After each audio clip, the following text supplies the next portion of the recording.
sitting of the 13th Parliament of the Cooperative Republic of Guyana to be duly constituted and in session. The clerk will lead us in prayers. Almighty God, we who are here gathered together, do most humbly beseech thee, to guide us in all our consultations, so that we may together build a land where knowledge is free, where the mind is without fear, and the head is held high, and where words come from the depth of truth. Grant us, O God, and guidance, so that we may deal justly with the several causes that come before us, laying aside all private interests, prejudices, and personal preferences, so that the result of our counsels may be to the glory of thy blessed name, the maintenance of religion, the preservation of justice, the safety, honor, and happiness of the President, and the peace and prosperity of Guyana. Grant us, O God, the vision so to lead, that all the people of this fair land may enter into that state of brotherhood and unity, where the mind is led forward by thee in the ever-widening thought and action. Thank you. Please be seated.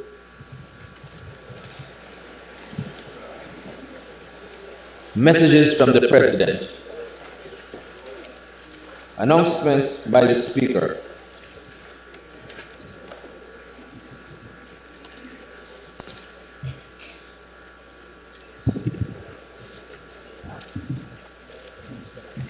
Honorable members,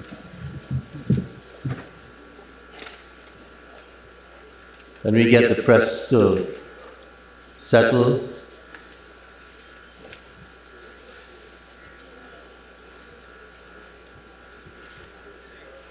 honorable members, let me once again take this opportunity to congratulate all the members of the National Assembly who have been elected to this 13th Parliament.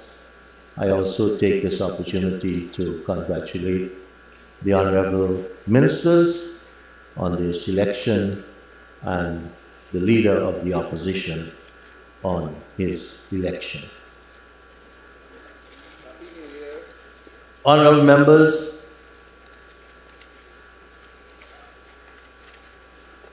there are three documents which we need to be very familiar with: the Constitution of Guyana, our standing orders, and our handbook for members of Parliament.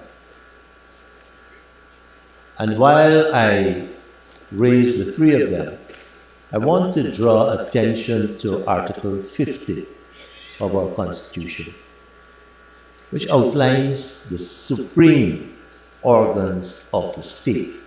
Supreme. And those being the Parliament, and according to, I think it's Article 51, being constituted by the President and the National Assembly.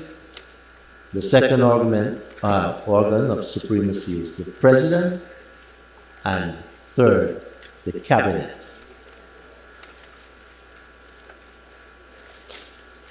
I raised these documents in particular because a lot have been said in and out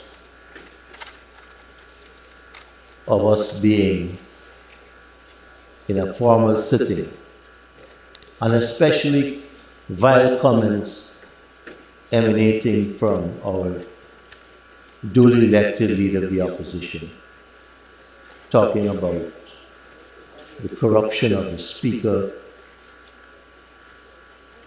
Anyone wanting to criticize the Speaker can do so via a motion in the House.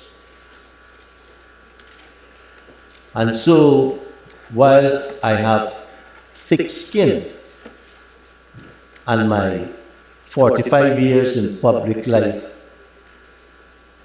has tempered me well, I am not averse to acting firmly.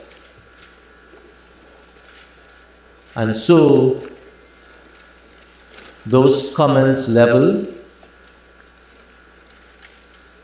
at me by our leader of the opposition is still among the items which could possibly go to a privileged committee.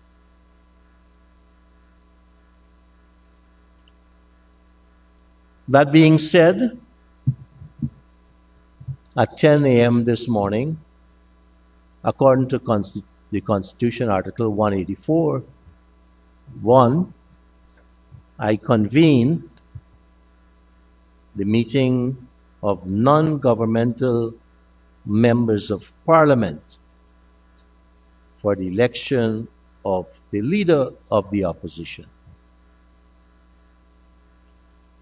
Paragraph 4 of that article says that the leader of the opposition shall be elected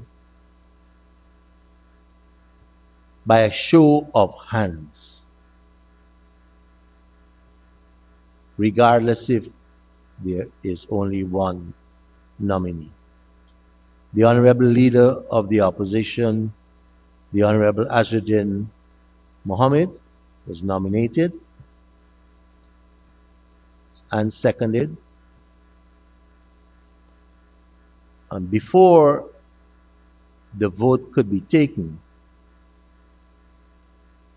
the honorable members of the Partnership for National Unity left the meeting. Those who indicated by show of hands that they are voting for the honorable member, Mr. Mohammed, as leader of the opposition include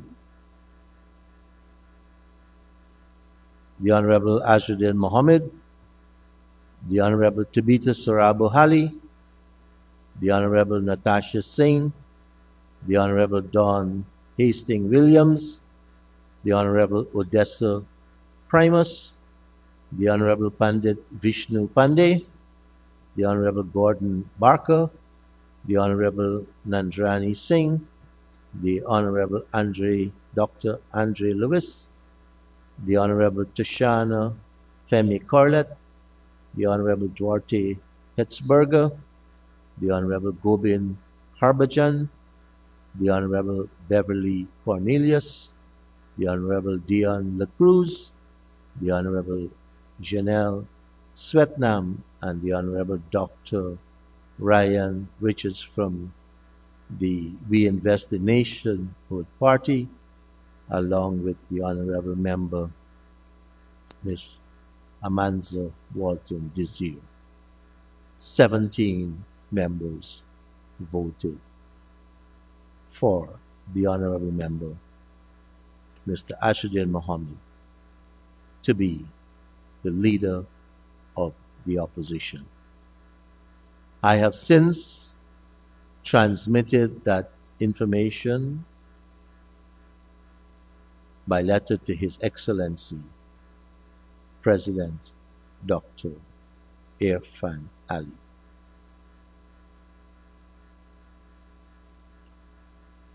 Mr. Clerk. Presentation of papers and reports, etc.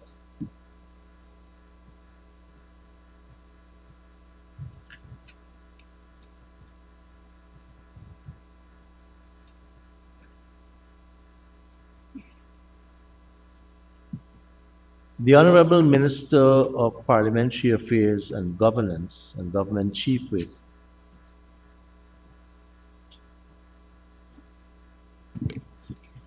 Thank you, Mr. Speaker. I would like to present the audited financial statements of the Rights of the Child Commission for the year ending 31st December 2024.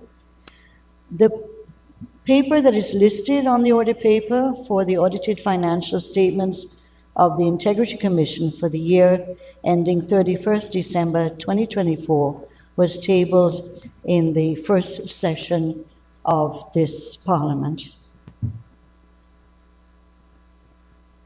Honorable Senior Minister in the Office of the President with responsibility for finance.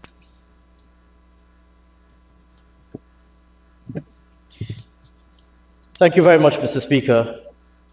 I rise, sir, to present to this Honourable House the following papers, reports, and other documents. 1. Government Notice number 5 of 2025 regarding notification receipts of all petroleum revenues paid into the Natural Resource Fund during the period 1st of October 2025 to 29th December 2025.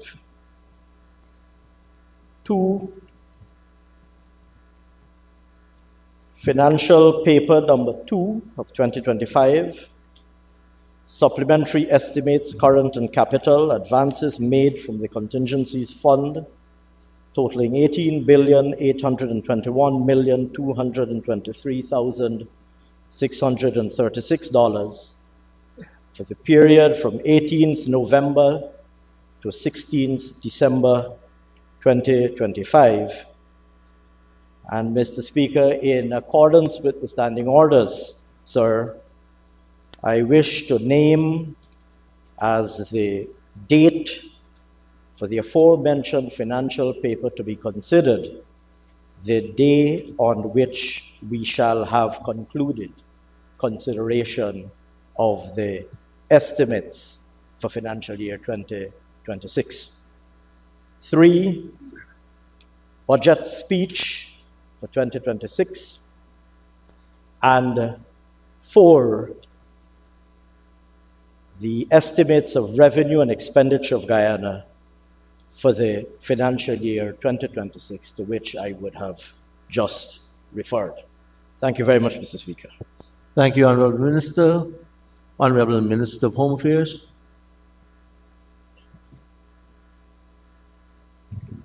Thank you, Mr. Speaker. Mr. Speaker, I present to the Assembly the Motor Vehicles and Road Traffic Tint Regulations 2026, number 1 of 2026. Thank you, Minister. Reports from committees. Oral questions without notice. Questions on notice. Statements by ministers, including policy statements. Reports from committees. Requests for leave to move the adjournment of the National Assembly on definite matters of urgent public importance. Motions relating to the business or sittings of the National Assembly and moved by a minister. Honourable Minister of Parliamentary Affairs and Governance.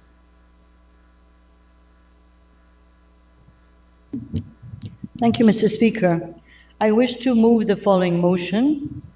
Be it resolved that Standing Orders number 10, subclause 2 and 38, subclause 9A be suspended to enable the senior minister in the office of the President with responsibility for finance to complete uninterrupted the reading of the budget speech for 2026 at the sitting of the National Assembly on this day, Monday, January the 26th, 2026. Thank you, sir. Thank you very much, Minister. Honourable members, the motion is proposed. I will now put the motion. Those in favour say aye. Aye. Those against say no. Ayes have it. The motion is carried. Ms. Clerk. Introduction of bills. Public business. Government's business. Honourable members, before we take the Honourable Minister of Finance and his budget presentation, we have one motion which the Honourable Minister Gail Teixeira will now move, and that pertains to nominees to the Committee of Selection. Again, thank you, Mr. Speaker. It is a great honor of mine to, with your leave, to nominate the following honorable members to serve on the Committee of Selection of this Assembly. I therefore propose and nominate Prime Minister Mark Phillips, Minister Zulfikar Mustafa, Minister Kwame McCoy, Minister Pauline Sukai, and myself, yours truly. Thank you, Minister. The Honourable Member, Mr. Ajuddin Mohammed. Honorable Member Mr. Bita Sarabu Hali. Thank you, Mr. Speaker. Mr. Speaker, I wish to nominate MP Odessa Primus and MP Nandrani Singh to be on the Committee of Selection.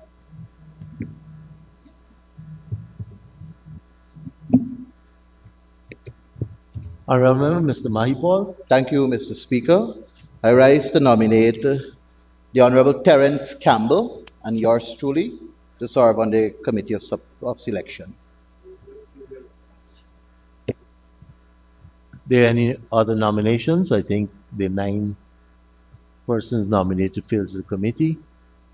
Honorable members, I now put the question that those members so nominated form the Committee of Selection. Those in favor, say aye. Those against, say no. Ayes have it. We now have an established Committee of Selection. And now, honorable members, I have the honor of inviting Senior Minister in the Office of the President with responsibility for finance to move the Honorable Dr. Ashni Kumar Singh to move the motion for the approval of the estimates of expenditure for financial year 2026. Honorable Senior Minister, you may now proceed.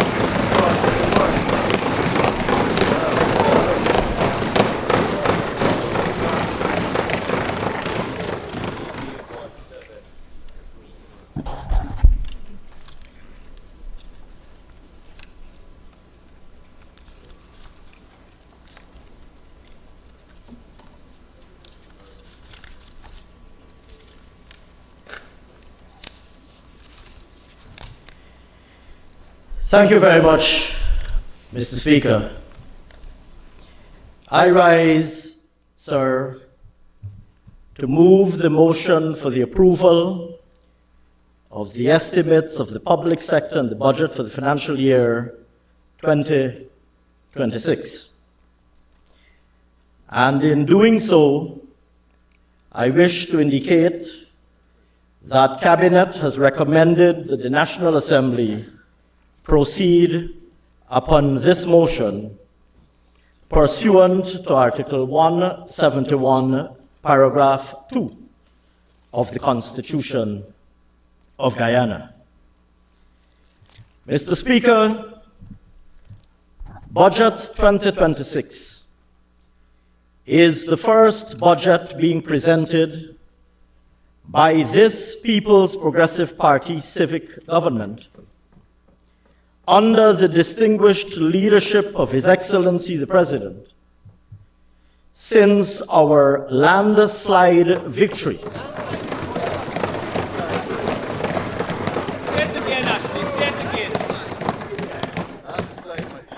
And if I might, sir, oblige my distinguished colleague, the Minister of Culture, Youth and Sport, since our landslide victory on September 1, 2025.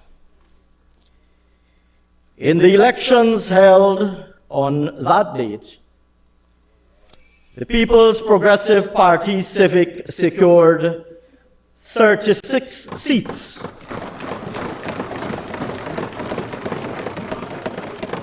in this honorable House, giving us, Mr. Speaker, a 7-seat majority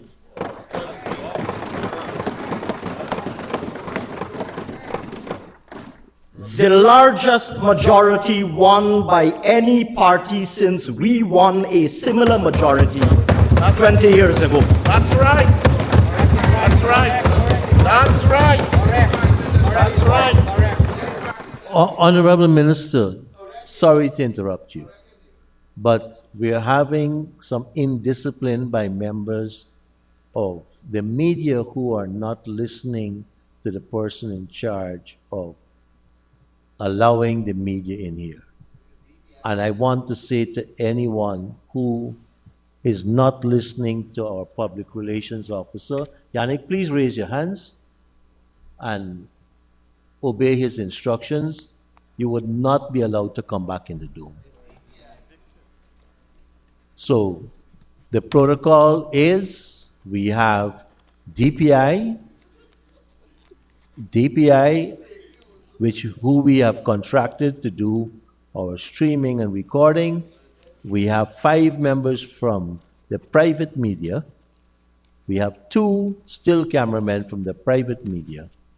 We have allowed the Minister of Finance videographer to be in the house. Anyone else, you have to obey Mr. Yannick December. Honorable Minister, I hope I don't have to interrupt you again. Thank you very much. Thank you very much, Mr. Speaker. As I was saying, Mr. Speaker, the expanded majority of 7 seats to which I just referred, I might add, was secured with the highest number and the widest margin of popular votes won by any party since democracy was restored in 1992.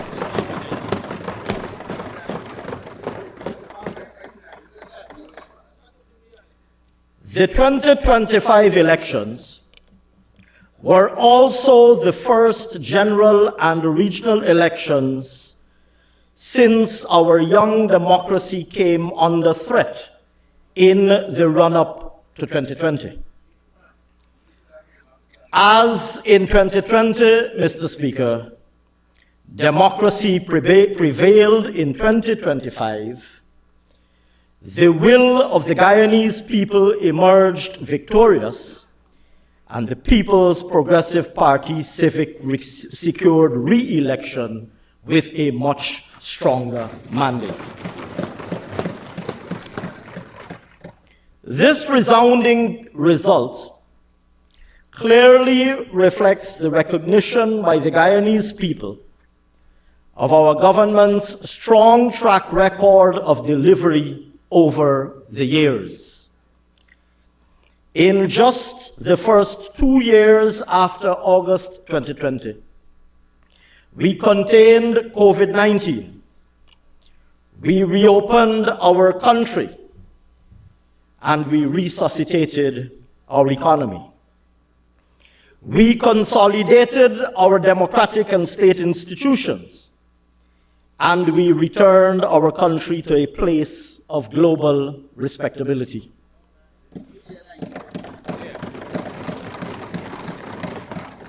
We rebuilt our country's credibility and attractiveness as an investment destination for both foreign and domestic investors. We reversed the oppressive economic policies of the APNU-AFC, who, albeit significantly fewer in number, now comprise the parties on the opposite side of this House. We resumed critical social programs that they took away, and we expanded these. And we delivered much needed relief and immediate tangible improvements to the lives of all of the Guyanese people. Now scattered amongst the parties on the other side of this honorable House. Then, Mr. Speaker, despite losing 2 years to this rescue and recovery effort, we still managed to launch a sweeping transformation of our country at a scale, scope, and speed that have simply never been seen before.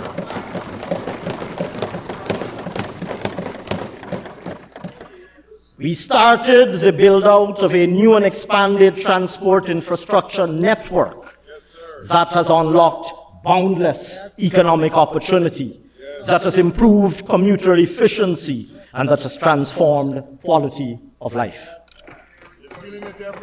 We started the build-out of an ambitious expansion and upgrade of our energy infrastructure that will double electricity production and halve the cost to consumers. We built more hospitals and schools, developed more housing areas, granted more house lots, sank more wells, and built more water treatment plants and water distribution systems than ever before. We created more jobs and trained and put more people in work than at any other time in our country's history. And Mr. Speaker, with all this and more, we delivered on our 2020 manifesto fully over the past 5 years, and we exceeded many of the commitments contained therein. Beyond this unmatched historic track record, Mr. Speaker, the resounding electoral result of 2025 also reflects the overwhelmingly favorable reaction of the Guyanese people to the comprehensive 2025 manifesto with which we went into the September 2025 elections. This manifesto places the well-being of the Guyanese people at the heart of our entire policy agenda for the next 5 years. Its stated aim is to see us delivering a modern, prosperous, and inclusive Guyana, where we translate national prosperity into community, household, and individual prosperity. In this regard, as we have said before, we aim to make Guyana a country that all Guyanese regard as the place they prefer to live, learn, work, earn, invest, and retire, and are able to do so comfortably, happily, and harmoniously. Mr. Speaker, Budget 2026 also comes to this Honorable House against the background of the inspiring and unifying inaugural address delivered by His Excellency the President on September 7th, 2025, as well as the bold and visionary presidential address His Excellency delivered on December 17th, 2025. In these, His Excellency elaborated the exciting future that beckons for all Guyanese as our government proceeds to implement the policies and plans contained in our 2025 manifesto. His Excellency spoke of opportunity being the birthright of every single Guyanese citizen.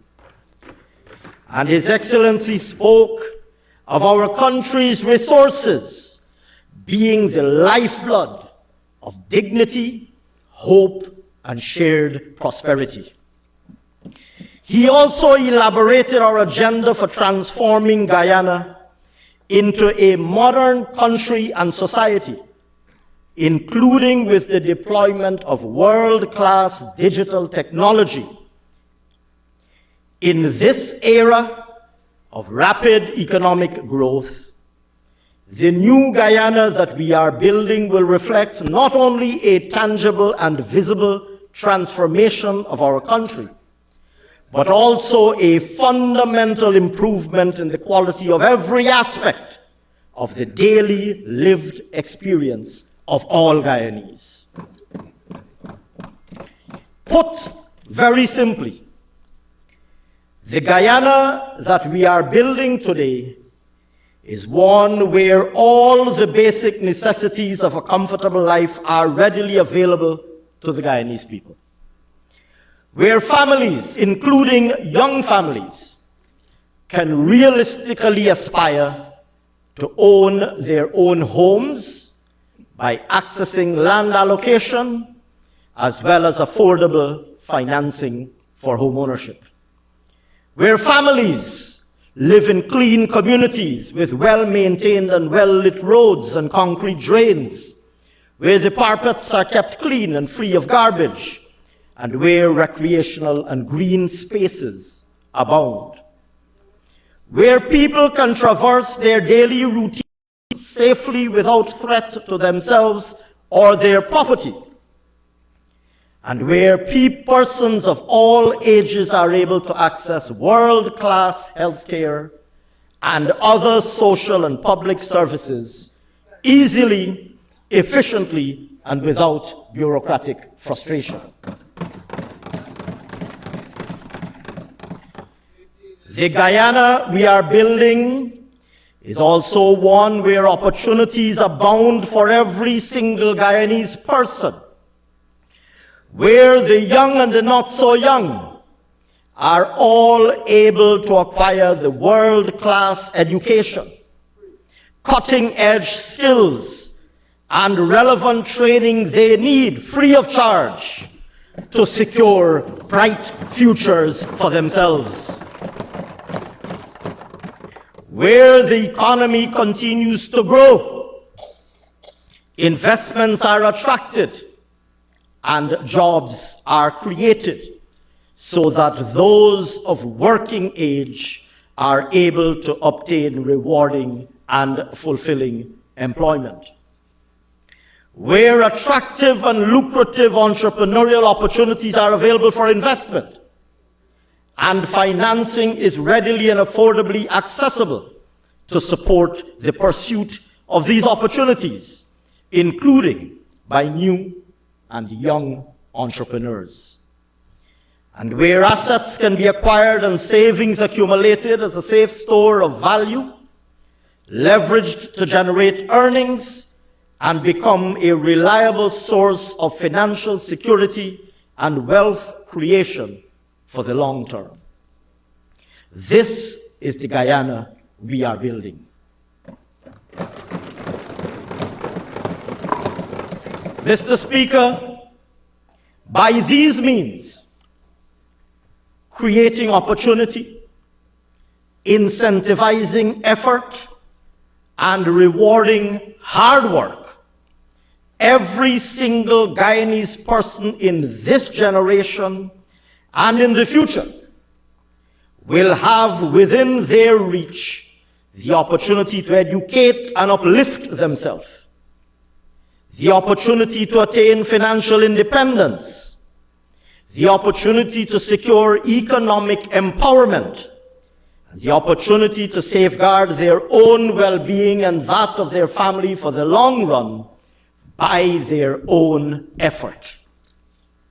This is the pact between this People's Progressive Party civic government and the Guyanese people.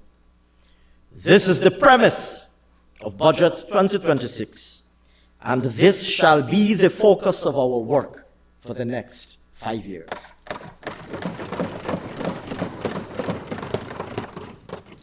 Mr. Speaker, on this note, it is important to emphasize the need to ensure resilience if these gains are to be lasting and sustainable into the long term.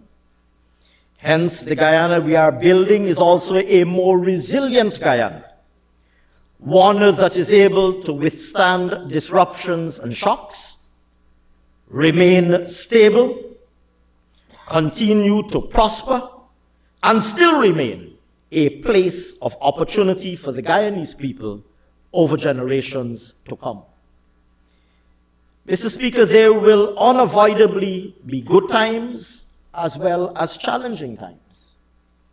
Commodity prices will not always be in our favor. The weather will never be fully predictable or controllable. And geopolitical uncertainties and their impact are an ever-present reality. throughout the inevitable ebb and flow of an unpredictable world, we have a duty to preserve and protect the interests of the Guyanese people. And to that, we are irreversibly committed.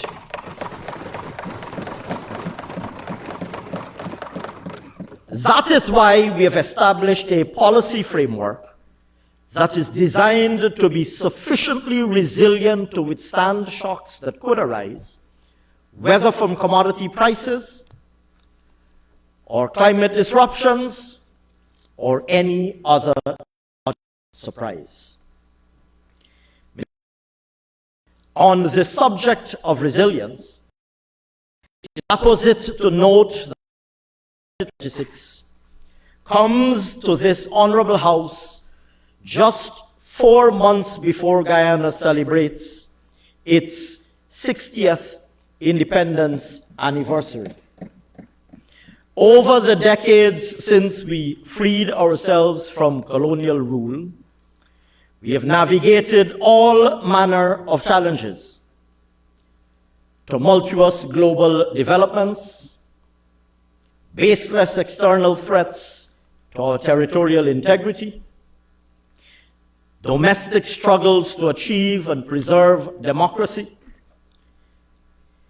building credible institutions of state from scratch, recovery from economic collapse and sovereign bankruptcy, achieving economic viability and fiscal sustainability, becoming one of the fastest growing economies of the world, and then managing the risks that come with this.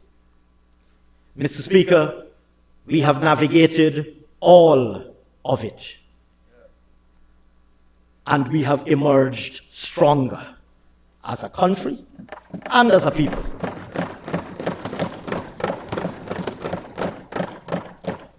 And so, Mr. Speaker, we have much to celebrate as we mark 60 years as an independent country. In this milestone year, Guyana can validly and proudly claim to be globally respected, politically mature, and economically strong as a country. We, all Guyanese, have a duty to jealously and unapologetically guard and protect these strengths, which were not easily won and should never be trifled with or taken for granted. Our government's intention, Mr. Speaker, is to do just this: to diligently defend these gains that we have made as a country, to further consolidate and build upon them, and most importantly, to leverage them to the benefit of the Guyanese people. This we will do throughout 2026, aided, of course, by Budget 2026. And this we will continue to do over the next 5 years and far beyond.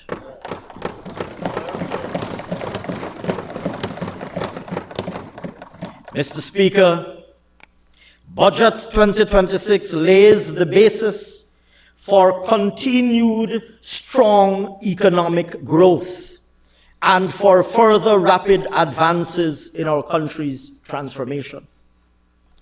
Within this context, the context of rapid economic growth and transformation, this People's Progressive Party civic government's entire policy agenda, our entire policy agenda, focuses on improving the lives of the Guyanese people and on creating opportunities for the Guyanese people.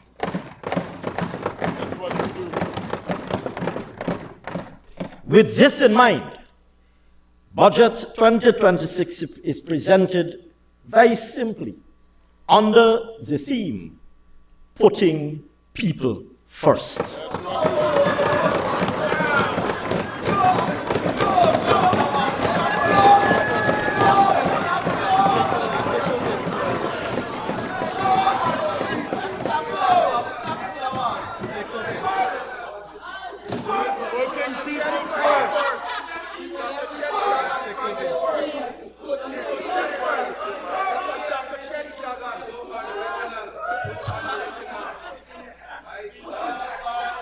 the Western Trial.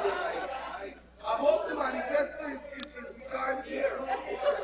Come on, people, Secretary of Intelligence.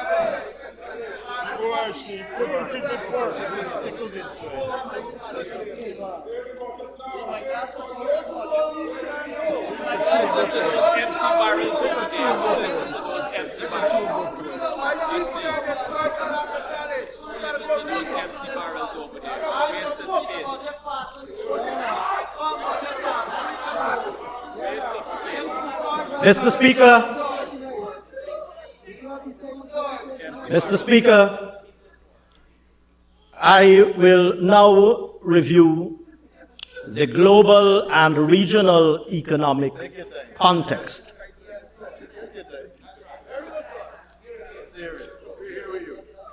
At the time we meet. Mr. Speaker, Guyana's sustained strong economic performance comes against the backdrop of a global economy that is best characterized by uneven growth and an uncertain outlook. Mr. Speaker, while remaining broadly resilient in 2025, the global economy was confronted by some loss of momentum as several events weighed on economic activity. A rapidly changing global policy environment, significant shifts in global trading arrangements, and increased labor market rigidities in some economies tempered business and consumer confidence and weakened cross-border investment.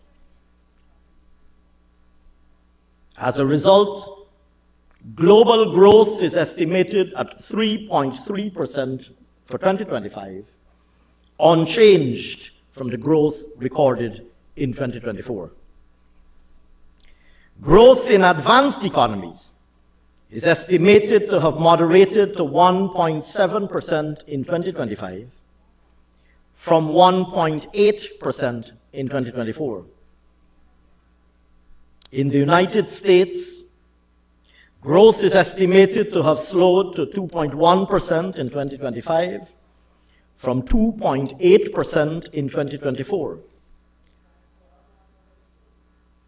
At the same time, it is estimated that the euro area grew by 1.4%, up from 0.9% in 2024. In the emerging market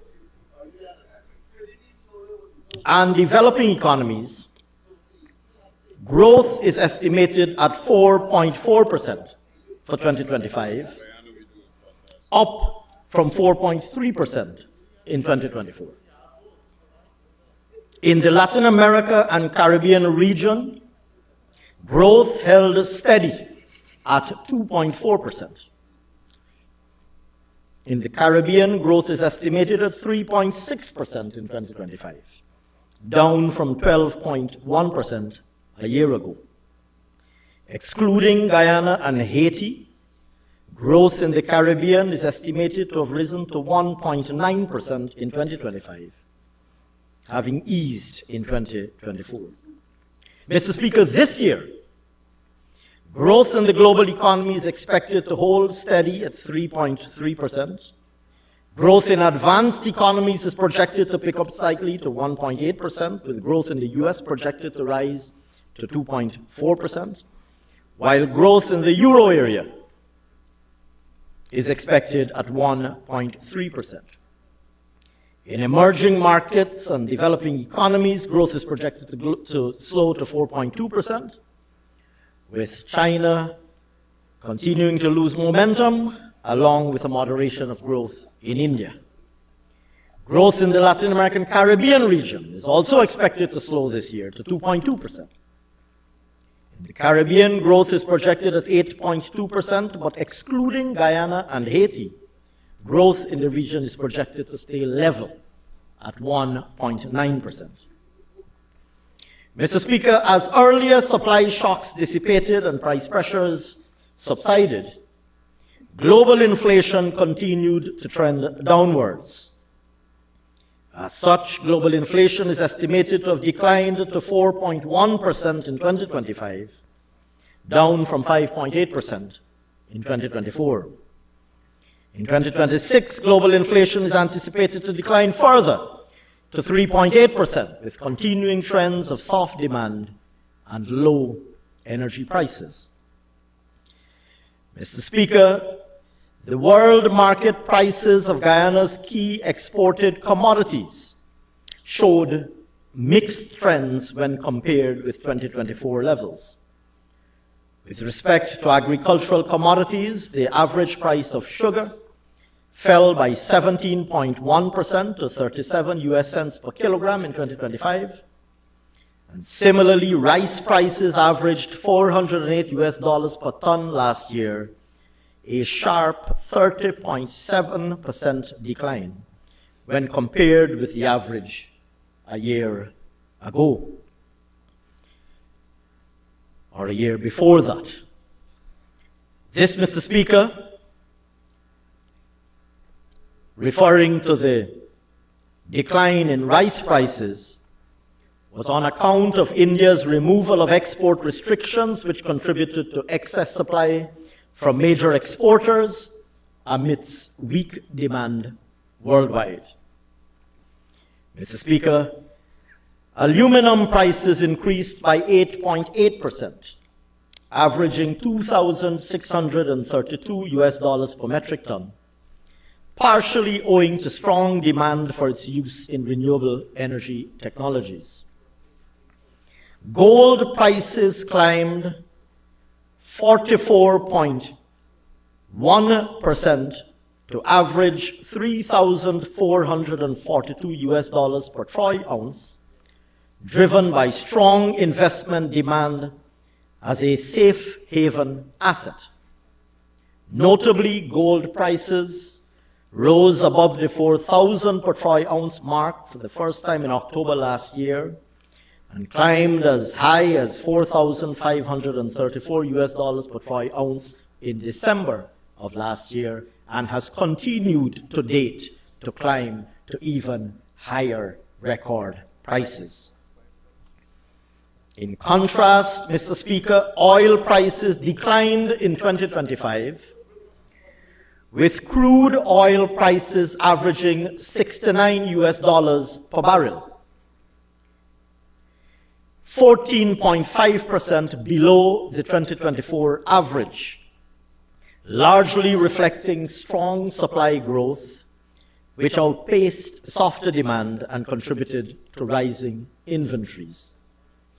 Mr. Speaker, for 2026, the latest forecasts indicate that commodity prices are expected to largely trend downward. Sugar prices are expected to contract further by 0.5%, while rice prices are expected to decline by 1.7% to average $401 US per metric ton. In contrast, the average price of logs is projected to grow by 5.5%. Metal prices, Mr. Speaker, are expected to trend in a mixed manner this year. Aluminum prices are projected to fall marginally by 1.2% to average $2,600 US per metric ton, while gold prices are expected to continue to grow, with an average price of $3,575 US per troy ounce projected for 2026. The average price of crude oil is anticipated to decline further by 15.2% to $59 US per barrel, with the expectation of continued deceleration in demand growth and expanding global supply. Mr. Speaker, with respect to interest rates, after holding rates steady in the first half of 2025, in September, the Federal Reserve reduced interest rates by 25 basis points. A second rate cut followed soon thereafter in October. And a month ago, the Federal Reserve implemented another 25 basis points reduction, bringing interest rates to the lowest level in 3 years. Some expect, Mr. Speaker, for interest rates to hold steady for at least the first quarter of 2026, with possible reductions later this year. I now turn, Mr. Speaker, to developments in the domestic economy in 2025. Mr. Speaker, despite the challenging and uncertain global context to which I have just referred, this People's Progressive Party civic government's robust policy framework has enabled us in Guyana to demonstrate consistently that economic growth can be strong and steady in the most testing of circumstances. Mr. Speaker, today I have the pleasure of reporting that the Guyanese economy is estimated to have expanded by 19.3% overall in 2025.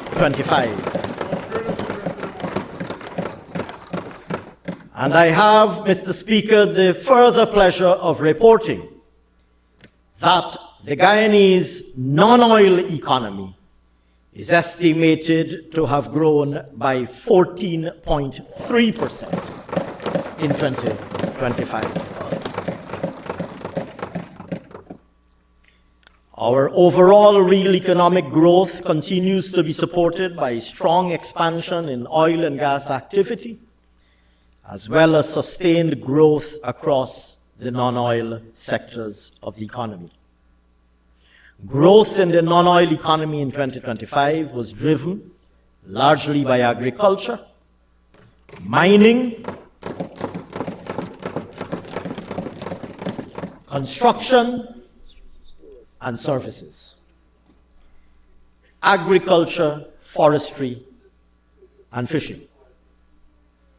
Mr. Speaker, the agriculture, forestry, and fishing sector is estimated to have grown by 11.5% in 2025, with increases across all subsectors, namely other crops, livestock, rice, sugar, forestry, and fishing, all.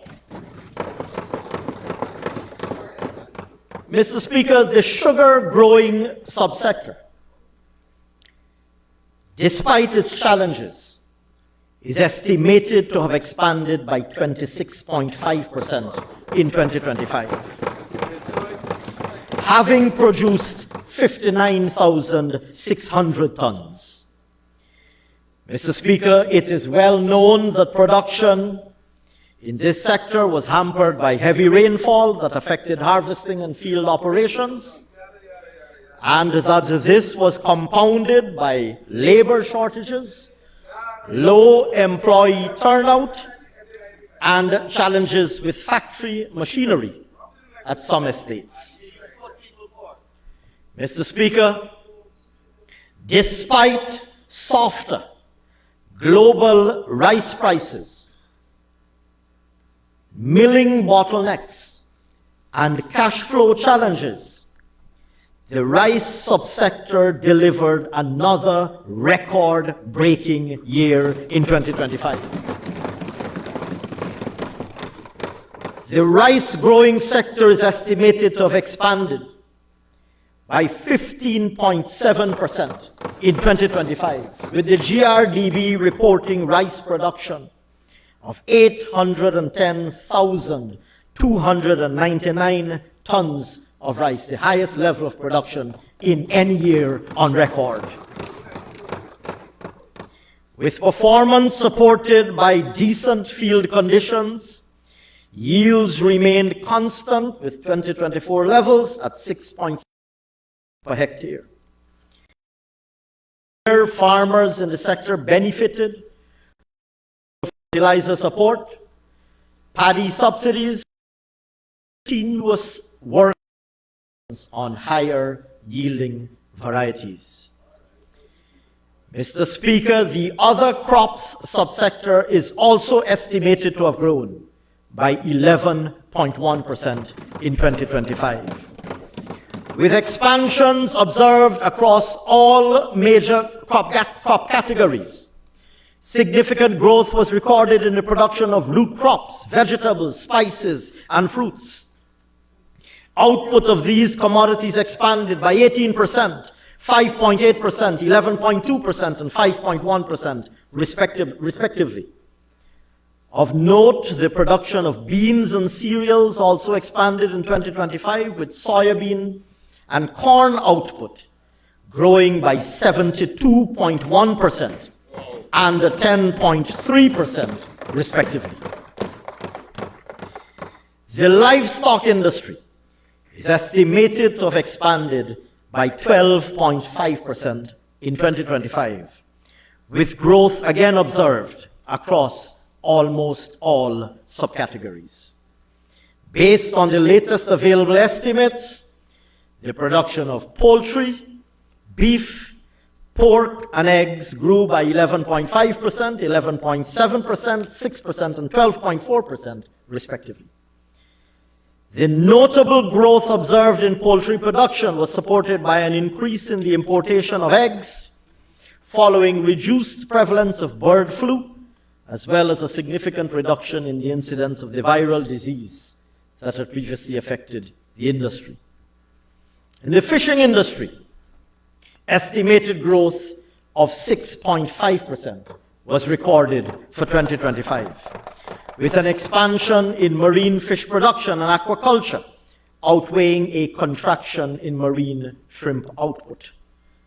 Marine fish production expanded by 16.7% and aquaculture production by 52%. In contrast, marine shrimp production declined by 42%, with contractions in prawns and industrial and artisanal shrimp output. The marine shrimp industry continues to be affected by lower catch rates and a decline in the active industrial fleet. The forestry subsector is estimated to have expanded by 2.7% in 2025. Improved production was recorded for all categories of timber: the production of logs, sawnwood, roundwood, splitwood, and fuelwood expanded by 2%, 4.8%, 1.2%, 69.7%, and 22.8% respectively. Timber production totaled 495,226 cubic meters in 2025. Extractive industries. Mr. Speaker, the mining and quarrying sector is estimated to have expanded by 21% in 2025. Expansion in the oil and gas and support services sector remains strong, supported by continued gains in the other subsectors. Mr. Speaker, the oil and gas subsector is estimated to have expanded by 21% in 2025, with production of 261.1 million barrels of crude oil. Growth was driven largely by higher production from the Liza Unity and Prosperity FPSO vessels, combined with the startup Liza Unity and Prosperity FPSOs, combined, Mr. Speaker, with the startup during 2025 of the one Guyana FPSO. Mr. Speaker, the Stabroek Block on average produced crude oil at a rate of just below 830,000 barrels of oil per day, with Liza Destiny producing an average rate of approximately 134,300 barrels per day, Liza Unity 249,500, Prosperity at a rate of 255,200, and the One Guyana, which, like I said, started up during the course of the year, in fact, during the second half of the year, at just under 191,000 barrels of oil per day. Mr. Speaker, the gold mining industry is estimated to have expanded by 11.6% in 2025. With total gold declarations of 484,321 ounces, while declarations from licensed dealerships declined by 21.5% to 121,883 ounces, declarations from the lone large operator grew by 15.5% to 167,005 ounces. And declarations to the Guyana Gold Board grew by 45.6% to 195,432 ounces. Importantly, Mr. Speaker, improved gold declarations have been supported by a tougher compliance and enforcement environment in the sector. Mr. Speaker, led by the ramp-up in metallurgical grade bauxite, the bauxite mining industry is estimated to have grown by 53.4% in 2025, with 3.9 million tons of bauxite produced. With one full year of ramped-up production from the MAS project in Region 10, output from the larger producer in the industry grew by 138.4% to almost 3.7 million tons. At the same time, output from the smaller operator expanded from 173,970 tons in 2024 to 253,875 tons last year. The other mining subsector, comprising sandstone, diamonds, and manganese, also recorded strong growth, with an estimated expansion of 28.9% in 2025. Sand extraction and stone declarations are estimated to have grown by 20% and 68.3%, respectively, driven by continued growing demand from construction activity in both the public and private sectors. Manganese production is also estimated to have expanded by 13.5%. These increases more than offset the estimated decline of 24.2% observed for diamond declarations. Mr. Speaker, the manufacturing sector is estimated to have expanded by 20% in 2025, with growth recorded in all categories: other manufacturing, rice manufacturing, and sugar manufacturing. These industries are all estimated to have expanded by 24.3%, 6.5%, and 26.5%, respectively. Within other manufacturing, growth was driven largely by the manufacturing of non-metallic products, beverages, other food and chemical products, which grew by 42.1%, 16.6%, 7.3%, and 7.6%, respectively. Electricity and water supply. Mr. Speaker, the electricity and water supply subsectors are estimated to have expanded by 5.3% and 0.1% respectively. Growth in electricity continues to be supported by expanded generating capacity and other investments made in the sector that provide additional power to help meet the rapidly growing demand. The marginal growth of water supply in 2025 reflects the operationalizing of 12 new wells, which offset the 14 wells that were decommissioned. Construction. Mr. Speaker, the construction sector is estimated to have grown by 31% in 2025, with major transformational projects across all industries in the public and private sectors. Yes, sir. Within the public sector investment program, capital investment in roads, bridges, and other critical infrastructure continues to drive activity. Still our performance. On the private side, construction activity has intensified with continued investment in real estate, hospitality, and other commercial developments. In services, Mr. Speaker, it is estimated that the services sector expanded by 8% in 2025. This growth was driven largely by expansion in financial and insurance activities, wholesale and retail trade and repairs, administrative and support services, and transport and storage. These industries grew by 15.5%, 8.6%, 6.5%, and 6.4%, respectively. Balance of payments.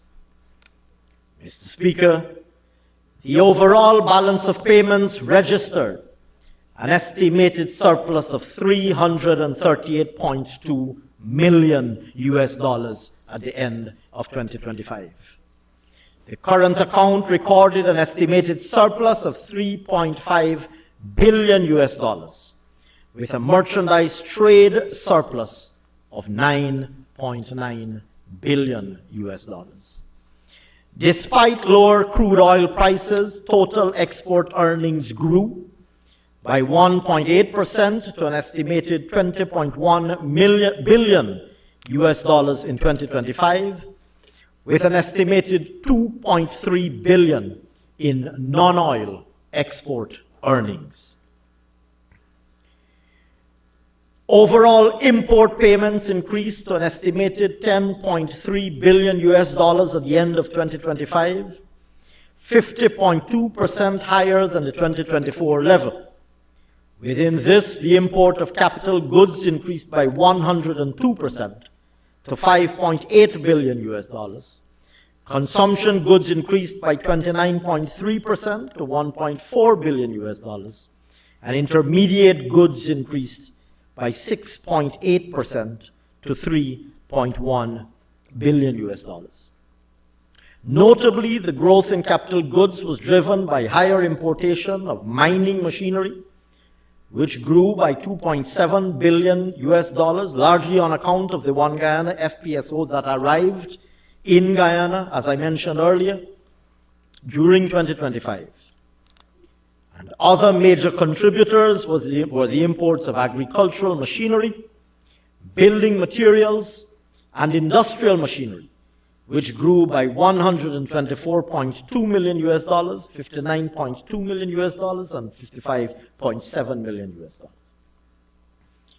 Growth in the importation of intermediate goods was underpinned by higher imports of fuel and lubricants, other intermediate goods, and chemicals.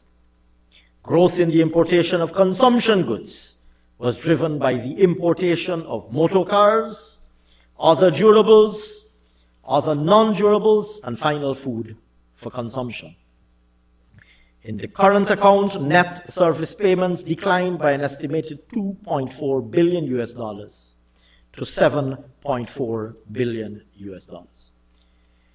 Mr. Speaker, the deficit on the capital account is estimated to have fallen by 19.5% to an estimated $3.2 billion at the end of 2025.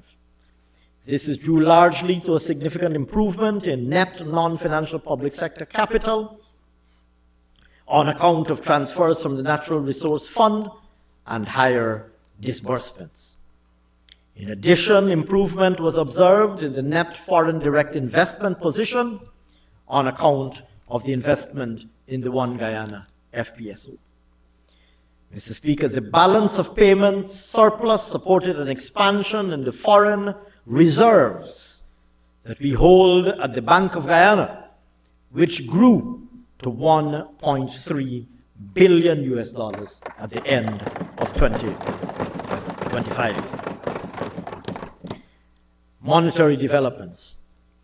Mr. Speaker, the financial system continues to be strong and stable while contributing to the country's economic growth objectives. This reflects the government's efforts to ensure that the sector is prudently regulated and supervised while it remains dynamic and competitive. Money supply is estimated to have grown by 29.4% to almost $1.4 trillion at the end of 2025, reflecting an expansion in both narrow money and quasi-money.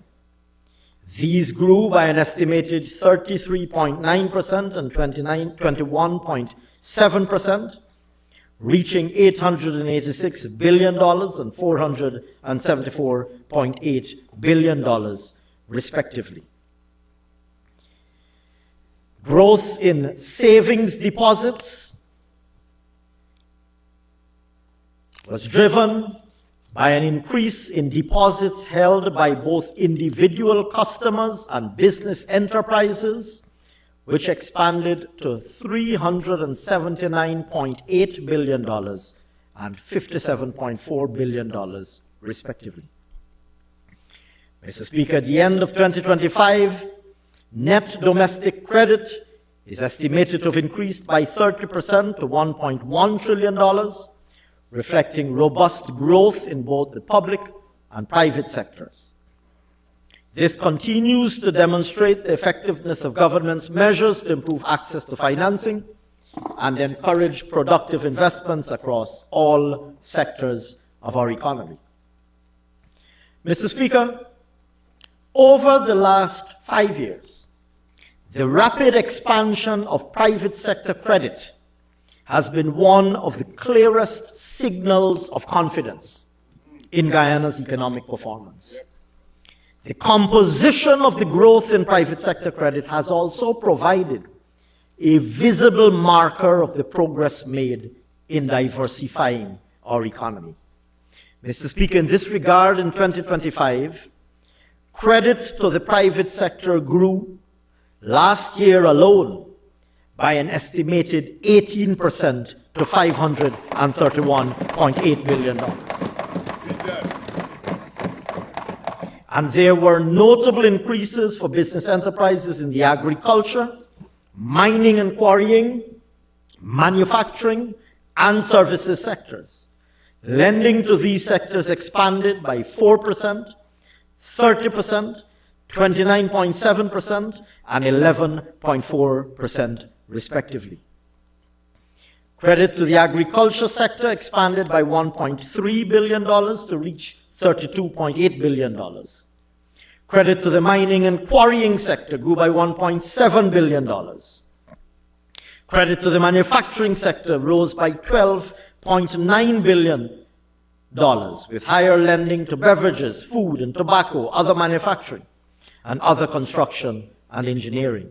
Lending to the services sector expanded by $18 billion to $175.9 billion. Mr. Speaker, we also continue to see strong growth in real estate mortgages, which expanded by an estimated 19% to $185.4 billion in 2025. Needless to say, Mr. Speaker, this outstanding result was supported by government's proactive promotion of and provision of incentives for home ownership and for business expansion. The 2020-2025 growth was driven by mortgages granted for both private dwellings and industrial and commercial properties, which expanded by 14.1% and 37% respectively. Credit to households also continued to show growth, rising by 36.9% to $66.1 billion. Mr. Speaker, interestingly, this was primarily supported by an increase in credit for motor cars, which rose by 58.4% to $33.3 billion.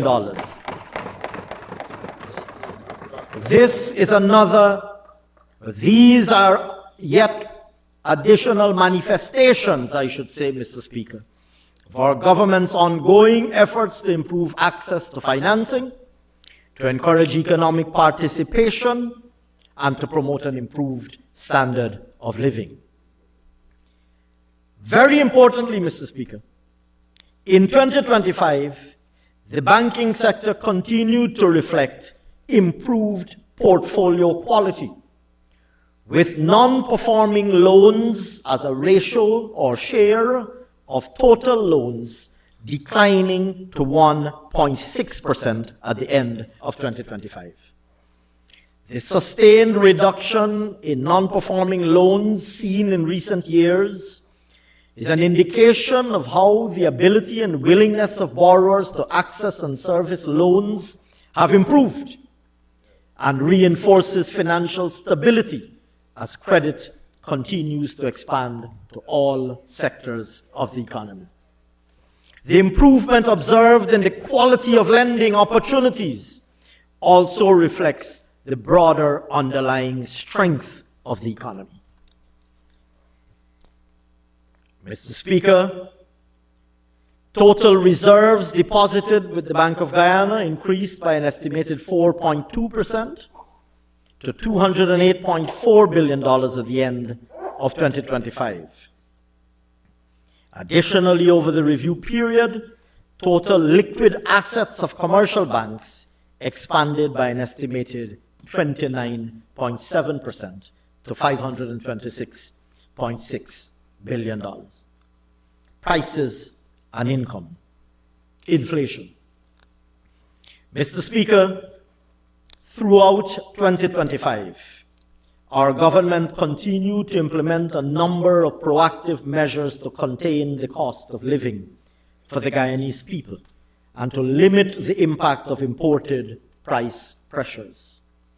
These included measures to contain costs, such as the maintenance of the 0% excise tax on petroleum products, the reduction in the price of refined petroleum products at the pump, the abolition of bridge tolls on the Demerara River Bridge, the Berbice River Bridge, and Wismar Bridge, the extent of the measure to adjust freight charges to pre-pandemic levels to calculate import taxes, and the distribution of fertilizer and other support to farmers. As a result, consumer prices were contained throughout 2025, with the 12-month inflation rate at the end of 2025 estimated at 2.5%. This was driven primarily by food prices, which rose by 4.4% and contributed 2.2 percentage points to the overall rate. Within food, meat, fish and eggs, and vegetables and vegetable products accounted for 0.6 of a percentage point and 0.5 of a percentage point, respectively.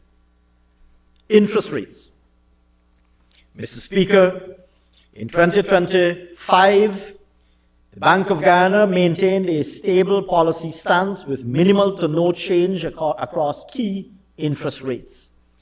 The 91-day and 364-day Treasury bill yields remained unchanged at 1.10 and 1.09% respectively, while the 182-day Treasury bill yield declined marginally from 1.00% to 0.99%.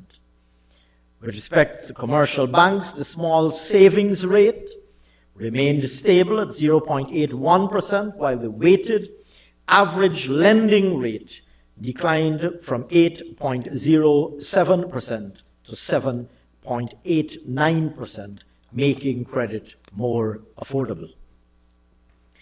Income. Mr. Speaker, a critical element of our government's agenda for improving the well-being of the Guyanese people is our aim to ensure sustainable increases in disposable incomes for all categories of workers. In the public sector, this commitment was underscored by the conclusion in 2024 of historic multi-year agreements between the government and several trade unions representing public sector employees. These included the Guyana Public Service Union, the Guyana Teachers Union, and the Guyana Agricultural and General Workers Union. The concluded agreements saw increases in wages and salaries being granted over successive years to the employees concerned, as well as adjustments to other critical terms and conditions of their employment. Mr. Speaker, in 2025, in keeping with these multi-year agreements, an across-the-board increase of 8% was paid to public sector employees. This brought the cumulative salary increase granted to public sector employees since we assumed office in 2020 to 46%. As a result, the public sector wage bill stood at $252 billion at the end of 2025, compared with $127 billion in 2020. Moreover, since the restoration of the one-month bonus to members of the disciplined services in 2020, which, as this Honorable House would recall, was unconscionably taken away from the members of the disciplined services during the 2015 to 2020 period, since our restoration of that one-month bonus, more than $8 billion of additional disposable income, including $2 billion in 2025 alone, has been placed in the hands of the men and women in uniform. Additionally, in order to ensure that increases in take-home pay are enjoyed by the broadest possible cross-section of the population, our government has continued to implement progressive tax relief measures since we returned to office. In 2025, the monthly income tax threshold was increased to $130,000 Guyana, removing 22,000 workers from the tax net and making over $8.5 billion in additional disposable income available to taxpayers. This resulted in the income tax threshold being doubled from $65,000 monthly, where it was when we resumed office in 2020. In additional, personal income tax rates were reduced, and tax relief provided for persons with children, both in 2025. Further relief was provided and additional effort rewarded through special allowances granted for income earned from overtime work and from second jobs, also introduced in 2025. Mr. Speaker, these were, of course, in addition to income tax relief that we had previously granted to persons paying first-time mortgages and persons paying life and medical insurance premiums since we assumed office. Mr. Speaker, we also in 2025 delivered a suite of direct cash transfers aimed at putting real support in the hands of tens of thousands of Guyanese.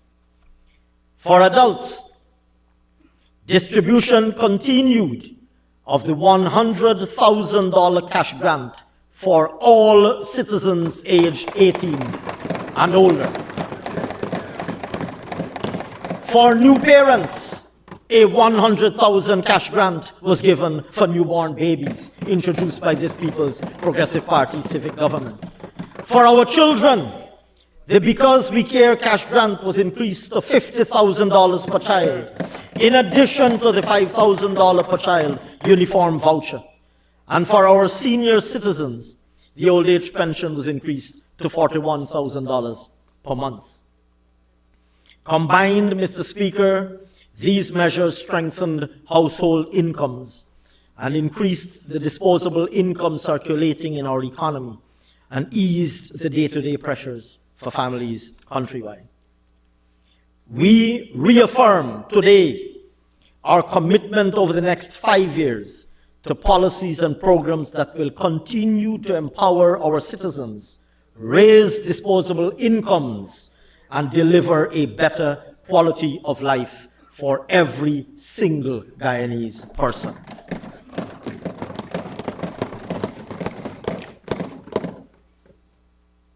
Fiscal position. Non-financial public sector. Mr. Speaker, the non-financial public sector deficit after grants was $305.7 billion, or 5.4% of GDP in 2025. This outturn reflects government's accelerated implementation of our national development agenda, with increased capital expenditure to advance transformative infrastructure and increased current expenditure to improve service delivery across the public sector, as well as to ramp up transfer payments to citizens through social benefit programs. The central government recorded a deficit of $308.9 billion, or 5.5% of GDP. Total current revenue, net of inflows from the Guyana Red Plus Investment Fund, or the GRIF as it is popularly and universally known, the Natural Resource Fund, or the NRF, and the sale of carbon credits, total current revenue net of those exceptions, amounted to $459.3 billion, an increase of 5% over 2024.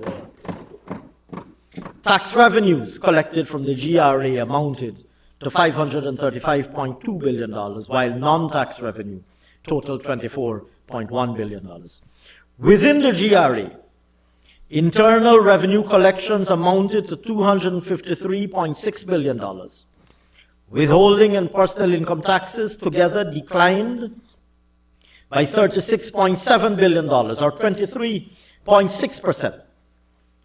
Of course, Mr. Speaker, personal income tax collections were lower because of the series of measures we implemented to increase disposable income, to which I have just alluded. At the same time, private sector corporation taxes grew by $20 billion, or 24%.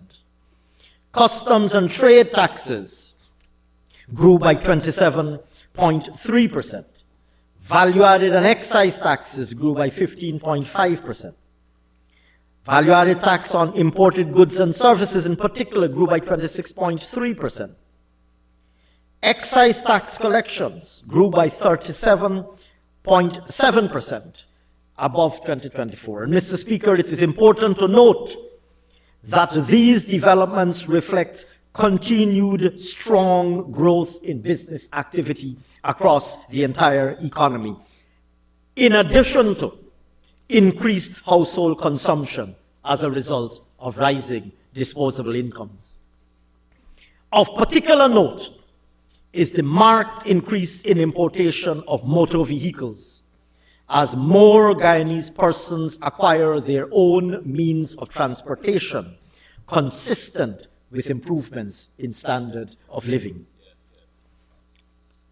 Mr. Speaker, central government expenditure totaled $1.3 trillion, of which non-interest current expenditure accounted for $604.1 billion. This was due to employment costs of $146.4 billion, driven by the 8% salary increase across the public service, as well as new recruitment, especially in the social sector. Other goods and services increased by 13.4%, largely on account of outlays related to the cash grant initiative to persons 18 years of age and over, and transfer payments increased by 27.3% on account of the increases in the Because We Care cash grant, old age pensions, public assistance, and the introduction of the Universal Health Voucher Program.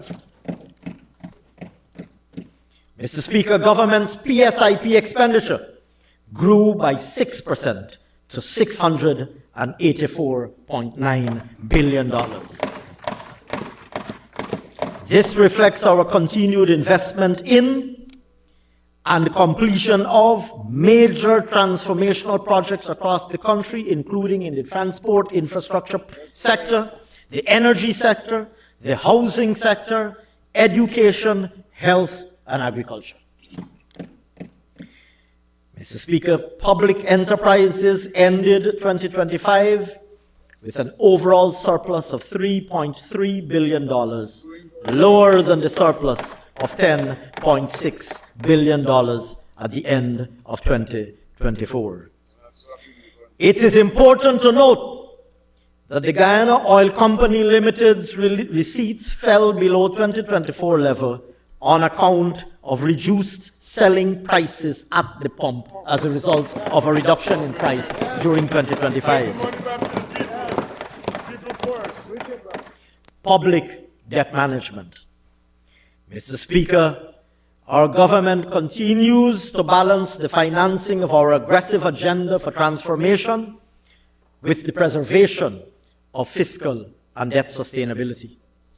We have maintained our unwavering commitment to the responsible and transparent management of Guyana's public debt by meeting our country's financing needs and payment obligations within prudent cost and risk parameters. This commitment exemplifies a well-established track record by successive People's Progressive Party civic governments, and that resumed on our return to office in 2020. Since then, that is to say, from 2020, the ratio of total public and publicly guaranteed debt to GDP declined from 47.4% at the end of 2020 to 28.6% at the end of 2025. In this context, total public and publicly guaranteed debt ended 2025 at $7.7 billion US, reflecting positive net flows from both external and domestic financing sources over the last year. External public and publicly guaranteed debt totaled $2.9 billion US at the end of 2025, and domestic public and public guaranteed debt totaled $4.8 billion US. Total debt service payments amounted to $264.6 million US in 2025, with $176.6 million made to external creditors and $88 million US to domestic creditors. Mr. Speaker, notably, 5.5% of government revenue went towards debt service in 2025, down from 8.5% in 2020. This indicates a strong and improving capacity as fall due, and it implies a greater portion of public funds being available for fiscal purposes other than debt service. Mr. Speaker, Guyana's debt is projected to remain strongly sustainable into the medium term, even as government advances its comprehensive and aggressive development and transformation program. Natural Resource Fund. Mr. Speaker, in 2025, there were 260 lifts of crude oil from Guyana's 4 producing FPSOs, including a combined inaugural lift from the one Guyana FPSO.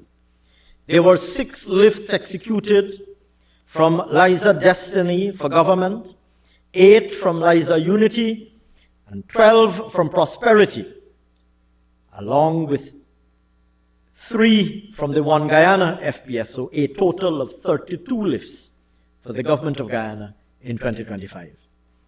The profit oil payments received in 2025 correspond to 2 lifts that occurred in the final quarter of 2024, 29 of the government lifts that occurred in 2025, and government's share from the inaugural lift from the one Guyana FPSO. For the year 2025, Mr. Speaker, the Natural Resource Fund received $2.1 billion in profit oil, comprising $400.1 million from Liza Destiny, $767.7 million from Liza Unity, $824.4 million from Prosperity, and $133.6 million from one Guyana. With respect to royalty payments, $330.7 million was received from the Stabroek Block operator. Petroleum revenue receipts for 2025 also included a $15 million signing bonus from a new production sharing agreement signed on November 11th, 2025.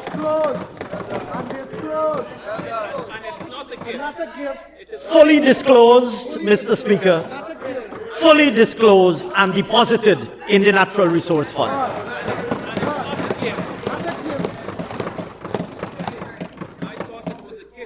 Mr. Speaker, in keeping with stipulations in the NRF Act 2021, and in keeping with approvals granted, sir, by this Honorable House, $2.463 billion were withdrawn to finance national development priorities in Budget 2025. At the end of 2025, Mr. Speaker, the balance in the NRF, inclusive of interest income and net of withdrawals made, stood at $3.25 billion. What's our total debt? Less than that. I suspect less than that, I suspect.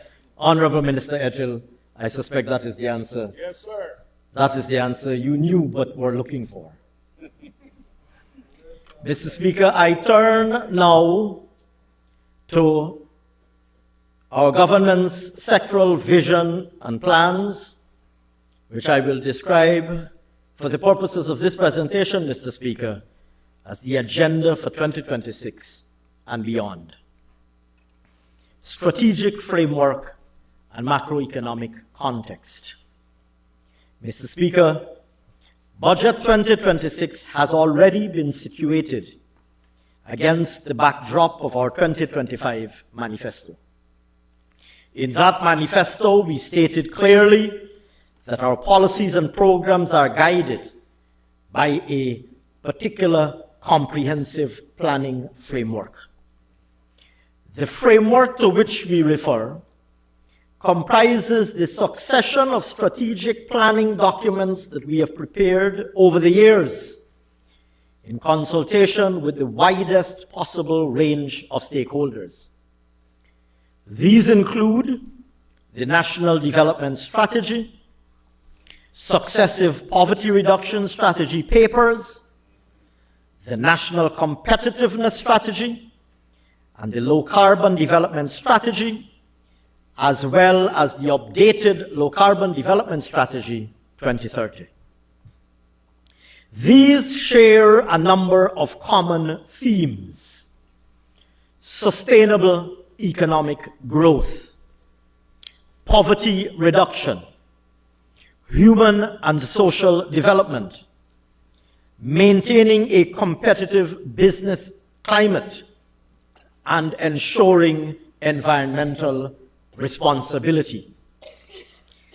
And they are supported by various more detailed sectoral and institutional plans that have been prepared over the years. All of these strategies and plans remain relevant for consideration and for the greater part for implementation today. Additionally, the agenda we outlined in our 2025 manifesto is premised on a careful and rigorous study of the macroeconomic context in which we are operating and the macroeconomic objectives that we are pursuing. We aim to achieve high and sustainable rates of real economic growth, recognizing, Mr. Speaker,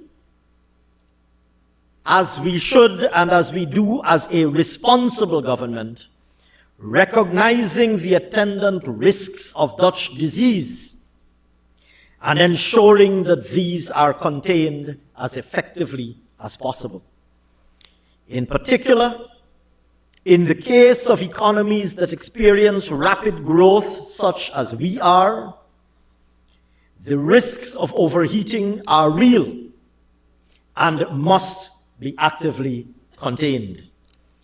Consequently, we consider it to be of paramount importance that we maintain and safeguard stability in the midst of rapid expansion in the real economy, and that we secure our resilience by diversifying the sources of growth and by ensuring the realization of a globally competitive non-oil economy.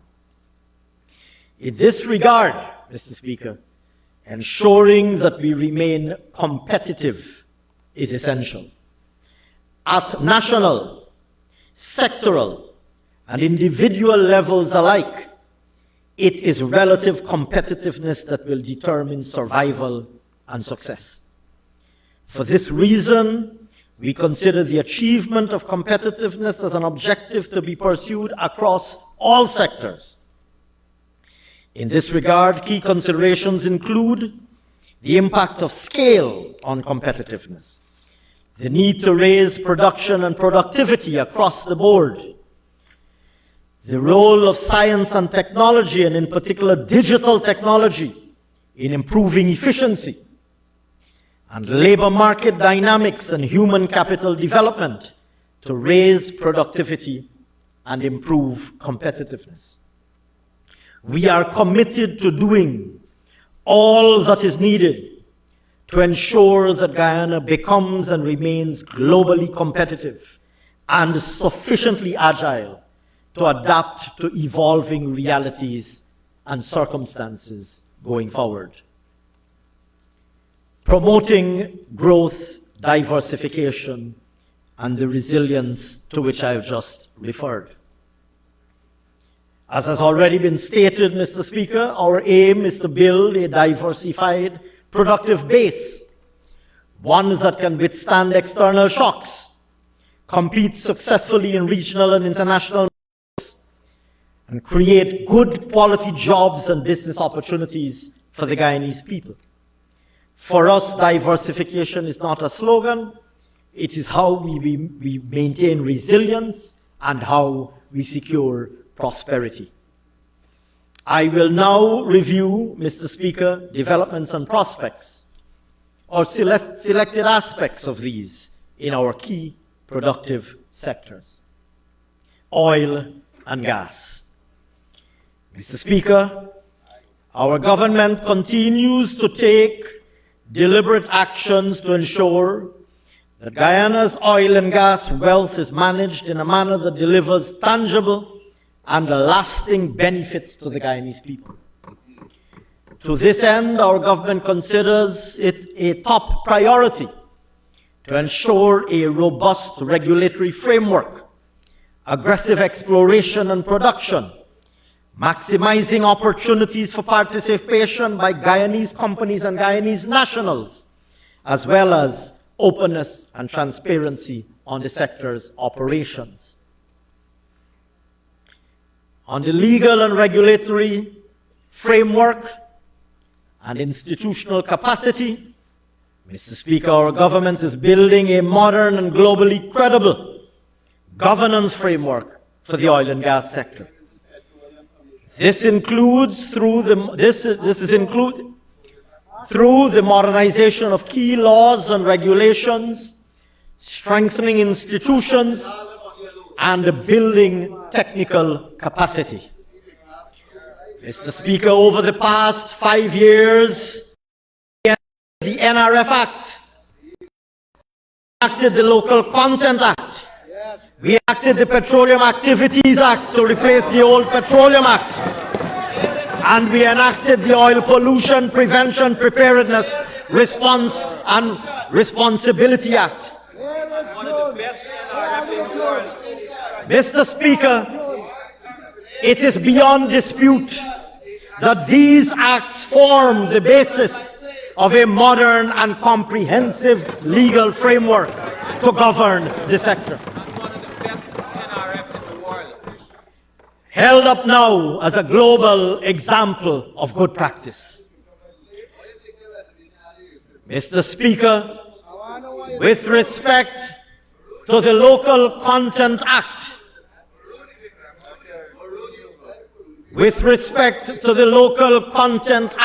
Mr. Speaker, we will advance our work towards the revision of the first schedule to expand the scope of goods and services covered. Mr. Speaker, with respect to the Petroleum Activities Act, the review of the associated regulations has advanced, with additional work being undertaken to incorporate lessons from the Hammerhead petroleum licensing process. It is anticipated that the regulations will be concluded and promulgated later this year. Moreover, Mr. Speaker, the commencement order for the Oil Pollution Prevention, Preparedness, Response and Responsibility Act.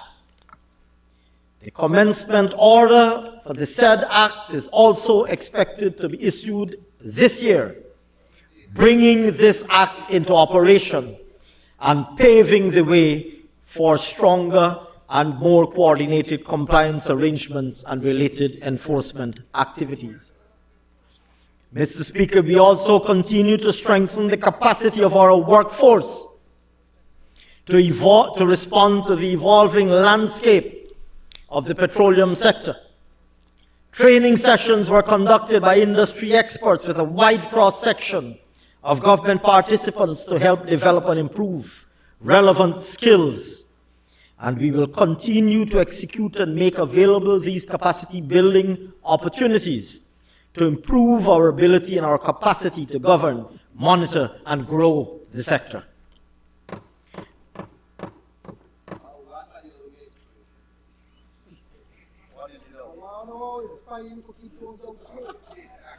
Petroleum exploration. Mr. Speaker, following our government's engagements regarding PSAs for the shortlisted blocks from the 2022-2023 licensing round, 2 new PSAs were signed in the final quarter of last year. In 2026, negotiations will continue for the remaining PSAs under the new and enhanced terms from the 2022-2023 auction. When completed, these will allow for new operators to begin exploration activities, including geological studies, seismic reprocessing, and initial well planning. Mr. Speaker, we are currently engaging 2 seismic acquisition companies to conduct our first government-led multi-client 3D seismic survey across unlicensed and licensed acreages offshore. This will facilitate the establishment of Guyana's petroleum data repository and will see the storage and management of our data locally.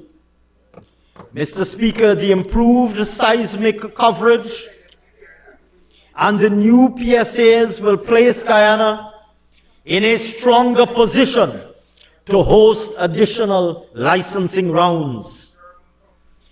We intend to prepare for future international auctions once the new seismic data becomes available, ensuring that they are more competitive and supported by higher quality subsurface information. Production of oil. Mr. Speaker, it may be recalled that in August 2025, Guyana's fourth FPSO, One Guyana, achieved first oil. Looking ahead, Guyana's fifth FPSO is expected to arrive in the second half of this year, and first oil from that project is currently projected for the first quarter of 2027, with a production capacity of 250,000 barrels of oil per day. The sixth development is also advancing with the aim of achieving first oil by the fourth quarter of 2027. Moreover, Mr. Speaker, the seventh project is currently forecasted for the second quarter of 2029, with a production capacity of 150,000 barrels of oil per day. And an eighth project is currently undergoing regulatory review. When approved, Mr. Speaker, this eighth project will take the Stabroek Block's total production capacity to 1.7 million barrels of oil per day.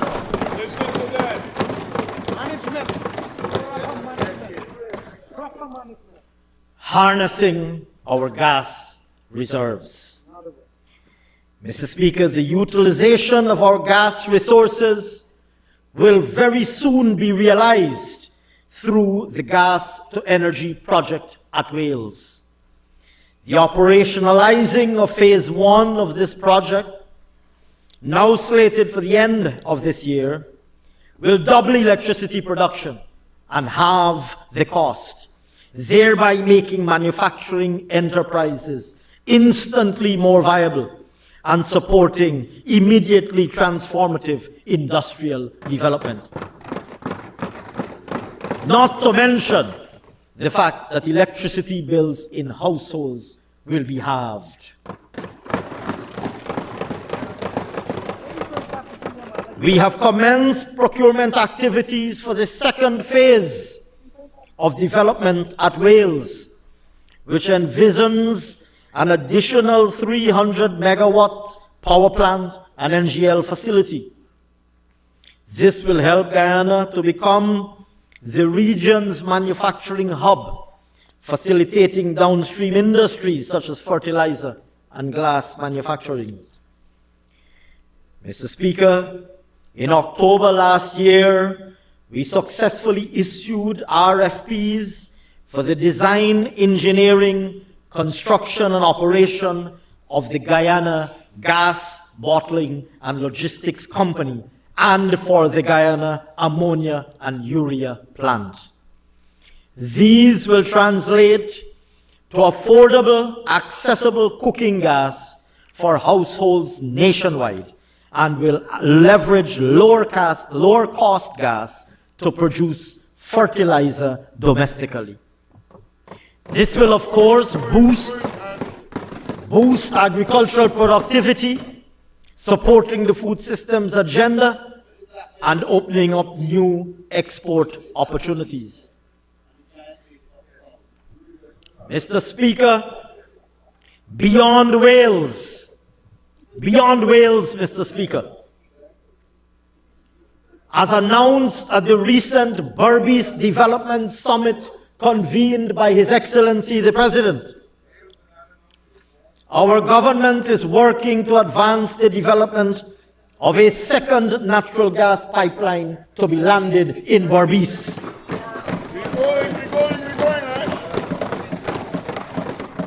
This pipeline will be supplied by gas volumes associated with recently approved projects, and this strategic investment will expand our national energy infrastructure and create the conditions for a new power generation facility, as well as the establishment of value-added processing capacity, including possibly a refinery to support the downstream development of our natural mineral resources, including, Mr. Speaker, likely including our bauxite resources.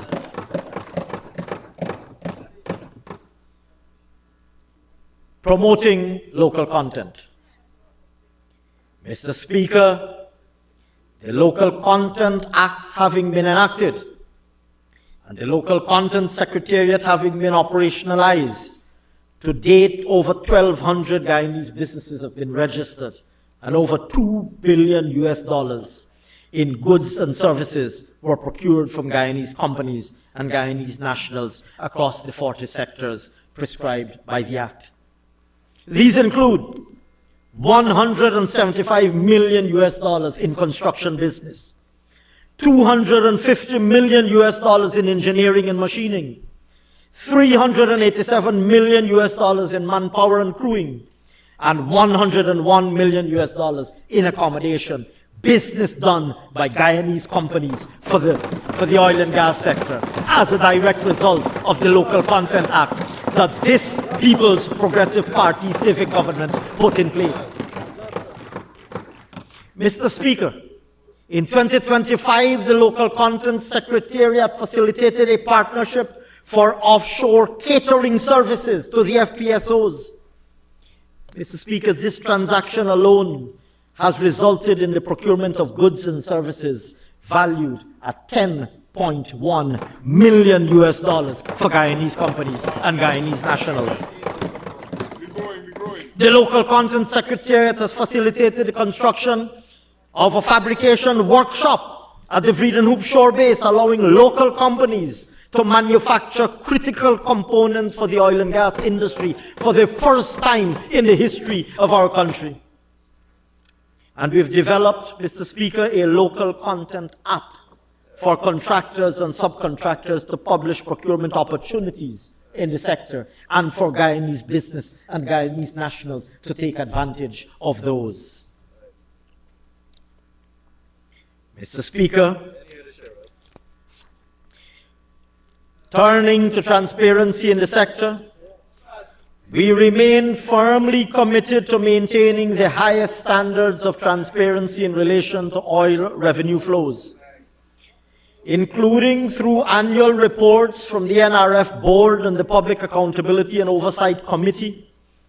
And in keeping with the NRF Act, the Bank of Guyana reports on the activities and financial performance of the NRF through its monthly and quarterly reports, and projections are published in the annual budgets and mid-year reports. Mr. Speaker, notifications of receipts were published in the official gazette, and the latest gazetted notification dated December 30th, 2025. Mr. Speaker, I had the honor of tabling that notification on behalf of this government just a few moments ago. The Ministry of Natural Resources publishes on the petroleum production licenses on their website, and daily production reports are published on the Petroleum Management website in keeping with good transparency practices and full public disclosure. Mr. Speaker, in keeping with the Extractive Industries Transparency Initiative requirements, our 2023 EITI Annual Country Report was completed and published. This is Guyana's 7th report since joining the EITI. And in 2026, work will continue on implementing the EITI 2023 standard.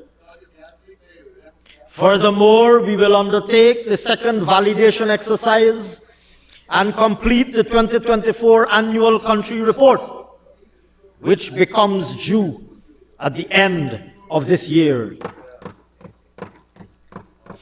Mr. Speaker, turning now to other extractives. Mr. Speaker, even as the oil and gas sector transforms our economy, as I have said before, and as the senior leadership of our government has said on every available opportunity, our government is intent on ensuring that the other mining sectors and that the non-oil sectors of our economy remain strong and are globally competitive. Gold. Mr. Speaker, over the years, the gold sector has attracted significant foreign investor interest, bringing in FDI, modern technology, crucial export earnings, and creating much-needed jobs. The lone large-scale operator at Aurora surpassed their production target last year and is expected to grow further this year, with ongoing work to advance underground mining development.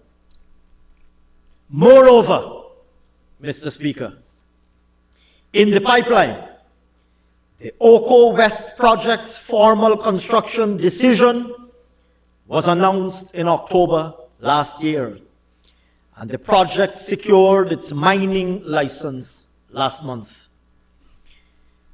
This marked the final regulatory milestone for the project's development. Total production from this project is estimated at 4.3 million ounces over 12.3 years, with an average annual gold production profile of 350,000 ounces. One mine, Mr. Speaker. Mr. Speaker, you, sir, and the nation will no doubt be delighted to learn that this mine is expected to start producing in 2027. Mr. Speaker, in December 2025, key findings from the preliminary economic assessment of the Oko project, not to be confused with Oko West, which sits in fact north of Oko West, reflected a combined open pit and underground operation with a 14-year mine life, with total production of 3.2 million ounces of gold. Annual production is estimated at 298,000 ounces. And Mr. Speaker, once again, you, no doubt, and the nation would be delighted to know that startup is currently targeted for 2029. Meanwhile, sir, Toroparo is also progressing as a large-scale development. The PEA completed last October showed a long-life open-pit gold project with a 21.3-year mine life and an average annual production of 235,000 ounces of gold. Meanwhile, Mr. Speaker, work continues at Omai with an intense drilling program undertaken in 2025. An updated PEA is targeted for the second quarter in 2026. Mr. Speaker, taken together, these developments indicate clearly that the large-scale subsector of the gold mining sector is poised for a meteoric takeoff in the medium term.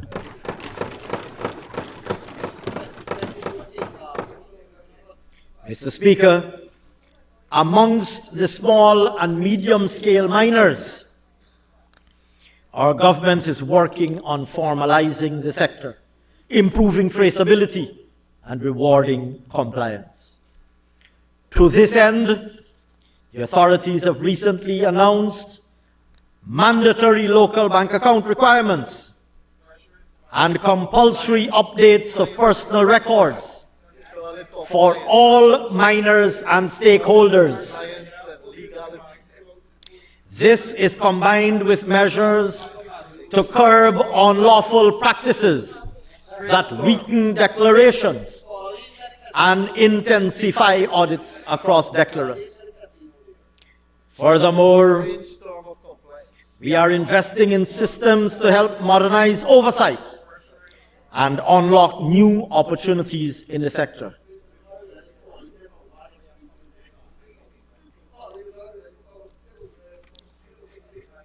Mr. Speaker, the gold mining sector continues.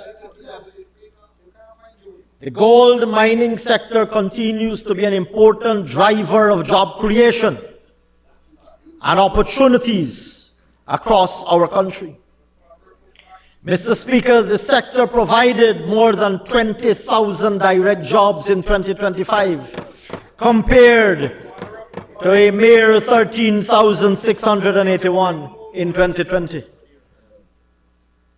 Every new operation, every new license, every new piece of equipment brought into operation translates to more Guyanese working and earning. And with the improvements in the small and medium scale subsector, promising prospects in the large scale subsector, all indications are that gold mining is poised to maintain its place as a major anchor of the non-oil economy over the next 5 years and well into the future. Mr. Speaker, turning to bauxite. The bauxite industry is showing extremely strong prospects. Our policies and actions have already resulted in tremendous growth in production and employment in the sector, as I have already reported. Mr. Speaker, in 2025, the sector remained resilient as both operators increased production levels, with significant ramp-up from the MAS project in Linden.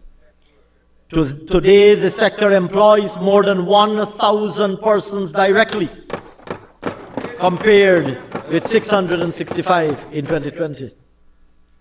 Mr. Speaker, I am now pleased to announce that just a few days ago, this People's Progressive Party civic government granted approval for the restart of operations in the Berbice River.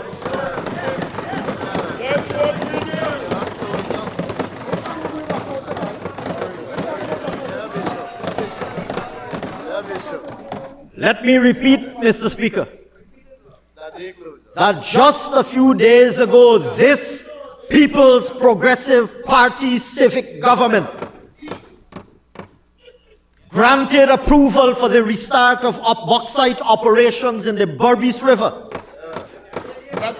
where operations had ceased in 2020 due to the neglect and mismanagement of the sector by the APNU AFC. Chasing away the investors,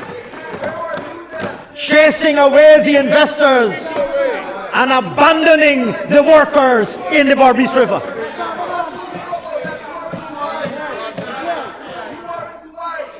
Mr. Speaker, in 2026, the operator will advance work to restore all critical systems so that production can safely and reliably recommence under this People's Progressive Party civic government by the end of 2027.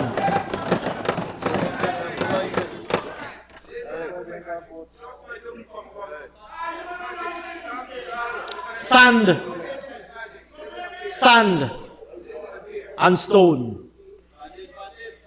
Mr. Speaker, Our government's support of the quarrying industries is guided by the goal of ensuring reliable and sustainable supply of aggregates that can keep pace with our country's current construction boom.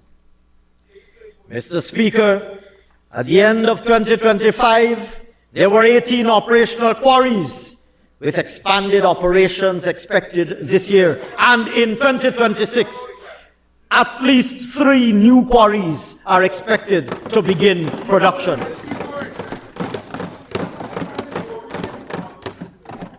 Mr. Speaker, the forestry sector is expected to grow in a manner that is innovative and sustainable, while ensuring strong oversight, high productivity, and greater value added.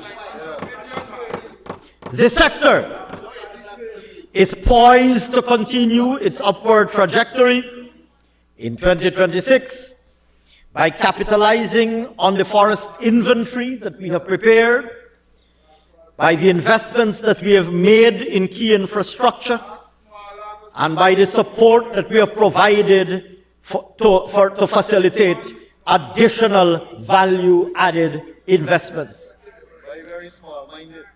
Mr. Speaker, just a few days ago, a leading operator in the sector announced an expansion that will see tremendous growth in plywood production.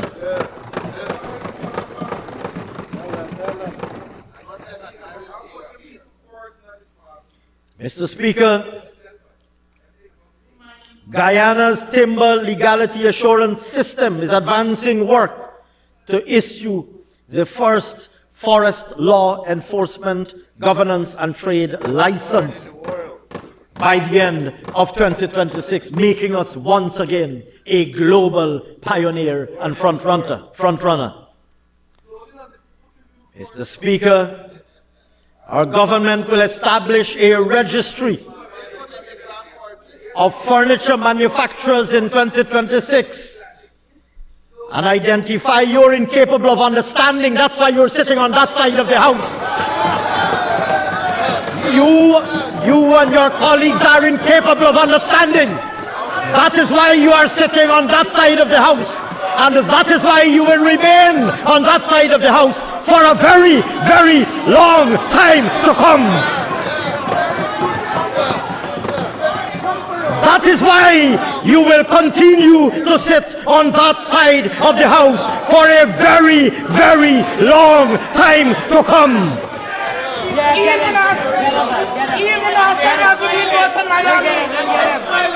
And they're smiling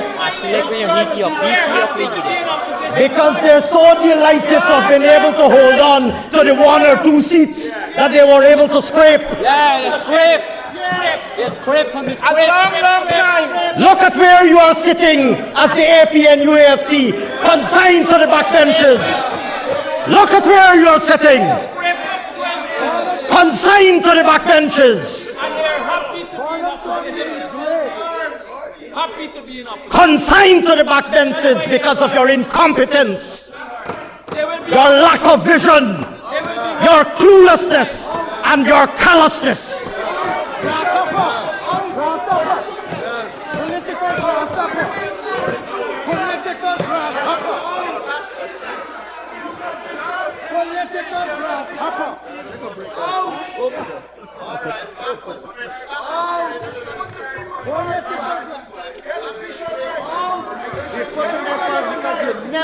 Ask yourself why you're sitting over there. Ask yourself why you're sitting over there. Ask yourself why after 3 years you were unable to even hold on to your majority in this House. And after 5 years you were sent packing back to the opposition benches. Ask yourself that question. Shame on you.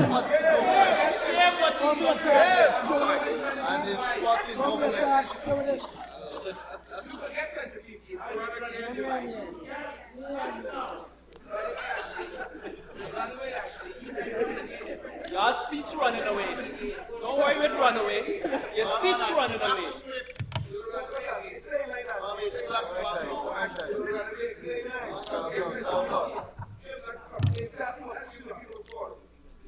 Mr. Speaker, now that the opposition is begging me to return to my speech, After that musical interlude. now that the opposition is begging me to return to my speech, sir, After musical interlude. I will on this occasion oblige them. In the rare instance. In the rare instance.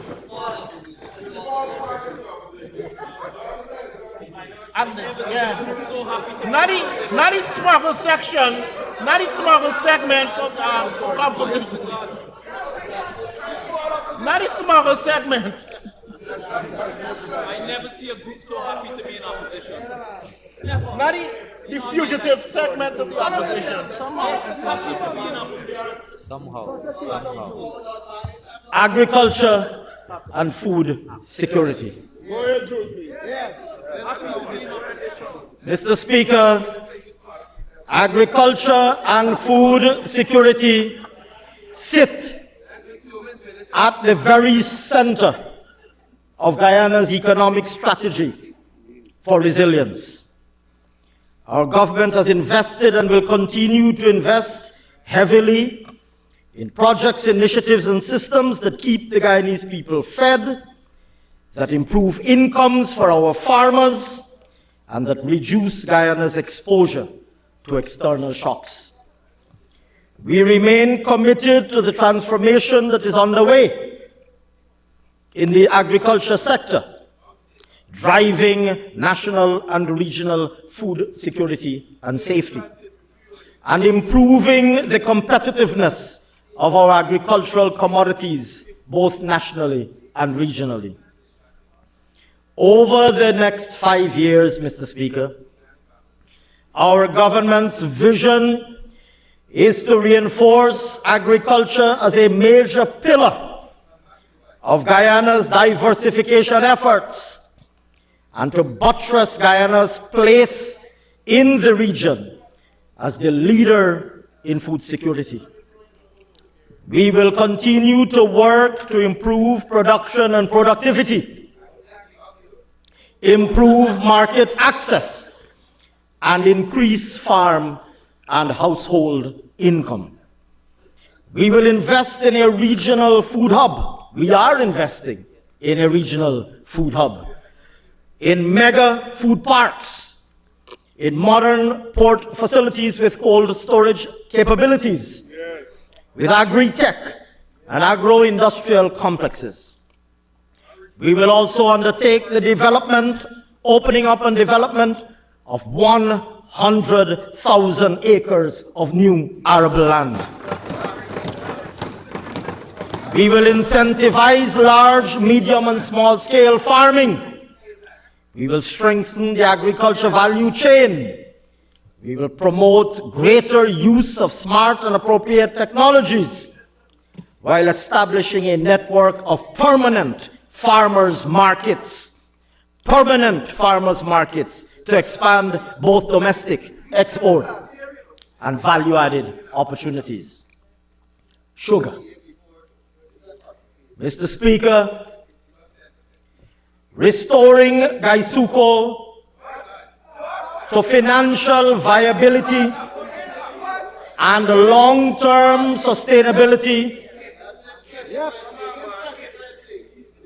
Let me repeat it for emphasis. Let me repeat it for emphasis because I know that the sugar workers are watching.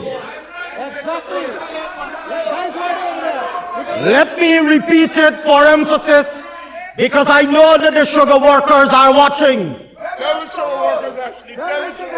Restoring Gaisuko to financial viability and long-term sustainability remains a priority for the People's Progressive Party.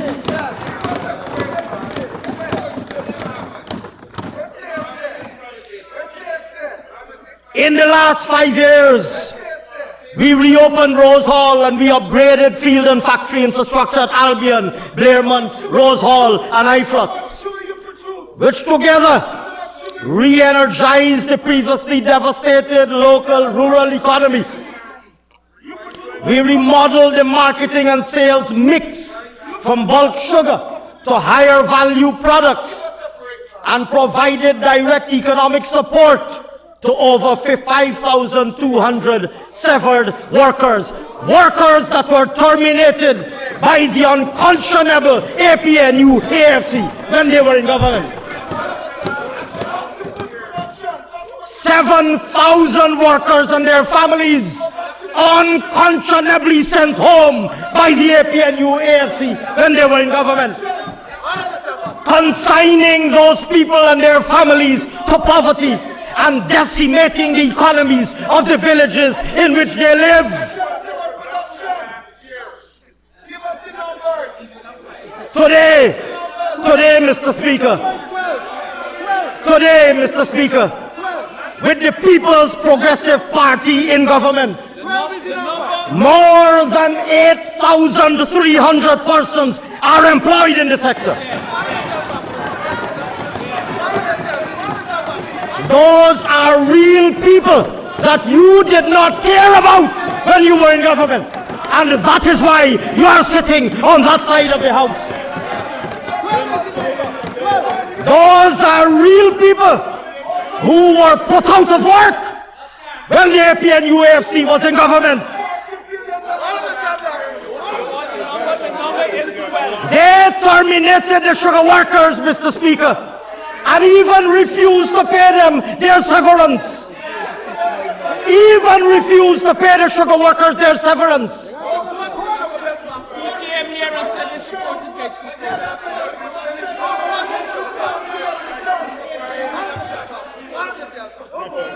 Go ahead, Ash. School them. The number is 12. You want the number? The number is 12. Technically, 11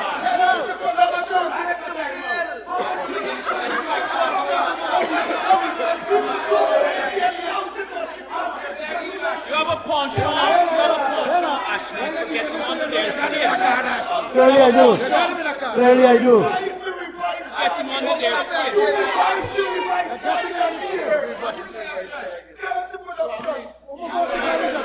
Let me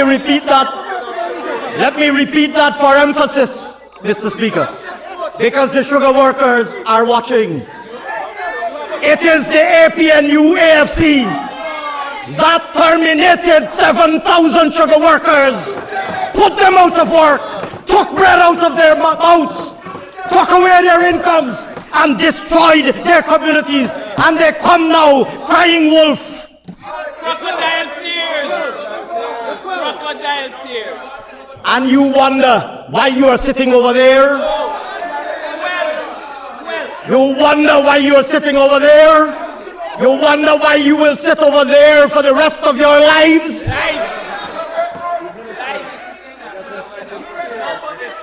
Even if in rapidly diminishing numbers. You probably miss some of your former colleagues. You probably miss some of your former colleagues who didn't make the cut. They didn't make the cut.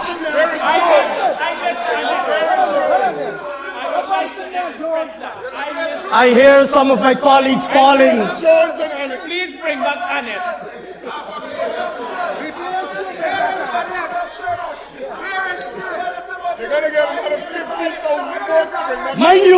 Mind you, some of the Apnu gone over there, some gone over there.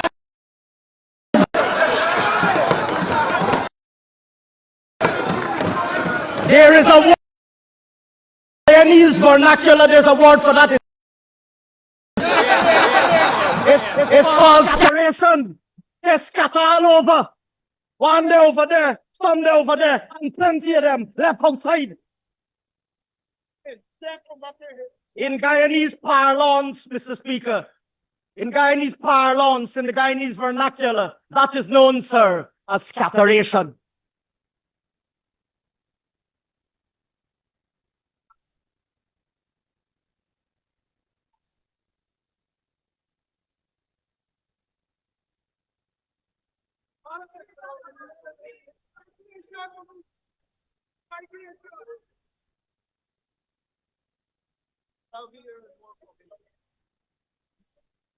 Mr. Speaker,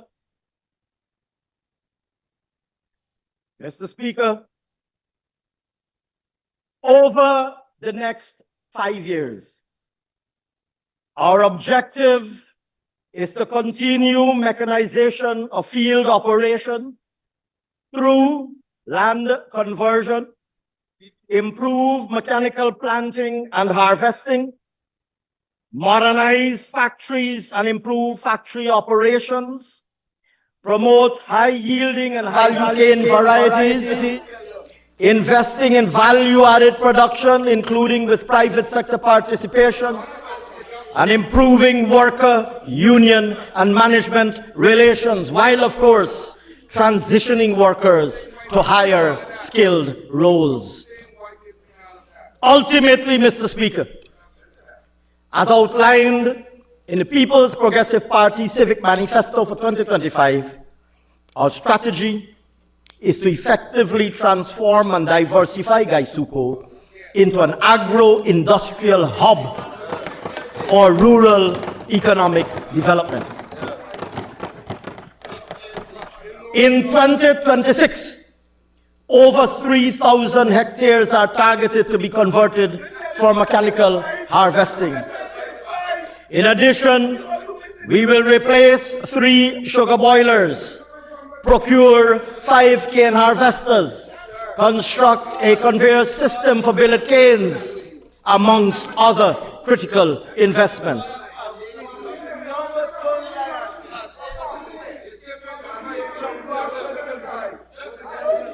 To this end, Mr. Speaker, to this end,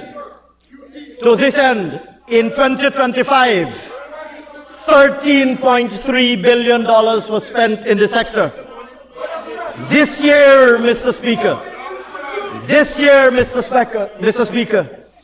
sum of $13.4 billion is budgeted to be spent in the sector.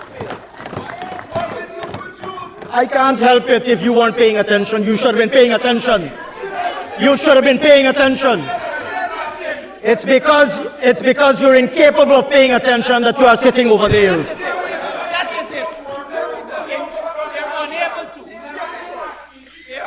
He's incapable of paying attention. That's why he's sitting over there. I can't help it if you...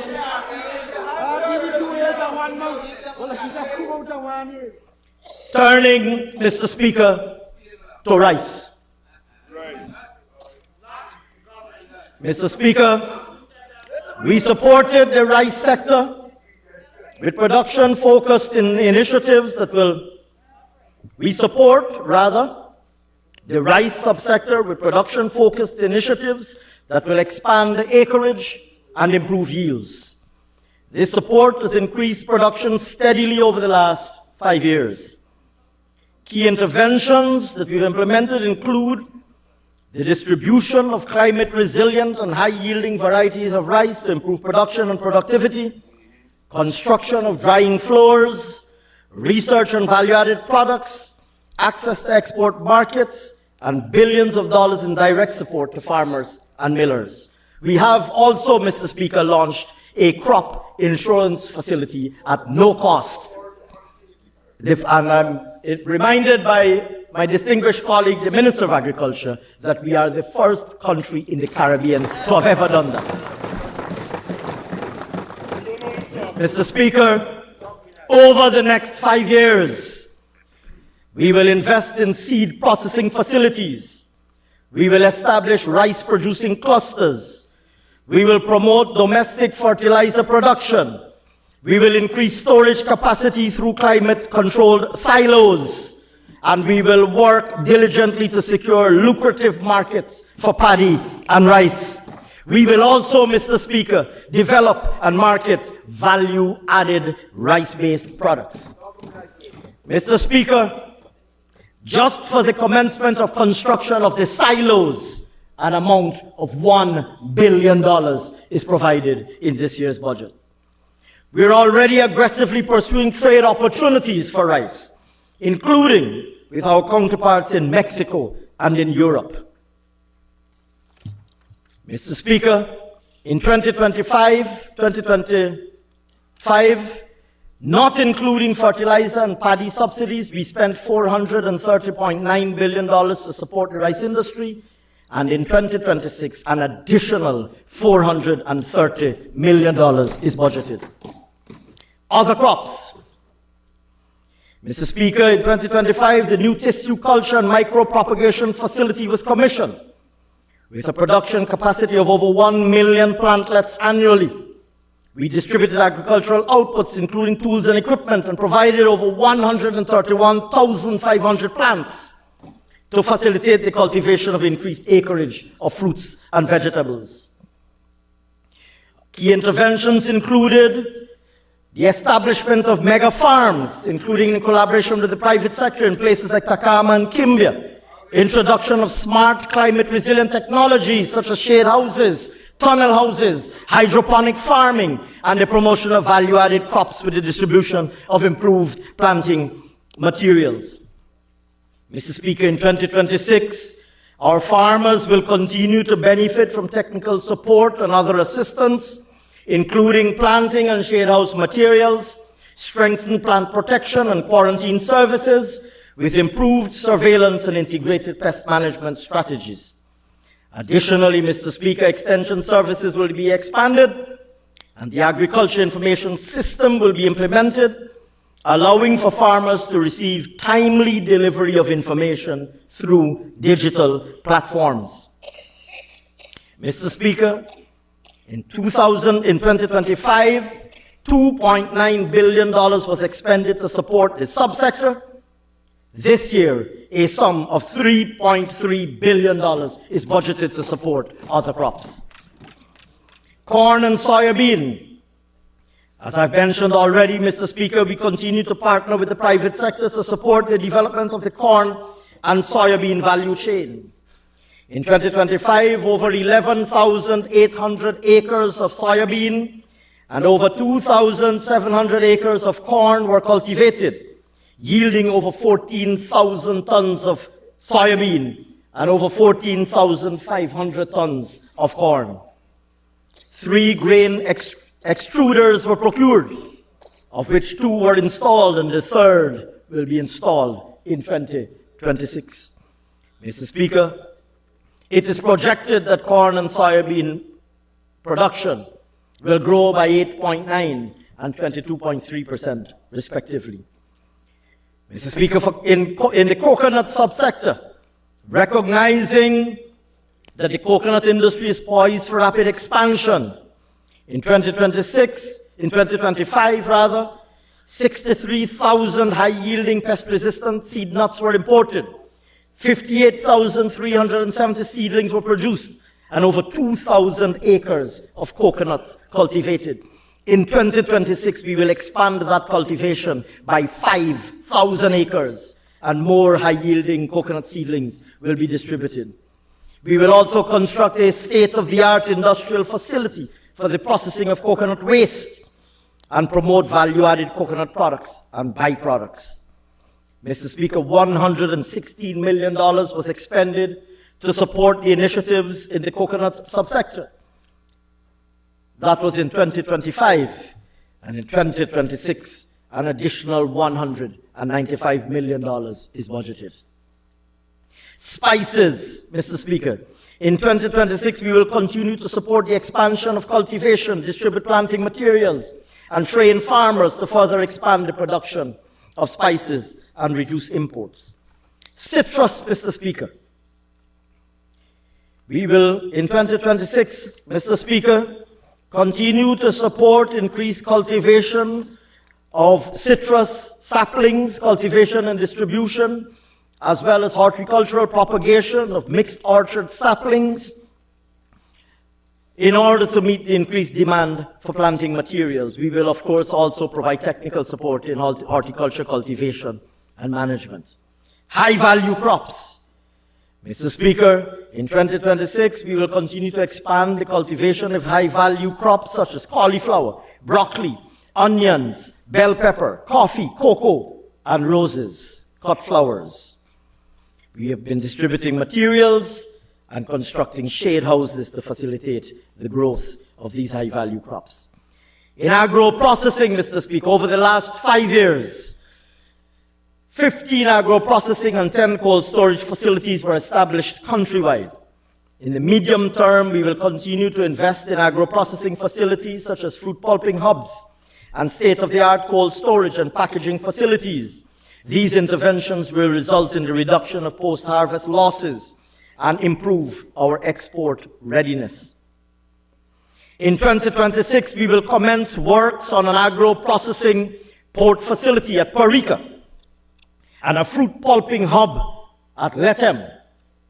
Additionally, Mr. Speaker, agro-processing facilities across the country will be upgraded, and we will continue to train agro-processors and promote our local products. To this end, a sum of $800 million was spent in 2025, and a further sum of $745 million is budgeted for 2026. Livestock.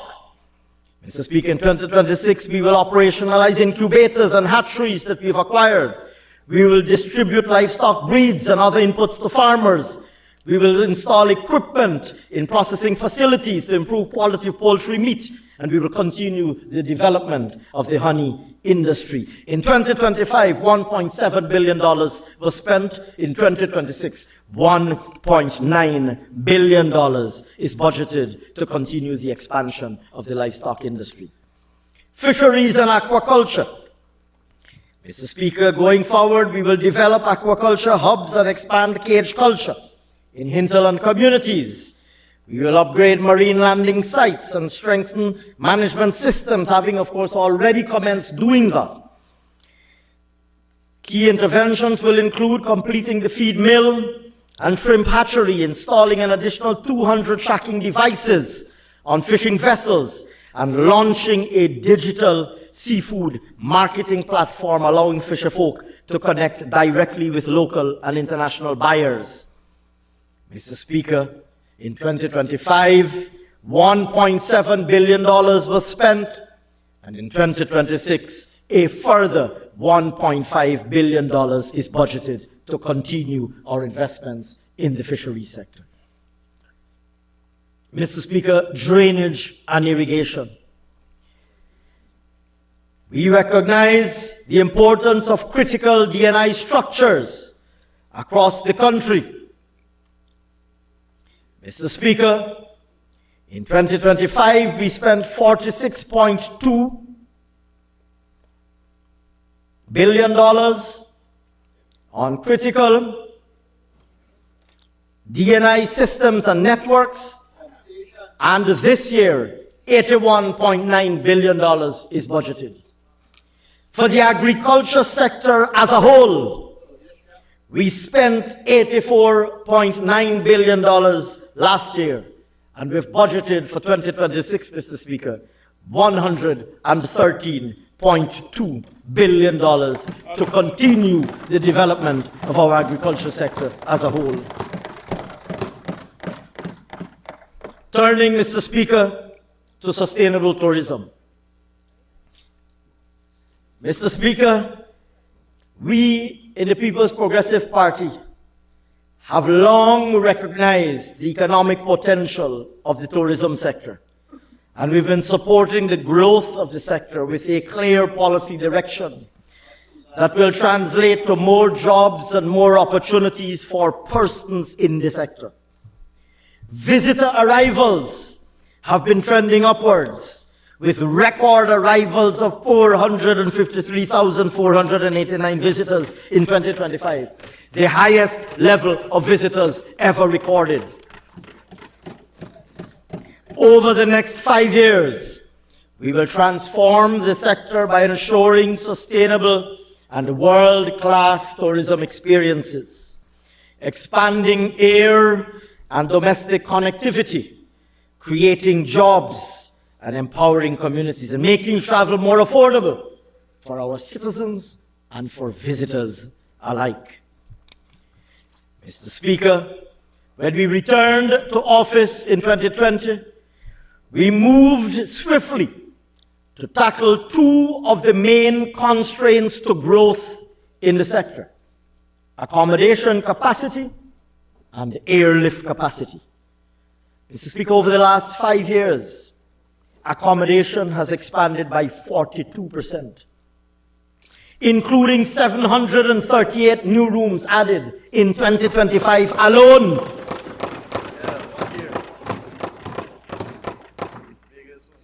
And if that were considered a tremendous accomplishment, Mr. Speaker, in 2026 we are on track to adding another 1,000 additional rooms to our room stock. Mr. Speaker, we have increased the total room stock, or we will have increased the total room stock by the end of this year to over 5,600. Not to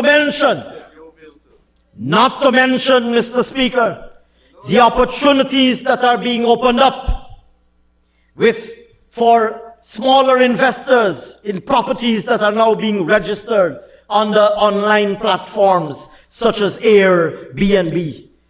Mr. Speaker, today we have at least 115 properties in Guyana registered on Airbnb with a combined total of 544 rooms available for rent on that platform, generating incomes for Guyanese property owners. They wouldn't understand that, Honorable Vikram Barrett. They wouldn't understand that. That is why they are sitting on that side of the House.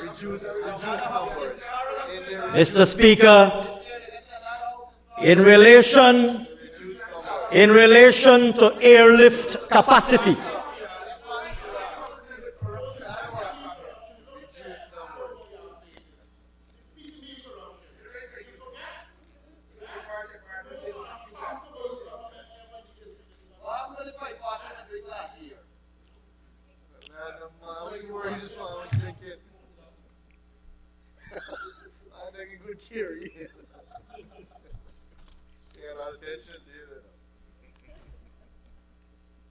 moving swiftly on, sir. Moving swiftly on, sir.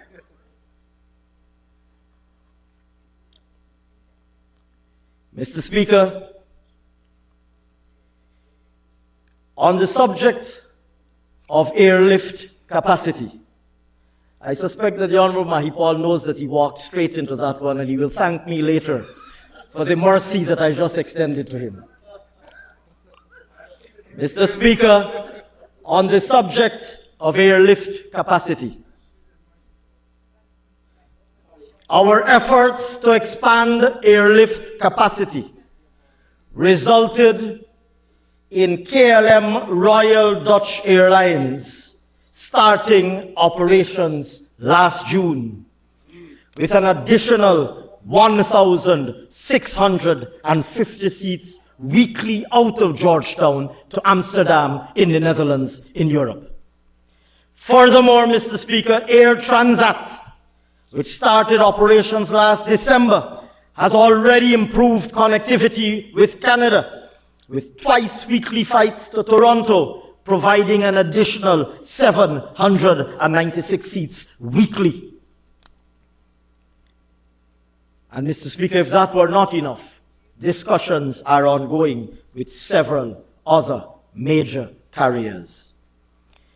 Mr. Speaker, diversifying Guyana's tourism products is central to government's strategy to helping the sector grow faster, to keep more tourism revenue here, and to ensure the benefits reach communities all across the country. Quality remains a hallmark of the Guyanese product. And Mr. Speaker, all of our initiatives in the sector will be complemented by an intensive human resource development agenda headlined by the construction and anticipated completion of the new Hospitality and Tourism Training Institute in Port Morant in Region 6. That institute is slated to be completed this year and opened, and will have the capacity to train over 700 individuals. Mr. Speaker, to complete that institute, a sum of $2.2 billion is budgeted in 2026. Turning now, Mr. Speaker, to what has been described the world over as the orange economy, culture, and the creative arts. Mr. Speaker, Guyana's rich and diverse cultural heritage has defined our identity as a people. It has shaped our beliefs, our values, and our emotional connections to this country, our home. But beyond these intangibles, those that derive from the emotional connection, is a vast array of tangible benefits that can be derived from our unique Guyanese heritage and cultural creativity. Defined from the orange economy perspective, this moves from the emotive and sentimental to the vast economic potential of an industry that can create jobs, generate incomes, and improve livelihoods. Mr. Speaker, in recognizing the untapped opportunities for our country to harvest the economic potential of our culture and the creative industry, at the initiative of no less a person than His Excellency the President, our government has established a national multi-stakeholder Orange Economy Task Force.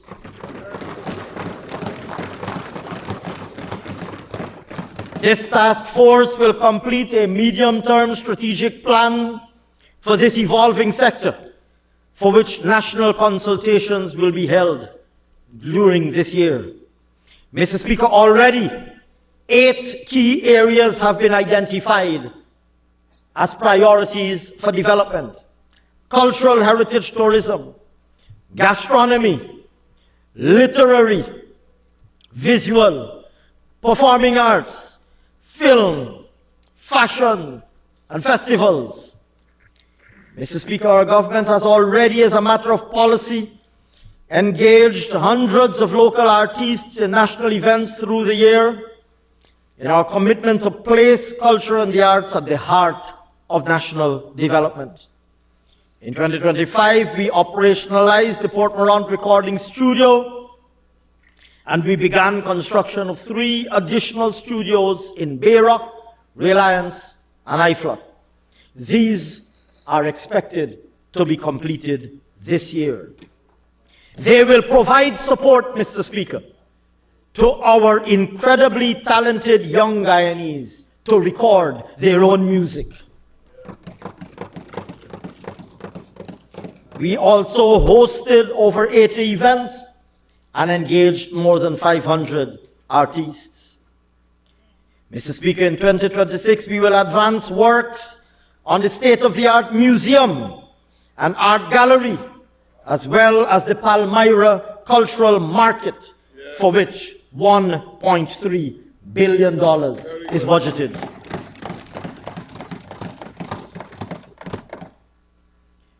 Using the internet connectivity provided by government, both young and more experienced creators will be able to create and utilize digital marketplaces to monetize their creative talents. And looking forward, Mr. Speaker, these and other initiatives will serve to position Guyana as a leader in the Caribbean in the creative and cultural industries by leveraging our rich cultural heritage, our diverse artistic traditions, and our vast talent base to drive our own unique Guyanese orange economy. Mr. Speaker, to this end, on cultural initiatives and pursuits in 2025, $3.6 billion was spent. In 2026, a total of $3.7 billion is budgeted to further develop the sector. Turning now, Mr. Speaker, to small business support. It goes without saying, Mr. Speaker, that micro, small, and medium enterprises play a critical role in stimulating economic growth, creating jobs, and increasing household incomes. Despite their vast contribution to the local economy, SMEs still face several constraints to their growth and development. Foremost amongst these are barriers to affordable financing, relatively high energy costs, which we are addressing, limited market access, and the lack of mentorship and training. Mr. Speaker, we've already implemented across various sectors several initiatives to empower small businesses, whether it be the initiatives to support small farmers, technical and vocational training, technical support and mentorship, product development and marketing, whether it be the special initiatives for women-owned businesses and youth-led businesses. Mr. Speaker, going forward, the flagship SME Development Bank announced by His Excellency the President will completely transform the financing landscape for SMEs.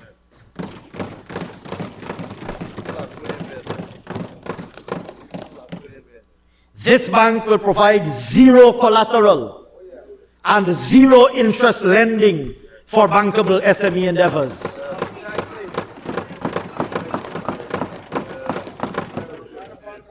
Like we do in the People's Progressive Party, putting people first.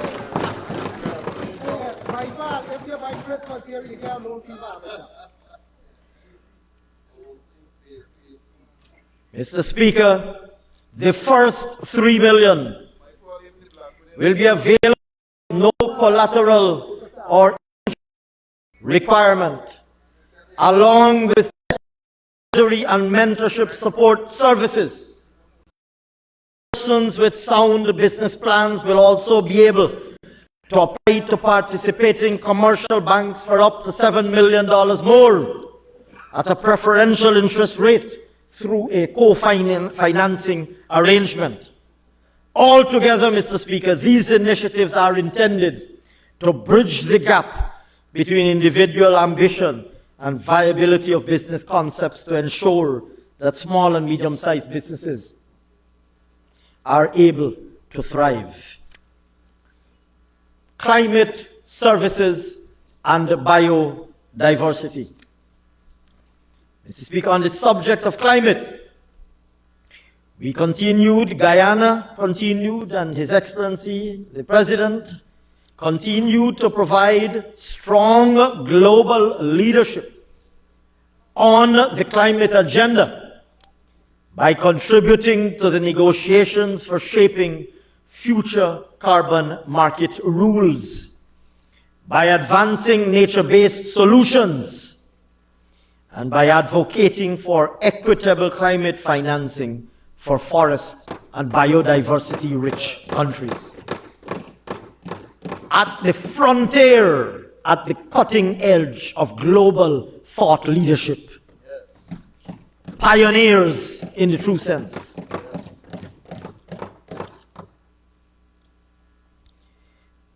In 2025, Mr. Speaker, we concluded a landmark transaction with a major household known international company, making one of the world's first voluntary market purchases of jurisdictional carbon credits from a high-integrity national program, the Guyanese program, further validating Guyana's leadership in transparent and credible carbon markets.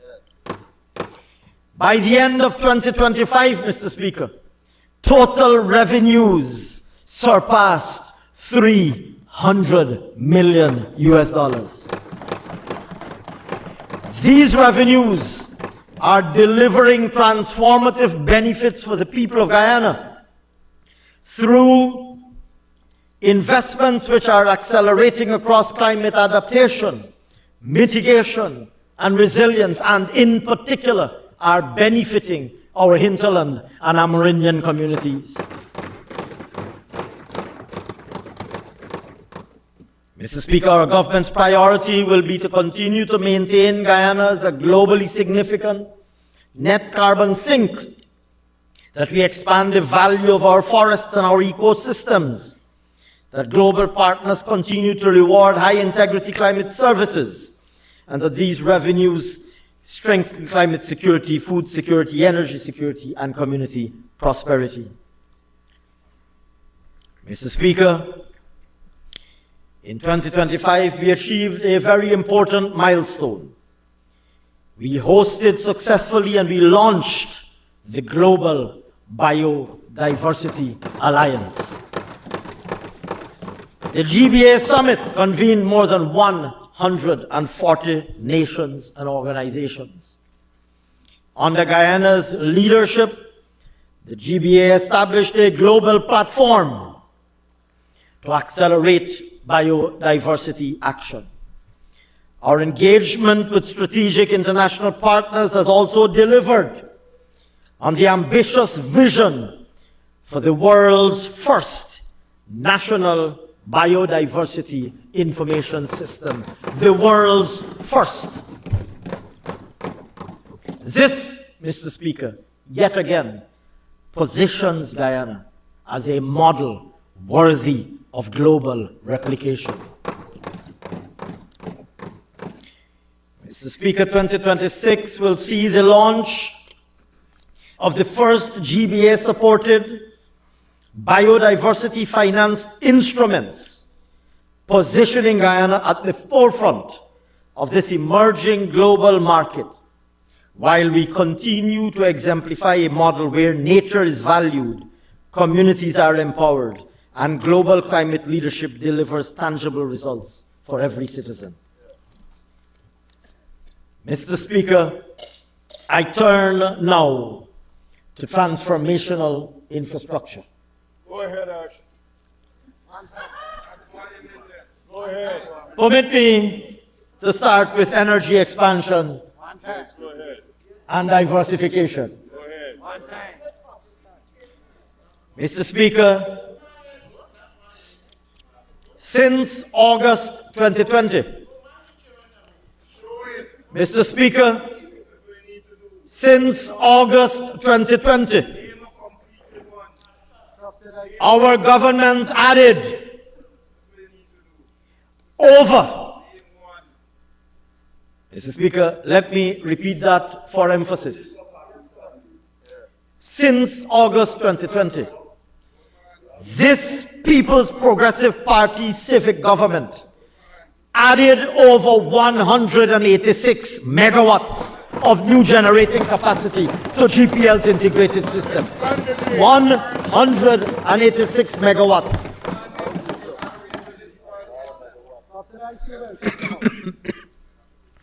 Mr. Speaker, we commenced the upgrade. We commenced the upgrade of GPL's transmission and distribution network. We constructed solar farms at Underneming, Charity, Leg 1, Wakenham, Trafalgar, Prospect, Hampshire, Bartica, Madhya, and Latem. Keep going. Keep going. Break out this song. Break out this song. We constructed mini hydropower plants at Mokomoka, Kumu, and Keto. Keep going. We installed 46 solar mini grids. And Mr. Speaker, we distributed 37,230 solar powered home systems to homes in the Guinean, in our hinterland, to our Amerindian brothers and sisters living in the hinterland. Out of darkness and put them in light. That's it. Mr. Speaker, in pursuit of these and related initiatives, we expended $123.3 billion for the continued development of the energy sector.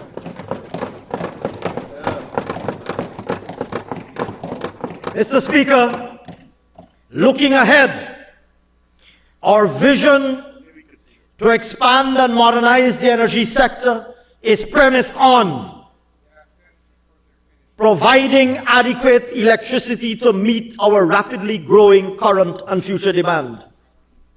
Producing more affordable electricity is therefore reducing the cost to consumers and improving our competitiveness. Enhancing grid quality, stability, and reliability, and diversifying the energy mix as we advance the steady transformation of the sector to cleaner and more renewable sources of energy. Key initiatives include completing phase 1 of the gas to energy project.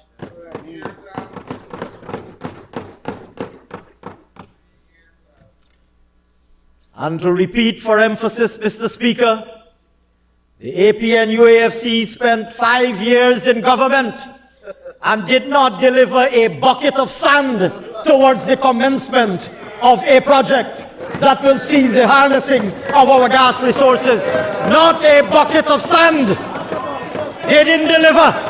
They spent 5 years in government and they could not even identify the location where they will land the gas pipeline. In 5 years, we landed the gas pipeline and we've started to build the power plant, and we will complete the power plant by the end of 2026. They spent 5 years wallowing in their incompetence and their visionlessness, incapable of even settling where they will land the pipeline and where they will build the plant. And they now have the audacity, sir. To quibble over whether our plant is going to finish in September or December. When is your plant going to finish?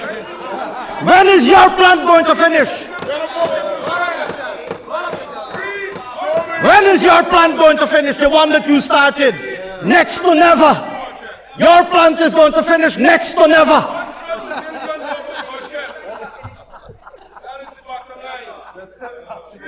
Mr. Speaker, the People's Progressive Party is proud to be the party that will harness the gas resources of Guyana. We are proud that we will be the party in government to build a power plant that will double the energy generating capacity of our country. While those on that side of the house could not deliver 1 megawatt of power fired by our gas resources, leaving the gas resources languishing and unutilized. And they have the audacity to come and quibble about whether it will finish in September or whether it will finish in December. Can you imagine that? Imagine they're quibbling. They are quibbling about when ours will finish. Tell me when yours will start. You are quibbling about when ours will finish. Tell me when yours will start. It didn't start yet. You spent 5 years in government and could not even start a plant. Well, guess what? We will finish the plant. We will finish the plant that you were unable even to start. And we will start the other one, and we will finish that too. And they will still be sitting on that side of the house quibbling about whether our own will done in September or in December. Hear the big drama, Mr. Speaker, hear the big drama about whether it will finish in June or September or December. Guess what? The People's Progressive Party gas to energy project will finish. Up to AFC gas to energy project, it even start. And it will never start. It will never start. Mr. Speaker, The only gas that they pass in is flatulence. That is the gas to energy project. tell them, Honorable Faz Ramson, tell them. That is the gas to energy project. The flatulence. Our deadline is the deadline to complete. They missed the deadline to start. I am proud that we are quibbling over the deadline when we will finish Imagine you miss your deadline to start. The only thing I know what is a buttercup tree and you have to ask for the parliament building. That's the only thing I know. Here, and they want to know why they're sitting on that side of the house. They're grateful to be sitting. They're grateful to be sitting on that side of the house. Look at them, proud to actually have made it to an opposition seat. Imagine being reduced to being proud. Imagine being reduced to being proud to making the cut so that you can get a little opposition seat.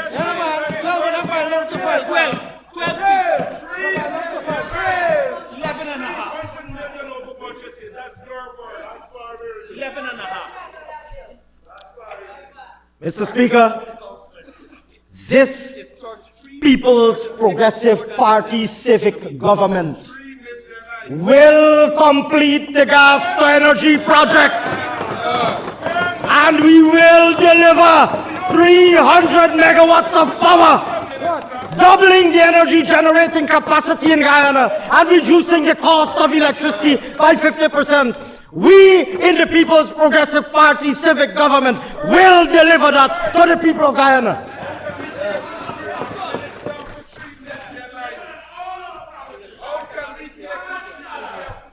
Even more so, Mr. Speaker, we will deliver phase 2. Mr. Speaker, we will not only complete phase 1, we will commence and complete phase 2. Yes. And then we will turn to the third plant in Palmyra. Yeah.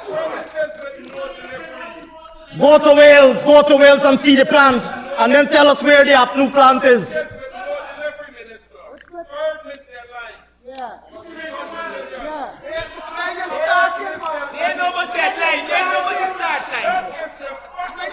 He talking about missed deadline, Mr. Speaker. A man that Aubrey Norton won't even give an opposition seat to. A man that Aubrey Norton won't even give an opposition seat to. A man that David Granger didn't even put on the stage, that Joe Harman didn't bring to the parliament, that Aubrey Norton didn't bring to the parliament. Can you imagine that? Can you imagine? In this instance, I have to say that David Granger, Joe Harman, and Aubrey Norton must have known what they were doing. This must be the rare instance. This is the rare instance that David Granger, Joe Harman, and Aubrey Norton knew what they were doing, not even to give this gentleman a seat in the opposition benches. I never thought that I would have seen the day when I would have said that David Granger, Joe Harman, and Aubrey Norton knew what they were doing. I never thought I would see the day. Tell us about why you couldn't even get a seat. Tell us about why you couldn't get a seat under Granger, under Harman, and under Aubrey Norton. Tell us why you couldn't even get a seat. You want me to go back now, eh? You want me to go back now? You hear how he begging. Honorable Mohammed Nandalal, the Honorable Sharma Solomon is begging now. Go back to your budget presentation now. Take your licks like a man. You want to make noise? Take your licks like a man. Don't come and make noise. You make noise, I gonna make back noise for you. You're begging now for me to go back to my budget. All right, you're begging for me to go back to my budget presentation. You're begging. Turn the cameras on him and show how he's begging for me to go back to the budget presentation now. Want to make noise? You think you alone can make noise? Now you alone can make noise. You ain't got no monopoly on making noise in this house. You ain't got no monopoly on making noise in this house. You're begging me for go back. He's begging me now. Please go back. Honorable Mr. Speaker, the honorable member is begging me now to please go back to my budget speech. All right, honorable member. All right, honorable member. I will go back. I will oblige you. I will go back to the budget speech. I will oblige you. You see how be glad for me to go back to my budget speech now? You ever see something like this? All right, I'm going to go back to my budget speech. Don't worry, don't panic. Don't get worked up. I'm going back to my budget speech. To take your legs like a man, you have to be a man. That's a man.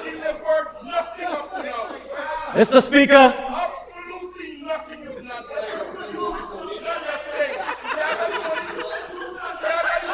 Mr. Speaker, He was the chairman in Region 10, and we're going to take over there all the seats. He was the chairman. We're going to take over all the seats.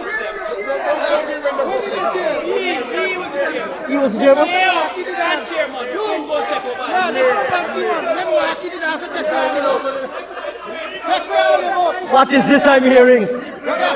What is this I'm hearing?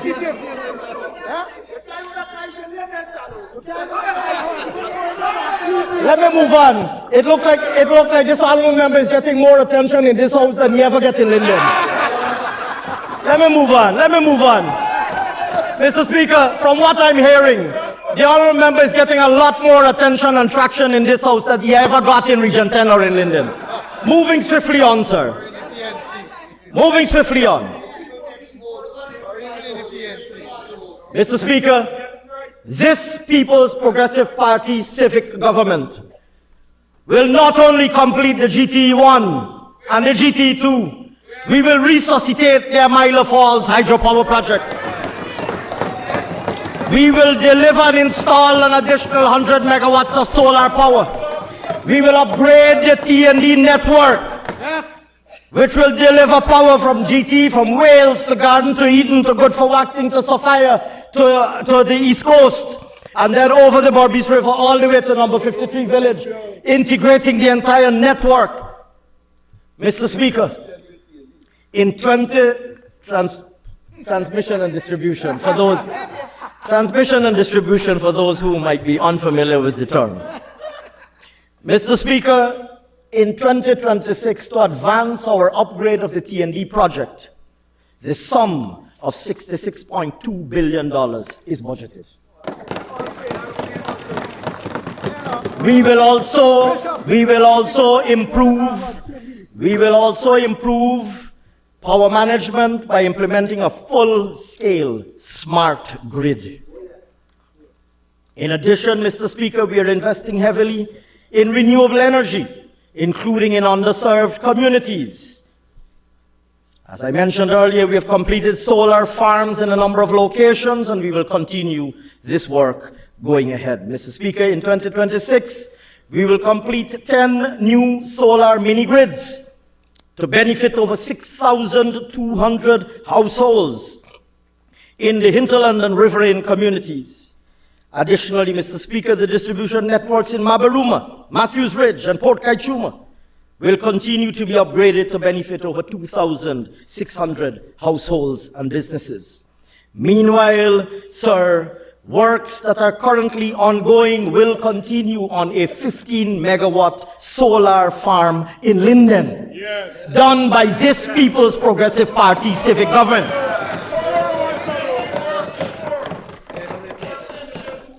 The sum, Mr. Speaker, of $6 billion is budgeted for renewable energy intervention.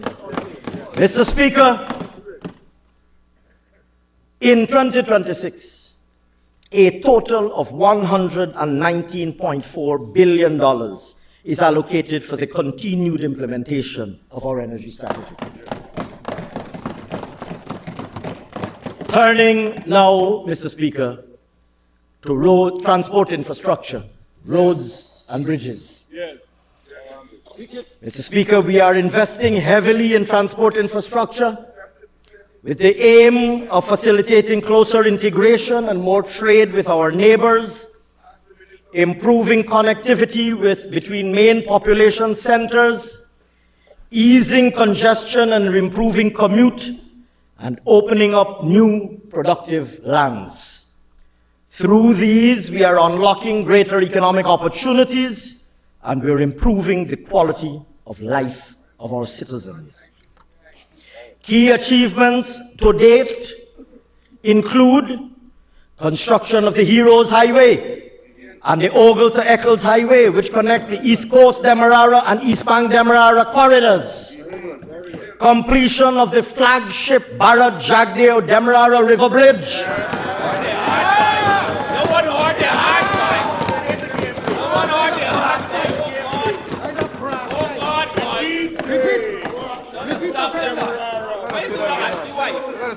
I hear the call for me to repeat that particular item because some people didn't hear the name.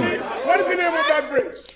That bridge to which I refer is none other What's the name of that than the Bharat Jagdeo Demerara River Bridge.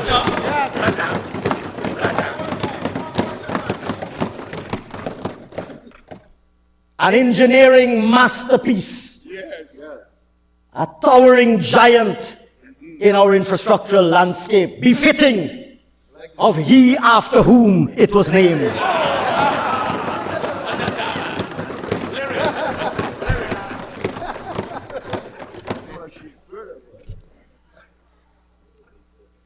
Mr. Speaker,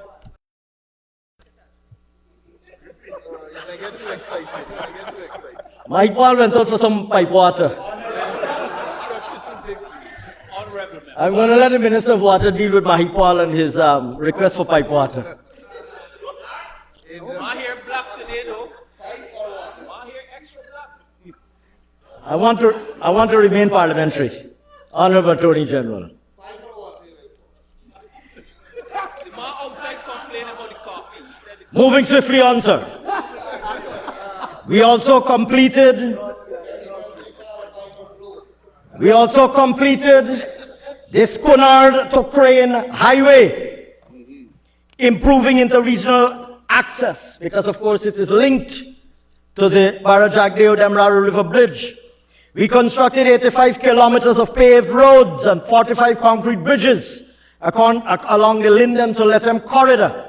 And we upgraded several critical hinterland arteries, such as Kumaka to Kwebana, Walnut to Settlement, Karasamai to Paramakatoy, just to name a few. Just to name a few. And if I were to name all, we would be here All night. I have a very short time allocated to me, and I don't want to utilize it by naming all of the roads that we've built. Constrain yourself. Please constrain yourself.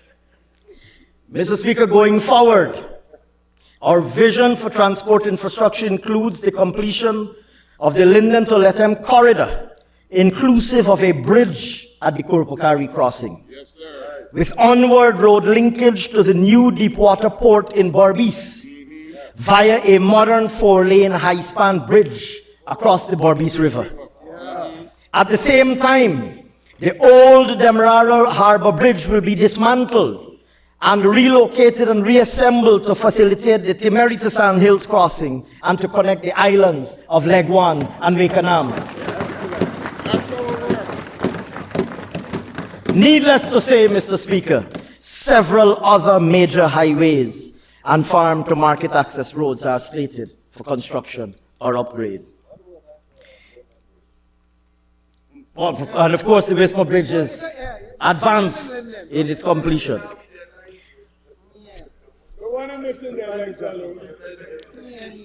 Mr. Speaker, in 2026, key major projects include continuing the railway embankment 4-lane highway from Sherry Street to Orange Nassau and onwards to the Mahika River Bridge. For that project, $6.1 billion is budgeted. The next phase of that project will extend the 4-lane highway all the way to the Edward. That is expected to commence in 2026. We're continuing the Ogle to Eccles Highway onwards to Providence and then to Diamond to provide additional access to the East Bank of Demerara and to the West Bank of Demerara, for which $13 billion is budgeted. We will continue the Heroes Highway from Busby Dam to Land of Canaan, for which $28.6 billion is budgeted. And this highway will eventually, of course, go all the way to the Susai to Linden Highway. We will continue the upgrade of the good success to Timeri Road on the East Bank of Demerara, for which $8.4 billion is budgeted. We will continue the Susai to Linden Highway, for which $13.1 billion is budgeted. We will complete the Linden to Mabura Hill Road, for which $10.4 billion is budgeted. We will commence, as I mentioned earlier, the Mabura Hill to Kurpakari Road, for which $7.6 billion is budgeted. We will advance construction of the Palmyra to Molson Creek Road in Region 6, the 4-lane highway from Palmyra to Molson Creek. A sum of $15.1 billion is budgeted for that.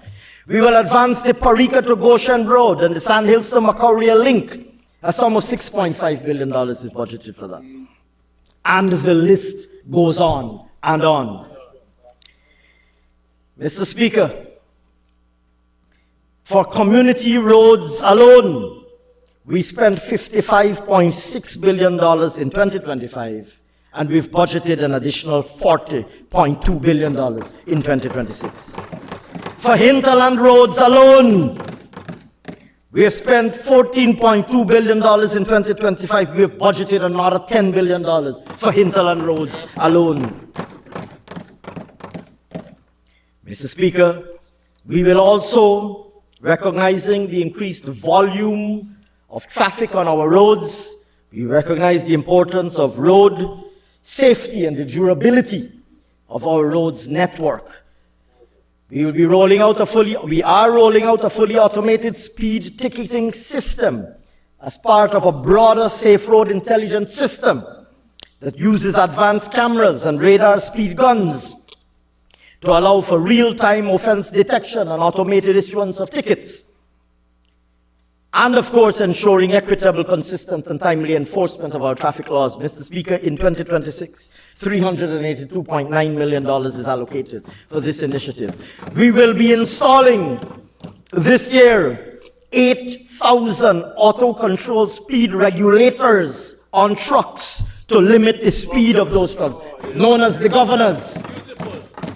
8,000 speed regulators on trucks to limit the speed and therefore improve safety on our roads. And importantly, Mr. Speaker, we will confront the long-standing challenge of heavy-duty trucks parked along public roadways, posing safety risks, exacerbating congestion, and we will develop dedicated parking facilities for such large vehicles. An initial facility is planned in Grove to accommodate over 390 trucks, and we have plans to roll this initiative out wider afield. Mr. Speaker, in order to ensure the structural integrity of our roadways, we are placing renewed emphasis on weight control and on the enforcement of applicable speed limits. In 2025, 20 weigh-in-motion scales and 400 vehicle clamps were procured in 2025. In 2026, we will continue to establish additional testing sites. And where needed, we will strengthen the legislative and regulatory framework to ensure that we are able effectively to enforce a maximum weight limit on trucks. Mr. Speaker, for the development of our roads and bridges network, a total of $196.1 billion is budgeted, transforming the transport infrastructure of our country. Turning, Mr. Speaker, to air transport. Mr. Speaker, our country's extraordinary rate of economic growth, our increasing visibility worldwide, and our work in promoting our country as an attractive tourist destination have resulted in an unprecedented level of visitor arrivals for both business and pleasure. This has driven the need to expand the Chedijagan International Airport. It has generated the need for us to consider establishing new municipal airports, and it has created an absolute and urgent necessity for us to upgrade our hinterland airstrips. Mr. Speaker, within this term of office, this People's Progressive Party civic government will construct a new arrivals terminal at the Chedijagan International Airport. Mr. Speaker, preparatory work has already started, and this project is slated to be completed in 2028. To advance this project, a sum of $3.2 billion is budgeted. Mr. Speaker, in collaboration with the private sector, we will embark on the construction of 2 new municipal airports at Rose Hall, Kanji in Region 6 and at Letem in Region 9. These will improve connectivity within Guyana and with neighboring countries, and will provide regional and domestic carriers alternative landing destinations in Guyana. In the case of Rose Hall Kanji, this will constitute a critical connectivity port to facilitate ease of access given the broader vision for industrial and economic development in Region 6, once or when the gas pipeline is landed there. When it lands there. Mr. Speaker, in the case, watch this space and you will see it delivered, and you'll still be sitting on that side of the house. You'll see that and more delivered, and you'll still, I don't know, you make it past one APNU leader. I don't know if you made 2 or 3 of them discarded you, right? You made it past one. I don't know if you'll make it past the next one, because you and your party will still be in opposition for a very long time. You'll be around to see us deliver that. I don't know if you'll necessarily be on that side of the house, but moving swiftly on. Don't worry, I'm going back to my budget speech. Don't panic, I'm going back to my budget speech. Mr. Speaker, in the case of the Lethem Municipal Airport, this will facilitate the emergence of Region 9 as a major hub for trade, tourism, and connectivity between northern Brazil and the Caribbean. Mr. Speaker, additionally, we will continue to maintain and upgrade our numerous hinterland airstrips as we see the impact of our investments resulting in more efficient movement into the hinterland. In 2025, $2.5 billion was spent to do work on several hinterland airstrips. In 2026, a sum of $4 billion is budgeted to advance works on hinterland airstrips. Recognizing, Mr. Speaker, the rapidly growing demands of the aviation sector in Guyana, and to prepare our country to benefit fully from the vast opportunities of this sector, we will facilitate the establishment of an aviation school right here in Guyana to equip Guyanese and persons from the Caribbean with the full range of aviation skills, including certification of pilots, engineers, inspectors, air traffic control officers, and other aviation-related expertise. River transport. Mr. Speaker, mindful of the demand for an improved river transport service, we have rehabilitated over the last 5 years alone 6 stellings, 28 beacons, navigational markers. We have purchased 4 additional ferry vessels, 3 pilot boats, a tug, a hydrographic survey vessel. We've completed dredging of a number of rivers, the Waini, Komaka River, etc. And we've implemented, for ease of consumer and commute experience, an online booking facility which has completely transformed the booking and commute experience of persons crossing from the Parika Stelling. Mr. Speaker, in 2025, we procured 2 new vessels.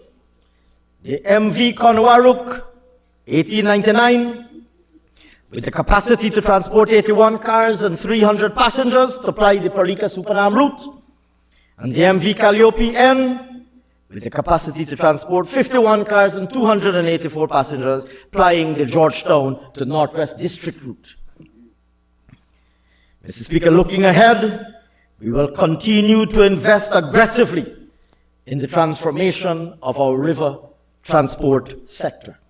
New port facilities at Charity, Parika, and Port Kaichuma will be built to support agricultural exports and provide far more efficient river commute service.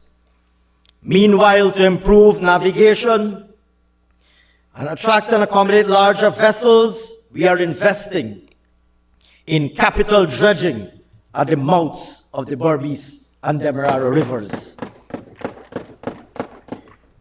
Mr. Speaker, in 2026, The sum of $2.2 billion is budgeted to advance the construction of the new Parika Ferry Stelling and Waterfront Development Project.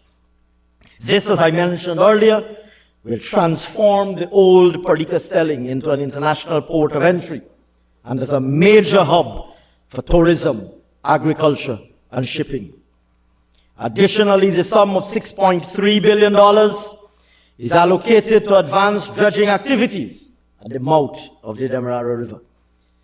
Mr. Speaker, in 2026, the sum of $11.2 billion is budgeted for the river transport sector. Sea and river defense.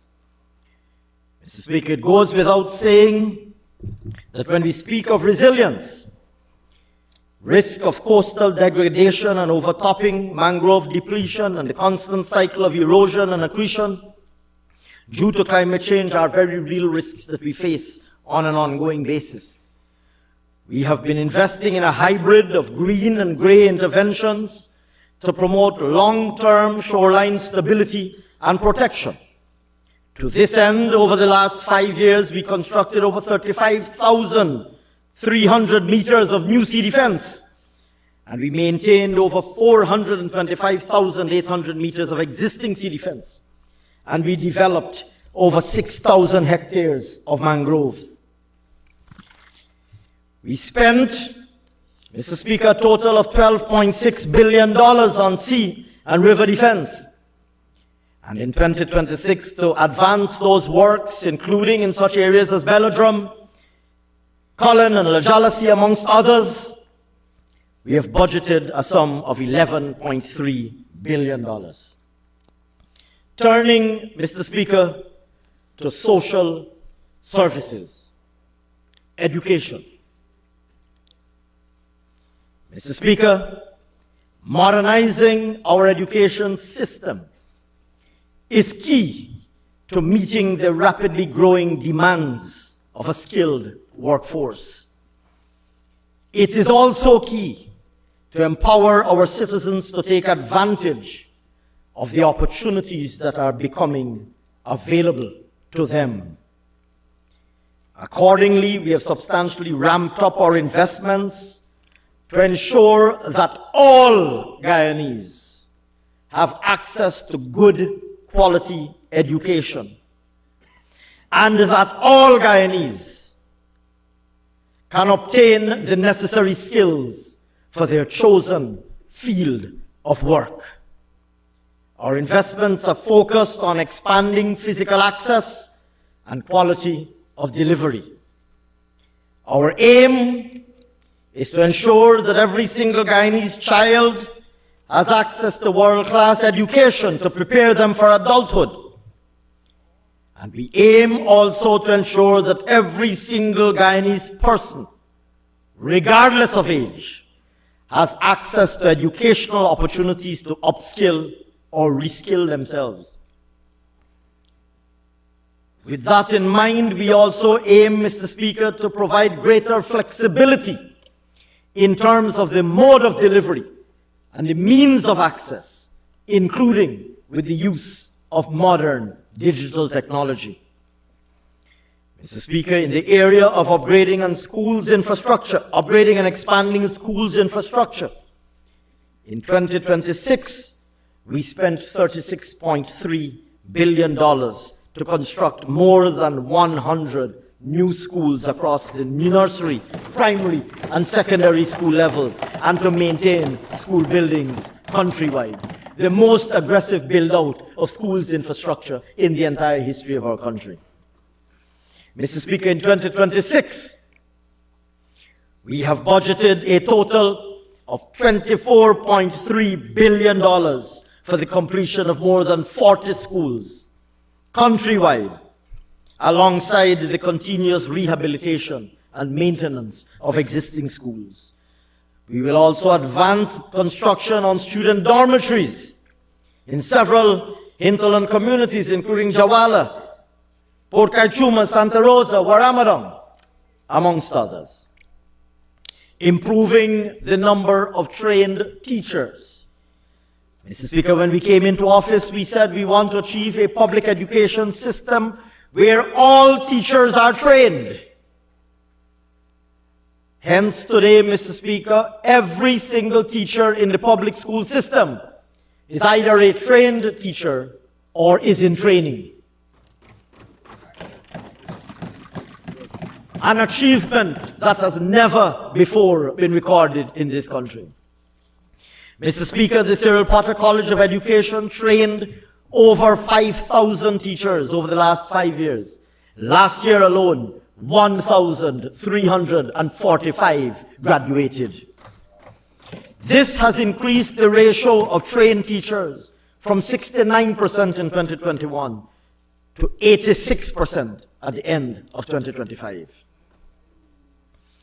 Needless to say, Mr. Speaker, we are also focusing on improving the number of specialist trained teachers in such areas as mathematics, science, and music. Turning, Mr. Speaker, to the question of improved availability of textbooks and classroom resources. Mr. Speaker, we spent over $2 billion to procure textbooks and reading materials in 2025. In 2026, we have budgeted an additional $2.3 billion. School grants, we introduced school grants for the first time in the history of our education system. And we distributed school grants to every school for the purchase of classroom materials. In 2025, we disbursed a total of $2.9 billion of school grants. In 2026, we have budgeted $3.1 billion for school grants. The Learning Channel and the digital school, deployment of digital technology to deliver educational content. Mr. Speaker, through the Hinterland Riverine Television and Satellite Project, we expanded access to the Guyana Learning Channel, distributed 748 televisions, 153 solar panels, 399 satellite dishes to 204 primary schools nationwide over the last 5 years. We offered 6 digital channels along with the existing analog. And Mr. Speaker, we distributed more than 1,600 digital television to households to improve signal. Mr. Speaker, in December 2025, we launched the flagship Guyana Digital School, which, at the decision of His Excellency the President, was extended to our sister CARICOM countries for students of grade 10 and grade 11. Guyana, under President Ali's leadership, making the Guyana Digital School publicly and freely available as a regional public good. Most worthy of applause, Honorable Minister Anthony. Couldn't agree more.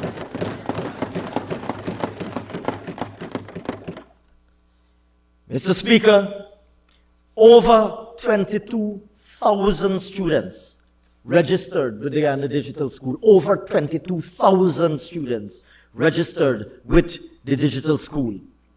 It is expected that all grades at the secondary level will have access by March 2026. Mr. Speaker, this is revolutionizing access to educational content because it is making the curriculum available for free for supplementary education if children and their parents choose to use it for that purpose. Mr. Speaker, in 2025, we spent the sum of $310.5 million. In 2026, we have budgeted the sum of $176.1 million to continue to roll out the Guyana Digital School initiative. School feeding. Mr. Speaker, approximately 110,500 children in all nursery and all primary schools are benefiting from the National School Feeding Program. and nearly 4,600 children from 29 secondary schools in hinterland and riverine areas are also benefiting, this time from hot meals. Mr. Speaker, in 2026, we have budgeted the sum of $7 billion to continue the national school feeding program. Mr. Speaker, cash transfers and financial support. Mr. Speaker, the $50,000 per child Because We Care cash grant, which was callously and unconscionably taken away from the children of Guyana when the APNU AFC was in government. A cash grant that we were providing long before we started producing oil. Without a cent of oil money, the People's Progressive Party was providing a cash grant to the children of our public schools. The APNU AFC came into government, Mr. Speaker, and took that cash grant away. Some will say snatched that cash grant. The Honourable Minister of Education, who I know feels very passionately and emotionally about this matter, snatched. The APNU AFC snatched this cash grant from the children of Guyana. Mr. Speaker, the People's Progressive Party, Mr. Speaker, the People's Progressive Party promised that when re-elected, we will resume the payment of that cash grant and we will increase it. And we returned to office and we resumed the cash grant and we increased it to $50,000 per child. Plus the 5,000 uniform grant. And we have extended its coverage even to children attending private schools. Mr. Speaker, today that cash grant puts in the hands of the parents of children going to school and therefore injects into the economy of Guyana, into the markets and shops of Guyana to buy consumables for the children of Guyana, a total of $11.7 billion.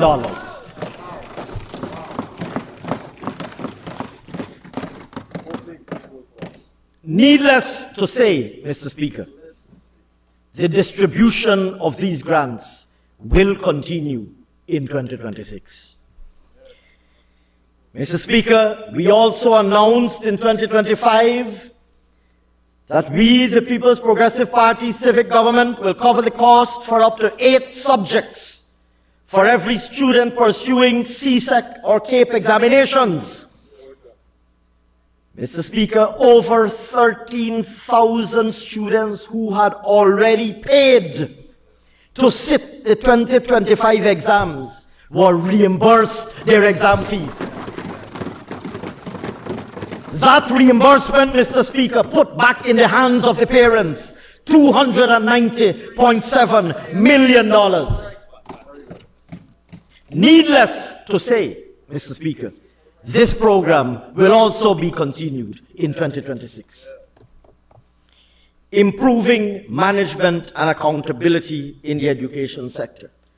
Mr. Speaker, we recognize the need for improved management and accountability in our public schools. To this end, we will continue to implement the Education Management Information System to improve schools administration.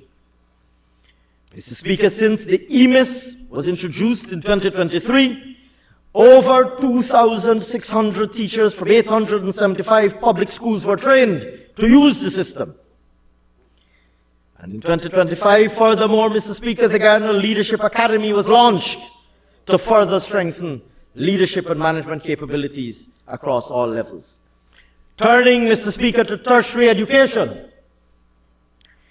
Mr. Speaker, to eliminate the burden on those who have taken or who had taken in the past University of Guyana student loans, we took the decision, Mr. Speaker, that we will write off, and we have written off, over $3 billion in student loans, benefiting more than 4,000 persons. Mr. Speaker, needless to say, we, in and of the People's Progressive Party civic government, will continue the write-off program in 2026. Mr. Speaker, since we abolished tuition fees for UG, the number of applications to pursue higher education has skyrocketed. From 17,800 applications in the 2024-2025 academic year, from 17,800 to 26,000 in the 2025-2026 academic year. From 17,800 to 26,000, Mr. Speaker. And recognizing the high demand for access to particular University of Guyana programs, especially engineering and the medical sciences, and in keeping with our rapidly growing demand for skilled personnel in these areas, we will be expanding access. In fact, it might be appropriate for me to say we are expanding access to medicine and engineering programs in regions 2, 3, and 6. And for the full rollout of that initiative to ensure that persons can access medical sciences and engineering programs in regions 2, 3, and 6, an amount of $1 billion is provided to ensure the successful deployment of this initiative. Mr. Speaker, in order to finance its ongoing and expanded operations, including this new initiative, the University of Guyana has been allocated a total of $14.5 billion in 2026.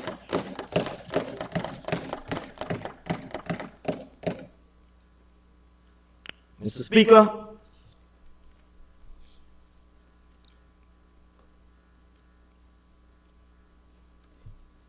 in pursuit of the objective of delivering tertiary education, even in the homes of those who, for one reason or another, might be unable to attend a traditional bricks and mortar campus, such as Turkine or Tain. We promised in our manifesto in 2020 the delivery of online scholarships. That led, sir, to what has now become known, indeed what we implemented immediately upon entering office, and what is known as the Guyana Online Academy of Learning. Mr. Speaker, that program has seen us exceed our manifesto commitment and has seen a vast upsurge in demand for scholarships, and in fact an expansion in the range of programs that it offers. So much so, Mr. Speaker, that in our 2025 manifesto, we undertook to offer, we committed to offer an unlimited number of scholarships to all eligible Guyanese. If you apply and you get admitted to the program on the goal and you want a scholarship, the People's Progressive Party civic government will give you that scholarship. And you will do your course and you will get your certificate and your degree and your master's degree and even your PhD. And you will be able to take advantage of better employment opportunities, progressively better employment opportunities over and beyond the course of your studies. Mr. Speaker, in 2025 alone, we awarded 10,805 scholarships.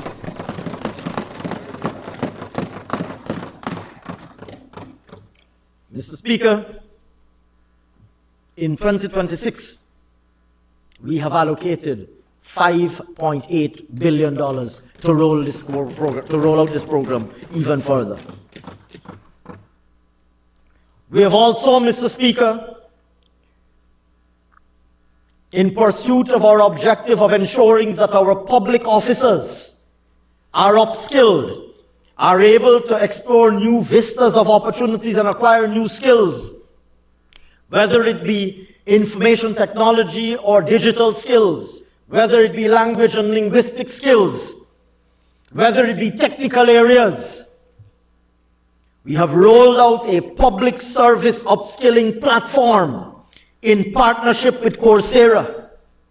And today, a wide range of online professional courses are available to our public servants free of charge. And they are welcome to peruse a long list, a long menu of courses that they are able to sign up for and able to access completely free of charge and obtaining certifications issued by internationally renowned universities. Offered, Mr. Speaker, by the People's Progressive Party. This is another one of them who has a problem paying attention. This is another one of them who got a problem with paying attention, like he now wake up. Like he now wake up. Honorable Member, Mr. Campbell, you need to crack the whip. You need to crack the whip. You have a lot of MPs who are sleeping in the house. You need to crack the whip, or like you sleeping on the job too. You need to crack the whip. You got a lot of MPs sleeping on the job. You came late. You missed the UG gaff. Crack the whip, or else we'll have to get Honorable Gale to share it to crack the whip on you. Or, oh yes, they can't figure out where the chief whip will come from, no? That's the problem. They can't, oh, I forgot. APNU wanted their own chief whip.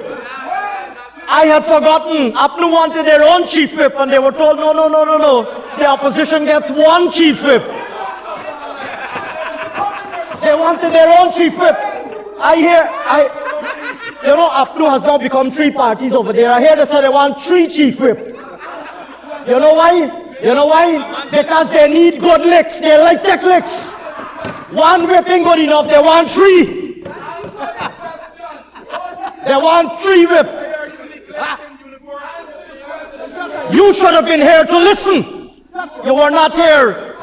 As usual, clueless. As usual, clueless. Pay attention. You are incompetent, honorable member. Honorable member, the inattentiveness and incompetence of APNU. I'm inviting the people of Guyana to view the video of APNU AFC, of APNU MPs repeatedly asking questions about matters that were just discussed. Under the leadership of Honorable Campbell. Under the leadership of Honorable Campbell. Listen to what was being said in the house. Don't come in the house. Don't come in the house late. Don't come in the house late and asking questions. I'm not here to repeat things for you. I'm not here to repeat things for you. Let me start talking about poetry. If you got a problem paying attention, I'm not here to solve your problem.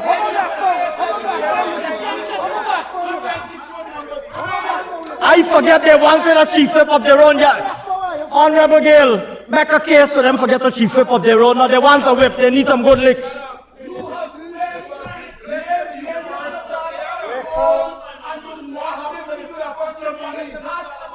Somebody somewhere is paying attention to you.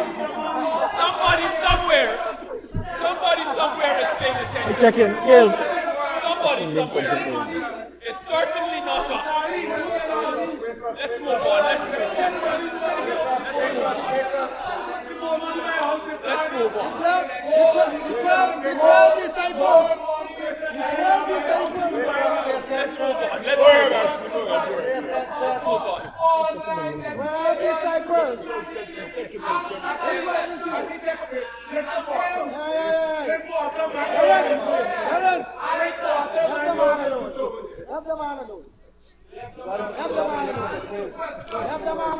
Mr. Speaker, Mr. Speaker, those who don't pay attention generally bring last in the class. Need I say more, sir? Moving swiftly on. Technical and vocational education. Mr. Speaker, Mr. Speaker, this People's Progressive Party civic government, last in the class, don't pay attention, that's why. He's there for a reason. What do you think? Mr. Speaker, Mr. Speaker,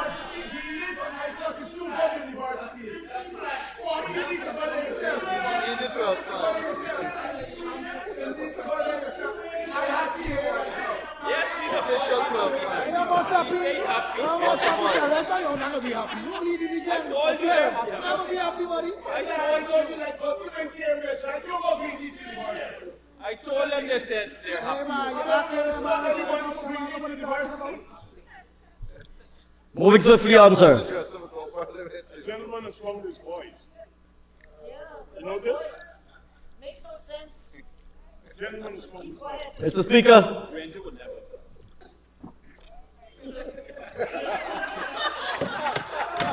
not even Norton would do that. But these were leaders, right? Mr. Speaker, this People's Progressive Party civic government views technical, vocational, educational training opportunities as critical to the needs of our labor force. To this end, we have commissioned practical instructional places, or spaces rather, like centers at Bartica, St. Ignatius, and in the Northwest District at BV, Betavaking, Fellowship and Hopetown, benefiting over 3,900 persons. Mr. Speaker, in 2025, we completed construction of the Guyana Technical Training College campus in Port Morant, which will now deliver hands-on training to equip our workforce, which is already delivering hands-on training to equip our workforce with skills for the oil and gas sector. Mr. Speaker, to date, through the use of the state-of-the-art facility simulator known as Factor, over 50 persons graduated in areas such as mechanical, production and process operations, and 20 more are expected to graduate in March 2026. And these people, all of these persons graduating, go straight into employment, into work in the oil and gas industry. Young Guyanese people walking straight out of that facility in Port Blanc into an oil and gas job that otherwise they would have to have gone overseas to train for. That training used to take place in Canada. It is now offered in Port Blanc. Mr. Speaker, in 2026, we will begin construction of a practical instructional center at Madhya, for which $100 million is budgeted. Mr. Speaker, the Board of Industrial Training, an extremely important and historic institution, spent $2.6 billion to train over 14,000 persons over the last 5 years, of which in 2025 alone, 2,218 of them graduated in practical skill areas after completion of their course, in which they find themselves immediately employable in such important areas as heavy equipment operators, for which we are unable to supply as many heavy equipment operators as are needed. As soon as the course is completed, a graduated heavy equipment operator walks straight into a job. Mr. Speaker, in 2026, $723.1 million is allocated to train over 2,000 more persons in areas such as electrical installation, welding and fabrication, plumbing and furniture making, all practical skill areas in high demand. Mr. Speaker, in 2025, the sum of $2.5 billion was spent for TVET. Mr. Speaker, in 2026, a further $2.5 billion is budgeted to roll out further our TVET programs. Mr. Speaker, in the education sector as a whole, in 2025, the sum of $183.5 billion was spent to support all of our interventions. In 2026, another $183.6 billion is budgeted for the sector.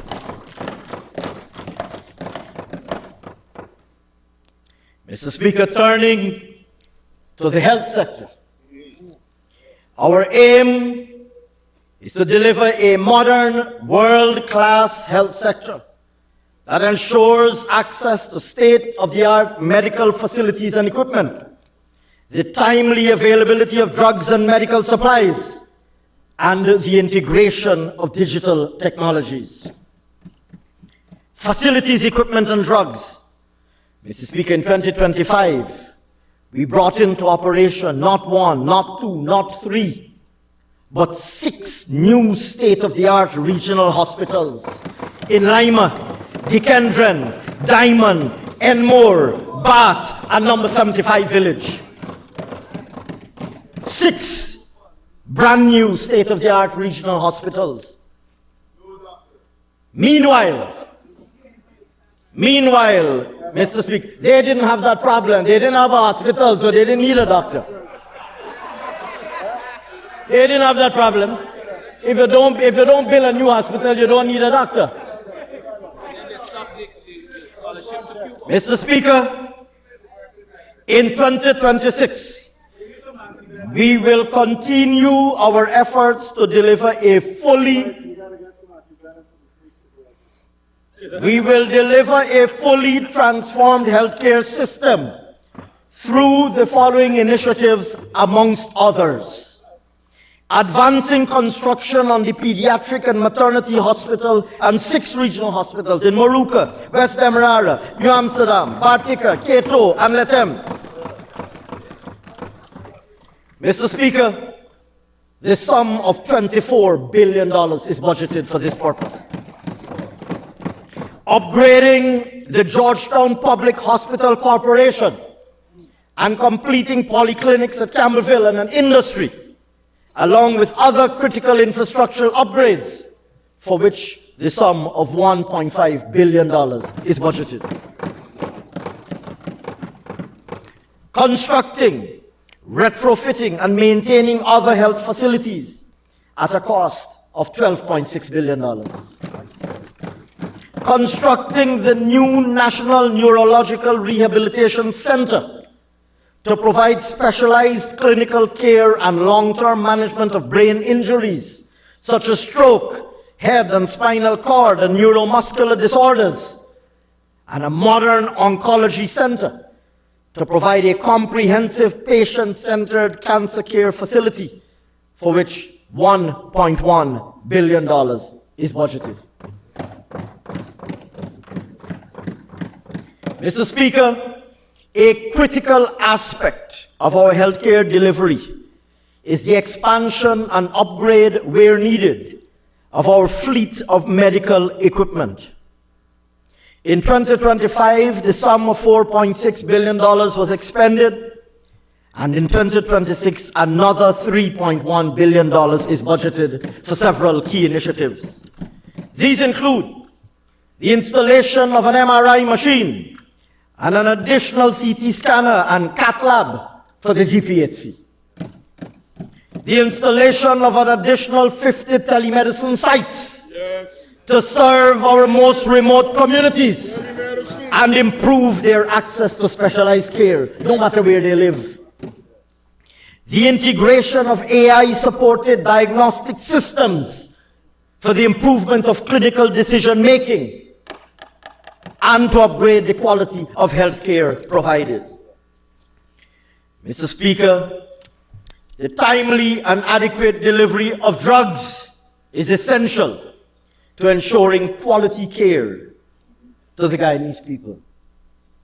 As such, we have budgeted for the following key initiatives: the construction of 5 regional distribution centers in Mabaruma, Onderneming, Williamsburg, Lethem, and Bamia. Investing in the modernization of the drug supply chain management system through advanced warehousing, inventory tracking, and medication dispensing systems. And then, of course, Mr. Speaker, the supply and delivery of drugs and medical supplies, of which $30.3 billion was spent in 2025, and an additional $34.9 billion is budgeted in 2026. I turn now, Mr. Speaker, to the electronic health record system.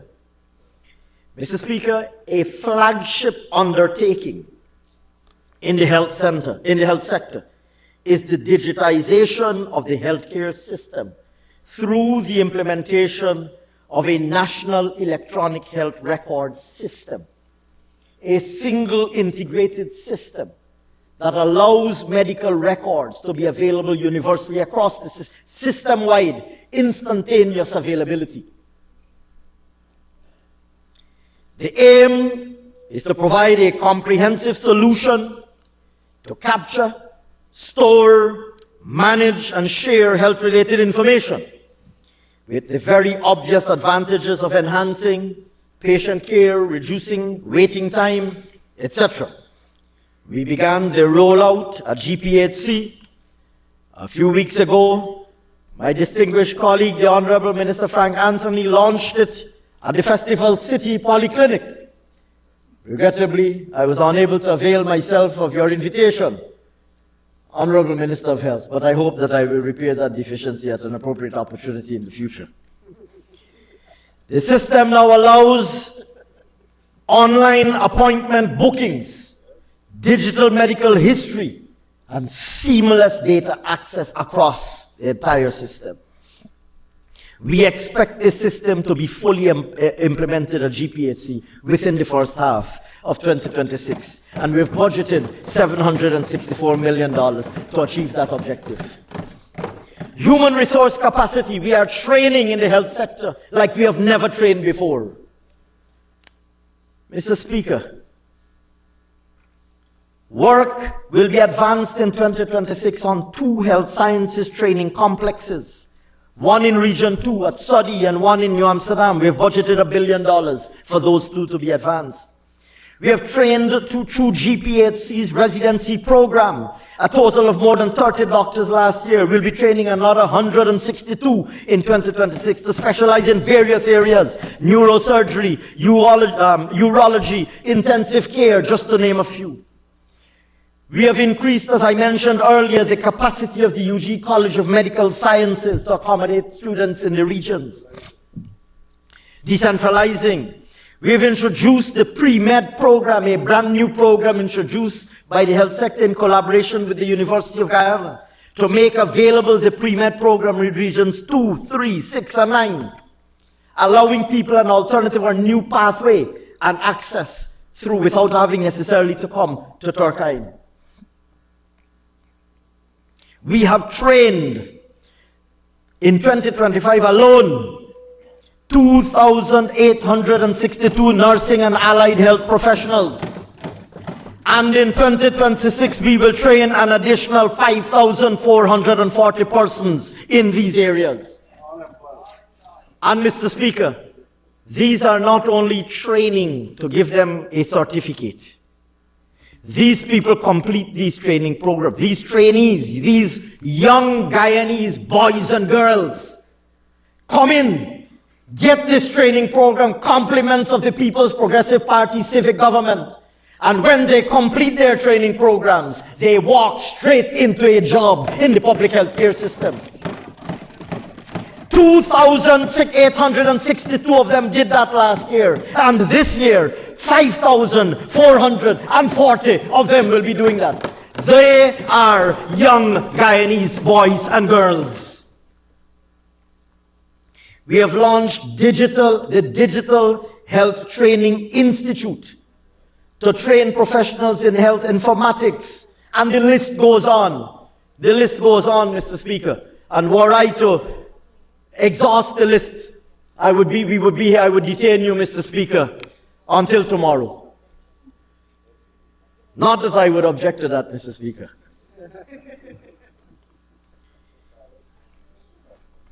Mr. Speaker, chronic diseases. To promote preventative health care, we provided health vouchers to all of our citizens. We screened more than 220. Mr. Speaker, we screened more than 221,000 persons in collaboration with private healthcare providers. 221,000 persons.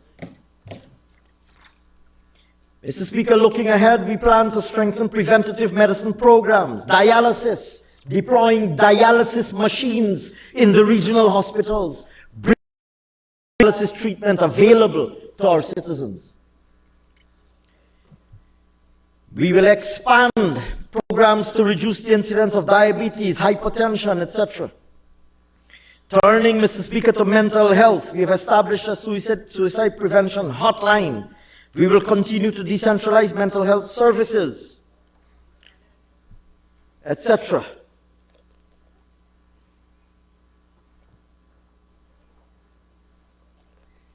Communicable diseases. Mr. Speaker, communicable diseases continue to pose challenges, and we've implemented a range of measures to strengthen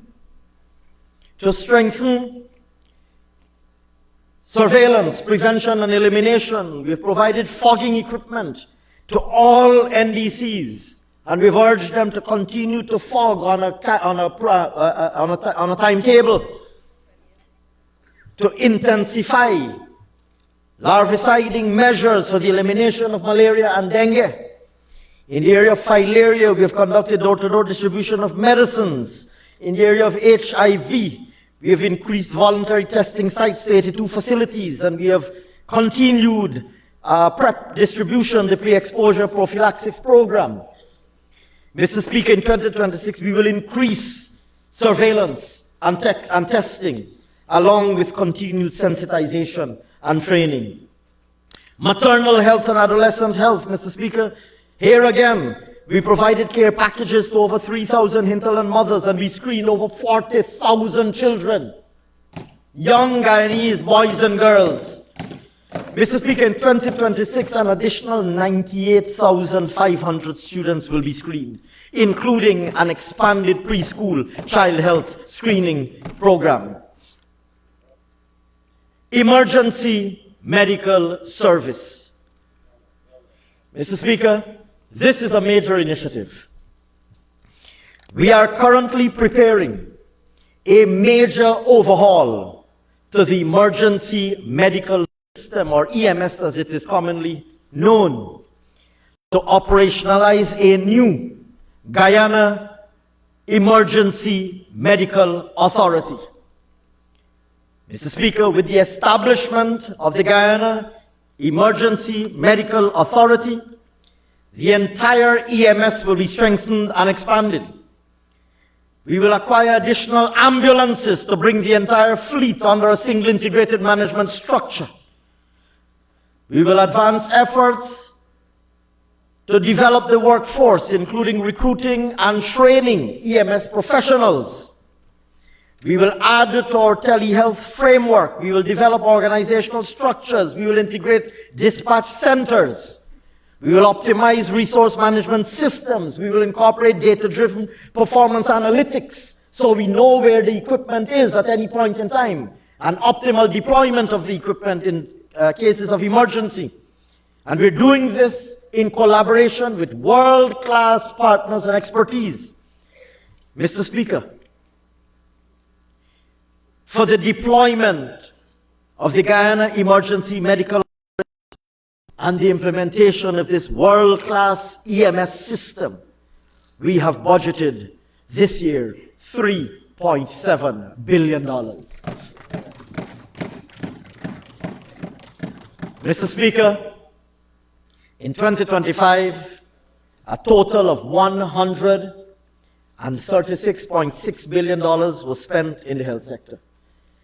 Mr. Speaker, in 2026, a total of $161.6 billion is budgeted to further propel our health sector.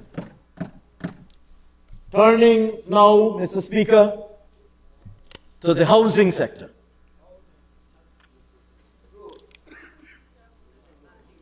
I was more accustomed to seeing the Honourable Minister Kroll to my right, but he has been elevated to the left. He's moved to the left.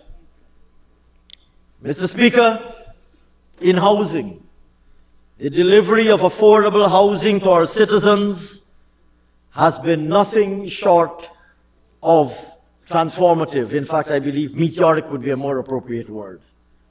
Over the last 5 years, we have developed over 100 housing areas. We've allocated over 53,000 house lots. We've constructed over 2,600 homes across all income categories.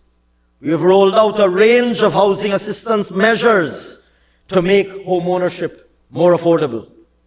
These include measures such as the removal of VAT on locally produced building materials, increases in the ceiling on low-income mortgages at commercial banks, increased ceiling on housing loans at the New Building Society, and the doubling of the mortgage interest relief cap. We implemented the steel and cement subsidy program, the Letem Housing Support Initiative, the Laying Avenue Housing Grant, and the Yarrow Cabra Homestead Project, just to name a few. We've also implemented the single window approval system to simplify and fast-track building applications for commercial, industrial, institutional, and infrastructural uses, amongst others, digitizing a process that was once notoriously manual and tedious. Mr. Speaker, in 2025 alone, we completed infrastructure development works in several areas, including Blackbush Polder, Success, Felicity, Dikendron, Hararuni, Linden, and Madhya, amongst others. We allocated over 13,000 low and middle income and young professional house lots. And we constructed several houses and distributed over 5,500 land titles and transports. Mr. Speaker, looking ahead, our vision for the next 5 years involves a heavy focus on eliminating the current backlog of housing applications for all regions except, Mr. Speaker, for Region 4, where the level of demand is so extraordinary and vastly exceeds the other regions that we have to contemplate a little bit more carefully how we will address that particular situation. The level of demand for Region 4, for obvious reasons. Region 4, which is proximity to Georgetown, East Bank, East Bank, East Coast, and then, of course, proximity to West Bank in Region 3. Region 4 has very high demand. But our aim is to eliminate the backlog in every other region. And Minister Kroll and Minister Ben have already started this work. Mr. Speaker, we will create new housing stock by constructing new housing areas and upgrading existing ones. We plan to build over the 5-year period 40,000 new homes because of the tremendous demand for turnkey homes and the strong preference that is being expressed for turnkey homes instead of house lots.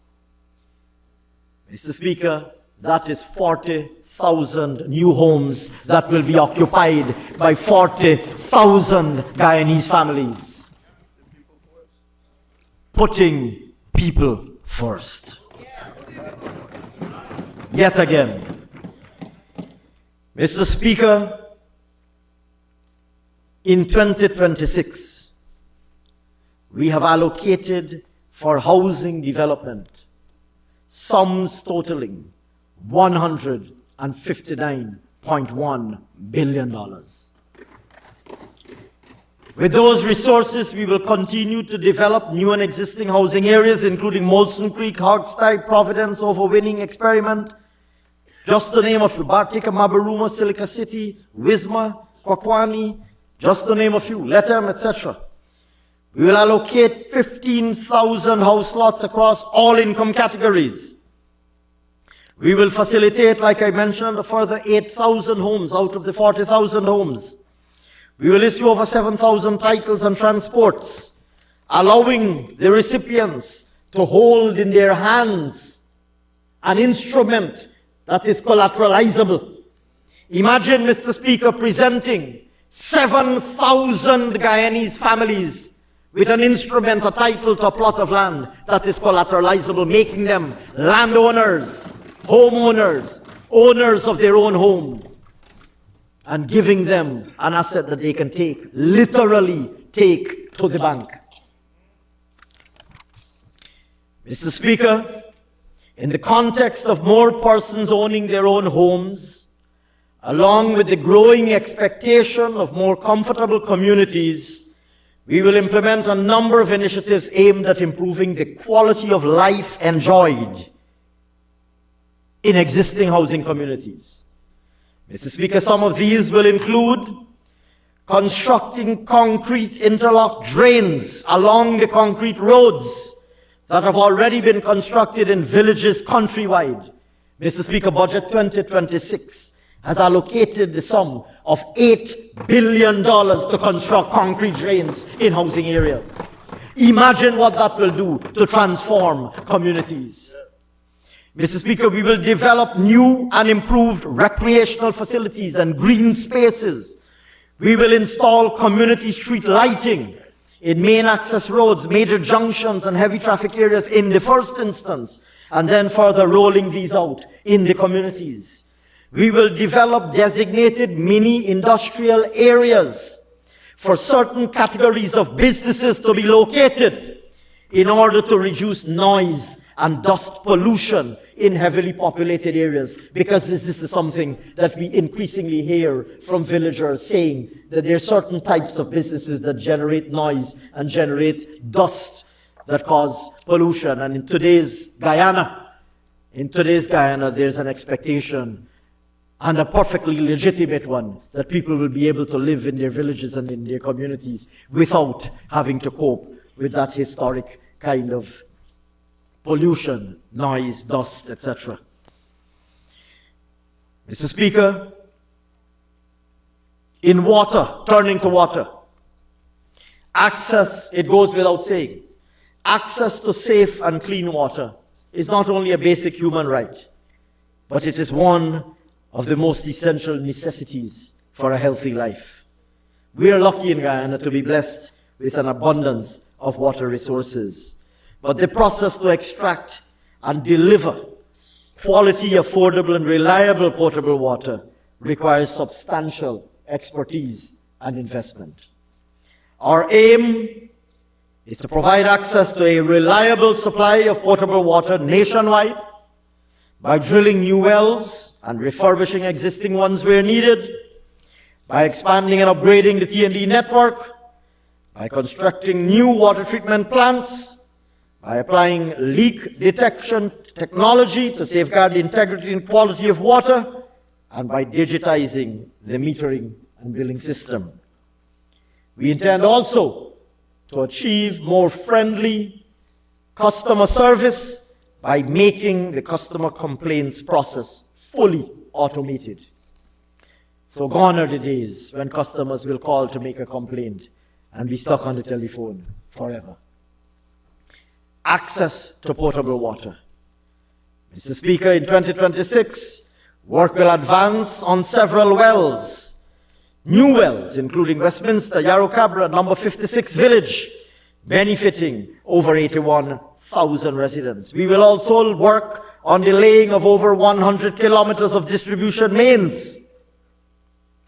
Mr. Speaker, in the hinterland, we will provide access to water to over 37,000 hinterland residents through key interventions, such as construction of new wells and water distribution systems at areas including Port Kaituma, Mabaruma, Bethany, Sand Hills, Batavia, Morecambe, Campbelltown, Madhya, Kumu, Shia, just to name a few.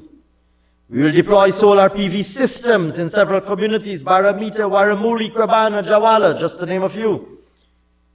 We will procure and install water treatment systems and install electromechanical components and critical spares to ensure long-term sustainability of these systems. For these initiatives, Mr. Speaker, a sum of $1.5 billion has been budgeted. Mr. Speaker, we will also be investing heavily in improving water quality and service.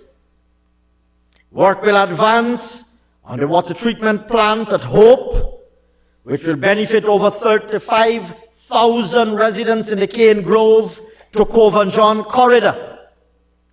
And a second water treatment plant will be constructed in Diamond to service over 36,000 residents on the East Bank Demerara corridor.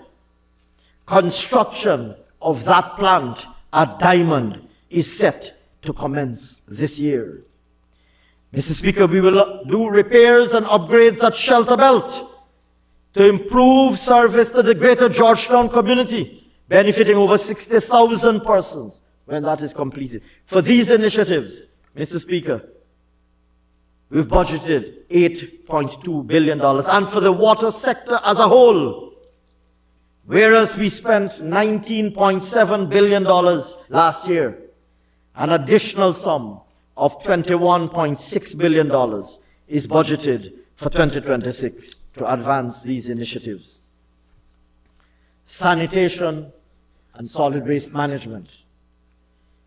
Mr. Speaker, over the last 5 years, we have strengthened solid waste management with the upgrading of landfill sites,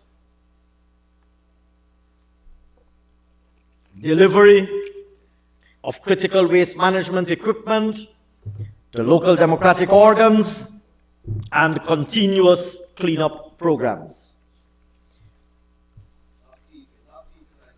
Looking ahead, Mr. Speaker, we know how important being able to live in clean and safe communities is to the citizens of Guyana.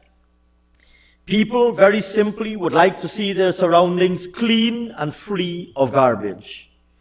This is essential not only for good public health outcomes, but, Mr. Speaker, it's a very basic influence on quality of life. We will invest heavily to ensure more comprehensive nationwide garbage collection and disposal. We will launch a national waste recycling program. We will develop and upgrade landfill sites across all regions. We will provide technical support to the local democratic organs to enhance their operational efficiency. And we will deploy critical waste management equipment and evaluate proposals from private investors for waste-to-energy pilots. Mr. Speaker, in pursuit of these objectives, key highlights will include constructing access roads and landfill facilities at Zorg, Luzignan, Manrabisi, 10 Miles, Bon Success, Mabura, Rockstone, just to name a few. We will deploy compactor trucks and bins. We will advance procurement on additional waste management equipment. And we will continue the National Solid Waste Cleanup Campaign, including the Waste Recycling and Separation Initiative aimed at sustainable waste processing practices. Mr. Speaker, to this end, a total of $7.9 billion is budgeted in 2026. I turn now, Mr. Speaker, to special targeted interventions for special groups amongst our population, Amerindian and hinterland communities. Mr. Speaker, we continue to focus on initiatives that prioritize the advancement of our First Peoples, focusing on initiatives that empower villages to lead their own development path, develop viable village economies, and ensure food security, build human capacity, and improve the quality of social services. To this end, we reinvigorated the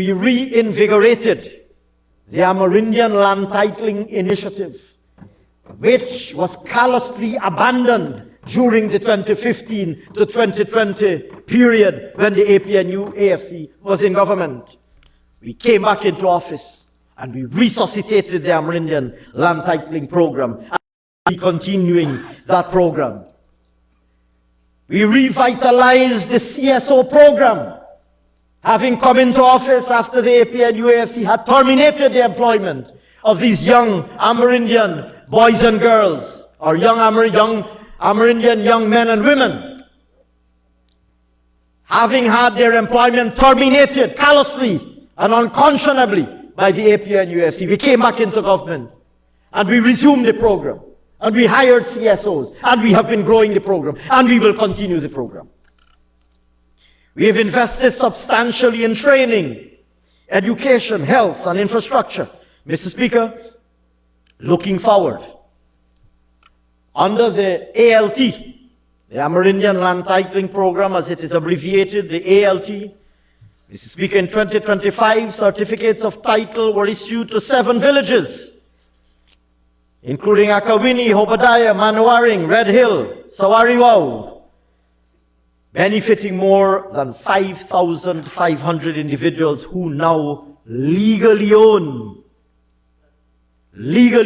over 350 square kilometers of property in their villages.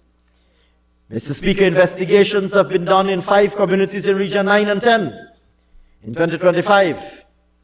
Going forward, Mr. Speaker, on that program, Mr. Speaker, we spent $287 million in 2025. We have budgeted $400 million to continue the Amerindian Land Titling Program in 2026. Mr. Speaker, under the Amerindian Development Fund and presidential grants, where we provide grants to Amerindian villages to invest in projects aimed at achieving a viable village economy. Mr. Speaker, in 2025, we provided a total of $5 billion. In 2026, we have budgeted another $5 billion to continue that program. Mr. Speaker, under the CSO program, we have provided direct employment and skills training to 2,700 young Amerindian men and women. In 2025, we spent $1.5 billion on that program. In 2026, Mr. Speaker, we have budgeted $1.9 billion for that program. Under hinterland scholarships, over 500 students benefit from scholarships. Last year, we budgeted $80.8 million. This year, we've budgeted $133.8 million. Under the Gold Scholarship Program, 880 students from Amerindian communities received scholarships in 2025. In 2026, Mr. Speaker, we will provide scholarships to everybody who applies and gets into the program. Every single person. Of course, Mr. Speaker, we're also, ramping up construction of schools, health centers, water distribution centers. We're also supporting the cultural heritage of our Amerindian brothers and sisters, looking forward, of course, to celebrating heritage. We, of course, have the privilege of engaging every year with the National Tushaus Council, the elected leaders of the villages, and we look forward to being able to do so yet again. Mr. Speaker, under our low carbon development strategy program, our indigenous communities continue to access a minimum of 15% of carbon credit sales, which they utilize to implement crucial community-led initiatives reflected in village sustainability plans that are developed by the village themselves. The proceeds of those carbon credit sales, the 15% of total carbon credit sales, those proceeds go to finance those VSVs. And I've had the privilege of seeing some of the projects that have really made it absolutely remarkable investments to generate economic activity in those villages. Mr. Speaker, we will be continuing this program in 2026. Mr. Speaker, under this initiative, since it commenced in 2023, when we got our first proceeds of sales from proceeds of sales from carbon credits, Mr. Speaker, this initiative has made available to our Amerindian brothers and sisters a total of $14.4 billion, of which, sir, in 2025 alone, $4.8 billion was disbursed. Mr. Speaker, in 2026, we will, of course, be continuing this program and honoring our commitment of a minimum of 15% of the proceeds. Mr. Speaker, excluding the carbon credit transfers, not counting the carbon credit transfers, last year, a total of $7.2 billion was spent on our Amerindian communities. In 2026, a total of $7.5 billion is budgeted. Children, women, and the elderly. Mr. Speaker, our children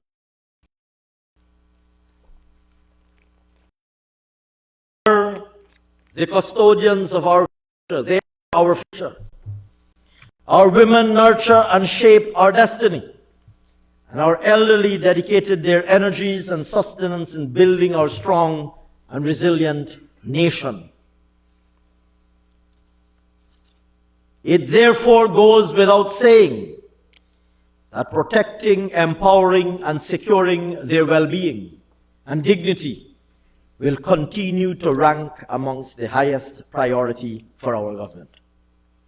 Our vision, thus, is anchored in ensuring that their needs are adequately met and that their welfare is incorporated and prioritized in our development processes.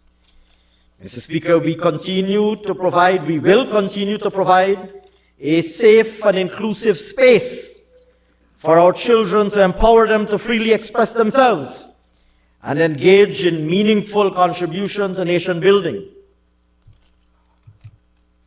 To this end, in 2025, we constructed an early childhood development center at Diamond and a day and night care center at Anna Katrina. We launched a cash grant of $100,000 benefiting over 13,000 newborn babies.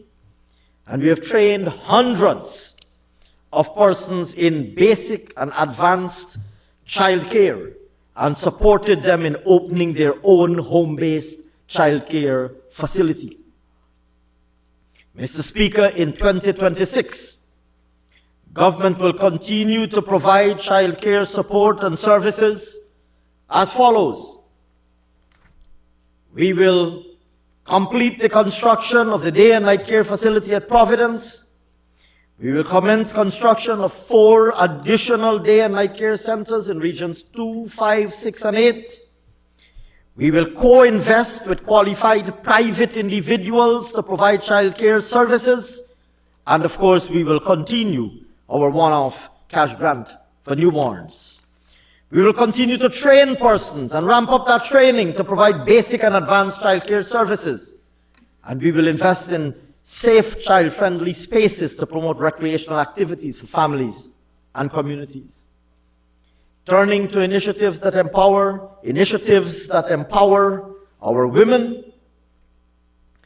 In 2025, we trained over 6,600 women in technical and entrepreneurial skills through the Women Innovation and Investment Network and the Board of Industrial Training, the BIT, yet another BIT series of programs. We awarded more than 7,000 gold scholarships. We distributed 6,350 house lots. We facilitated, and I hope I'm not underestimating the number, no doubt Minister Prasad will correct me if I am, we facilitated over 300 women-owned businesses at the We Lift event. In 2026, we will continue and expand ongoing initiatives in an effort to promote entrepreneurial opportunities and essential life skills to empower our women folk. Mr. Speaker, our government will continue to promote deliberate policies to improve the welfare of our senior citizens. To this end, in addition to the monthly old age pension, we provided electricity subsidies to more than 31,000 and water subsidies to over 35,000 persons. More than 8,500 pensioners benefited from the National Eye Care Program. 345 persons received assistive aids, and over 4,900 benefited from home-based care. Mr. Speaker, in 2026, we will deliver more to our senior citizens. We will expand home-based care services. We will increase access to health care. We will co-invest, as I mentioned earlier, in connection with the child care facilities. We will also co-invest in elderly care facilities. We will construct a new senior citizens' home, and we will upgrade the quality of care for the current residents of the Palms. Mr. Speaker, in 2025, the sum of $64 billion was spent. In 2026, Mr. Speaker, we have budgeted the sum of $78.3 billion to support targeted interventions in social services for our children, women, and senior citizens, as well as for persons living with disabilities. Youth and sports. Mr. Speaker, our government has made unprecedented investments in support of youth and sports development, grounded firmly in our commitment to empower young Guyanese with the skills, opportunities, and resources to contribute productively to national development. Mr. Speaker, in 2025, we spent $1.2 billion on youth development. In 2026, we will continue to expand the YEST program, the Youth Entrepreneurial and Skills Training Program, to train hundreds of persons to achieve the CVQ certification. This is the Caribbean Vocational Qualification Certification.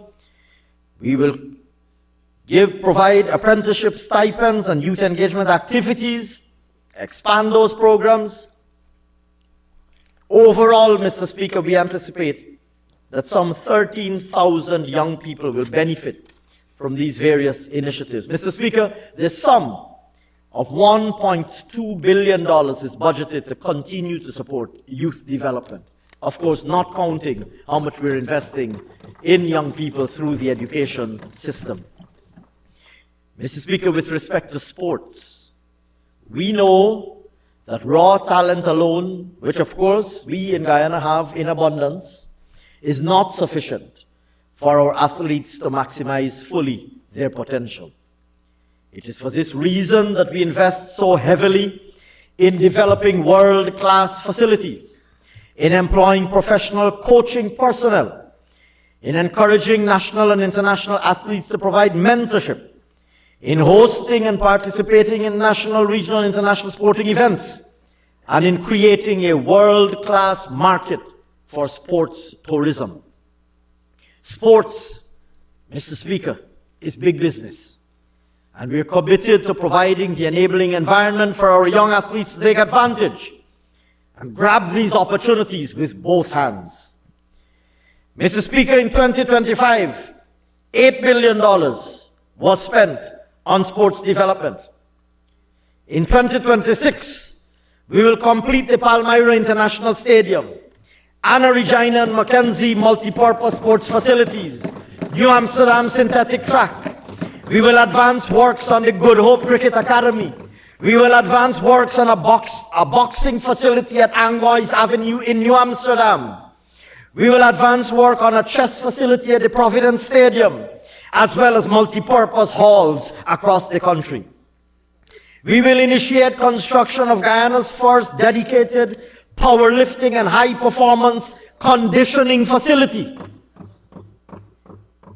And we will advance works at a cricket academy at Albion. Mr. Speaker, in the hinterland regions, we will provide coaching and training for our athletes to help nurture and develop their talents. In pursuit of these objectives, Mr. Speaker, a total of $6 billion is budgeted to continue our commitment, to deliver on our commitment to sports development, including $1.3 billion to maintain and upgrade grounds across the country. Persons living with disabilities. Mr. Speaker, our government has long recognized the invaluable contributions that differently abled persons can make and are making in many cases. And we have worked to create a more caring and humane society by providing support to, and importantly, opportunities to persons living with disabilities. Our objective is for all Guyanese, including persons living with disabilities, to be empowered economically and financially, to sustain themselves, and for them to fully participate in all aspects of national life, to pursue their dreams, and to be able to contribute to nation building. In 2025, we implemented a wide range of support, such as payment of permanent disability benefits to over 26,000 persons. We distributed a one-off cash grant of 50,000 persons to all registered persons with disabilities. We expanded inclusive education and teacher training in special education needs. We retrofitted schools and other public service facilities to allow for easier access. We constructed Guyana's first school for the hearing impaired at Cummings Lodge. And we provided access to literacy and skills development training to over 830 persons living with disabilities. Mr. Speaker, in 2026, we will continue and expand on all of these programs to benefit persons living with disabilities. We will begin construction of our country's first school for the autistic at CPC. We will construct or establish centers in every region and a SEN unit at Port Kaituma Primary, for which the sum of $316.5 million is budgeted. Mr. Speaker, more than 1,200 persons with disabilities across multiple regions will receive skills training, and over 70 persons with disabilities are targeted to receive entrepreneurial loans. We will work with the private sector and other government agencies with a view to offering opportunities to persons with disabilities to enter the workforce as a means of achieving full economic empowerment. Turning, Mr. Speaker, to public safety and security. Over the last 5 years, we have taken several major steps to promote safety, security, and to deter crime. We strengthen capacity through upgraded facilities, modern equipment, enhanced training, better investigative and forensic capabilities, and advanced intelligence supported by modern information and communications technology. We have also deepened bilateral partnerships with regional and international crime-fighting agencies. Furthermore, Mr. Speaker, in keeping with our promise and in recognition of the outstanding services of our men and women in uniform, we have improved remuneration packages, and of course, we have restored the Joint Services 1 month bonus to which I referred earlier. Within the Guyana Police Force, we have taken unprecedented steps to have a modern Guyana Police Force capable of intelligence-driven, technology-based, citizen-friendly policing. Citizen-friendly policing, in which a high degree of public confidence is earned and maintained, and which ensures that safe communities and an environment in which businesses and citizens can conduct their daily lives free of fear. In 2025, a sum of $4.7 billion was spent to advance infrastructural upgrades. In 2026, a further sum of $3.6 billion is budgeted to further enhance the infrastructural capacity of the Guyana Police Force on initiatives that include the construction of the Big Dam Police Station, for which $1.2 billion is budgeted, completing 11 additional police stations, for which $475.7 million is budgeted, and advancing works on a modern police training academy at Dora, for which $139.8 million is allocated.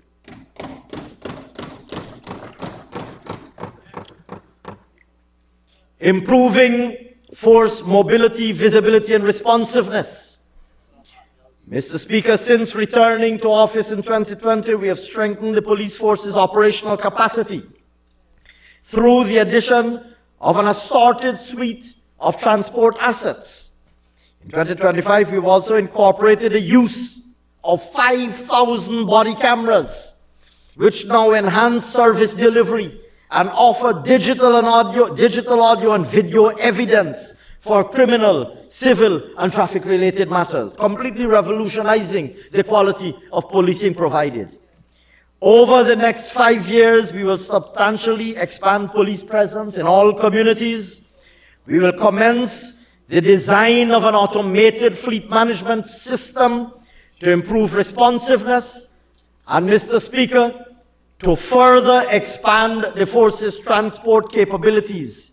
An additional $900 million is budgeted in 2026. Yes, sir.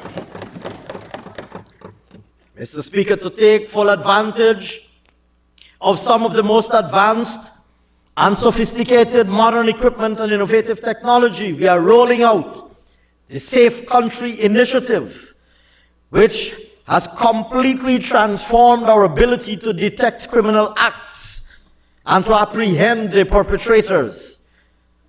To date, 781 intelligence video surveillance sites have been completed in priority areas in regions 2, 3, 4, 5, 6, and 10.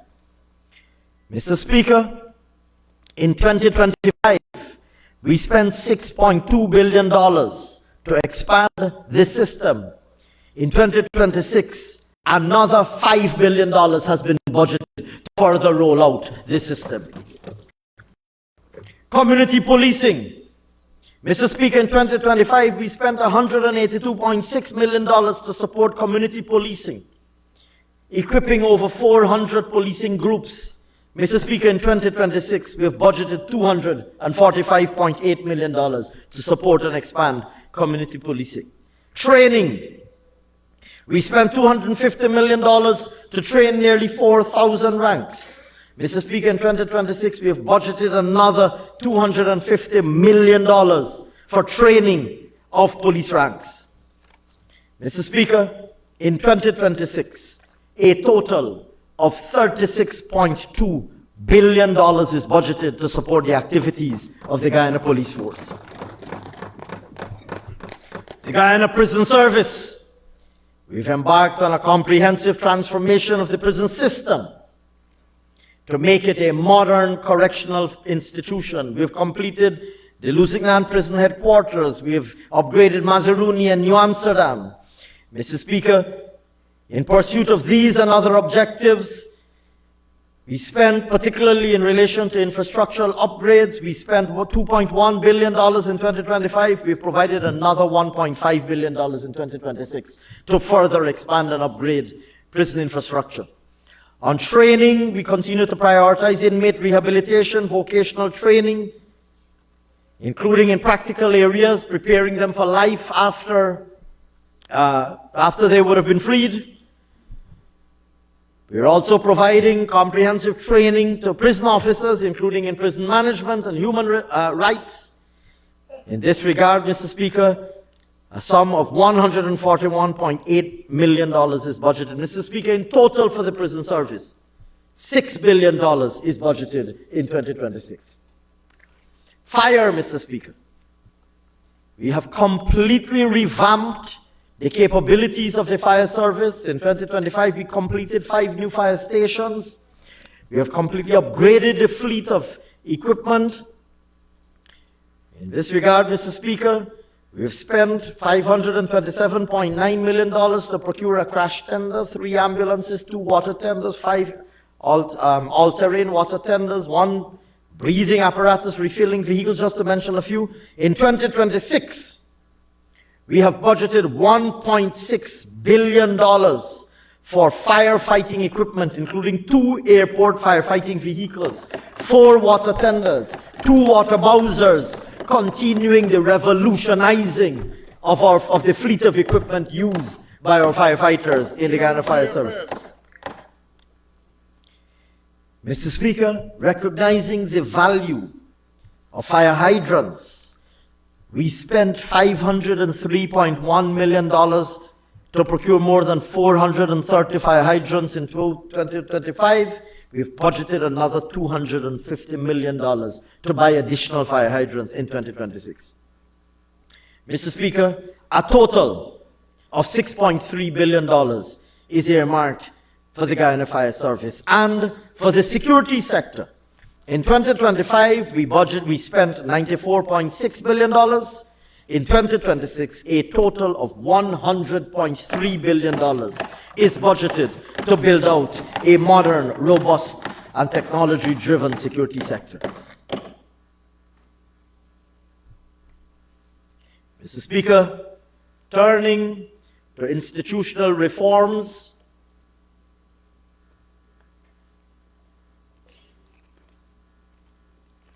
and in particular, turning to governance and public institutions, in particular governance. Mr. Speaker, building on the progress already made under the distinguished leadership of our Minister of Parliamentary Affairs and Governance, the Dean of the Ministerial Corps, if she'll permit me to describe her as such, Minister Gail Teixeira, my distinguished senior colleague. Mr. Speaker, this government stands unwavering in our commitment to the principles of inclusivity, participatory governance, transparency, and accountability. Yes. We will continue our rights-based approach to governance, and we will undertake initiatives to achieve these objectives for the benefit of all Guyanese. We focused on strengthening the anti-corruption framework, legal reforms, implementing training initiatives to strengthen oversight and enforcement mechanisms. We completed the 2nd stage of the United Nations Convention Against Corruption review cycle. The resulting report highlighted Guyana's commitment to fighting corruption from promoting good governance in line with international standards. Mr. Speaker, we submitted our annual progress report to the follow-up mechanism for the implementation of the Inter-American Convention Against Corruption, popularly known as MESISIC. Mr. Speaker, our 11-agency National Coordination Committee stood out as a strong homegrown initiative for an excellent anti-corruption coordination committee and has been cited as an example worthy of replication around the world. We completed reports to CFATF and to EITI, as I mentioned earlier, and documented the tremendous progress that we've made. We became a member of the Egmont Group, the international collective of FIUs, Financial Intelligence Units, allowing us now to collaborate with our counterpart FIUs worldwide in investigating money laundering and other financial crimes. Looking ahead, we are committed to establishing a dedicated anti-corruption unit to help strengthen our institutional architecture for fighting corruption. Mr. Speaker, in 2025, our government submitted the 4th National Report under the Universal Periodic Review, the UPR mechanism of the United Nations Human Rights Council. Guyana's progress was recognized and recommendations for continued improvement were made by several states. And the National Mechanism for Reporting and Follow-up, once again, was recognized as the most innovative approach and was applauded for its innovation and its effectiveness. We continued to deliver the International Human Rights, yet another innovation, an International Human Rights Law Certificate course, perhaps the only one in the Caribbean. A program which aims to strengthen the capacity of public officials, civil society actors, and private sector representatives to understand and apply human rights principles in governance, policy making, and service delivery. This course, Mr. Speaker, has been oversubscribed. Oversubscribed. It has demonstrated, Mr. Speaker, its overwhelming relevance. And in 2026, Mr. Speaker, we intend to expand the cohort and the capacity of this program. Mr. Speaker, we will continue to implement the various recommendations made, and we will meet our obligations under the ratified treaties and conventions, building resilient institutions to strengthen our country's governance and anti-corruption and human rights frameworks. Turning, sir, to the strengthening of the justice system, Mr. Speaker, a strong justice system is the anchor of any democratic society. Recognizing this, our government has been taking all necessary and appropriate steps to ensure continuous strengthening of the justice sector through institutional reform, sustained investment, and digital transformation. We've invested more than ever before at any time in our country's history in courts infrastructure. Mr. Speaker, in 2025, $1.5 billion was invested to expand our court infrastructure. New courts were established in Guyana, Charity, Friendship, Mabaruma, and Madhya. And several other courts have undergone significant extensions. In 2026, Mr. Speaker, $2 billion is budgeted to advance work at various courts, including Timeri, Parfait Harmony, and Providence Magistrates Court, further widening access to justice countrywide. Mr. Speaker, as I approach the halfway mark, digital transformation in the justice system. Keep going, Ashley.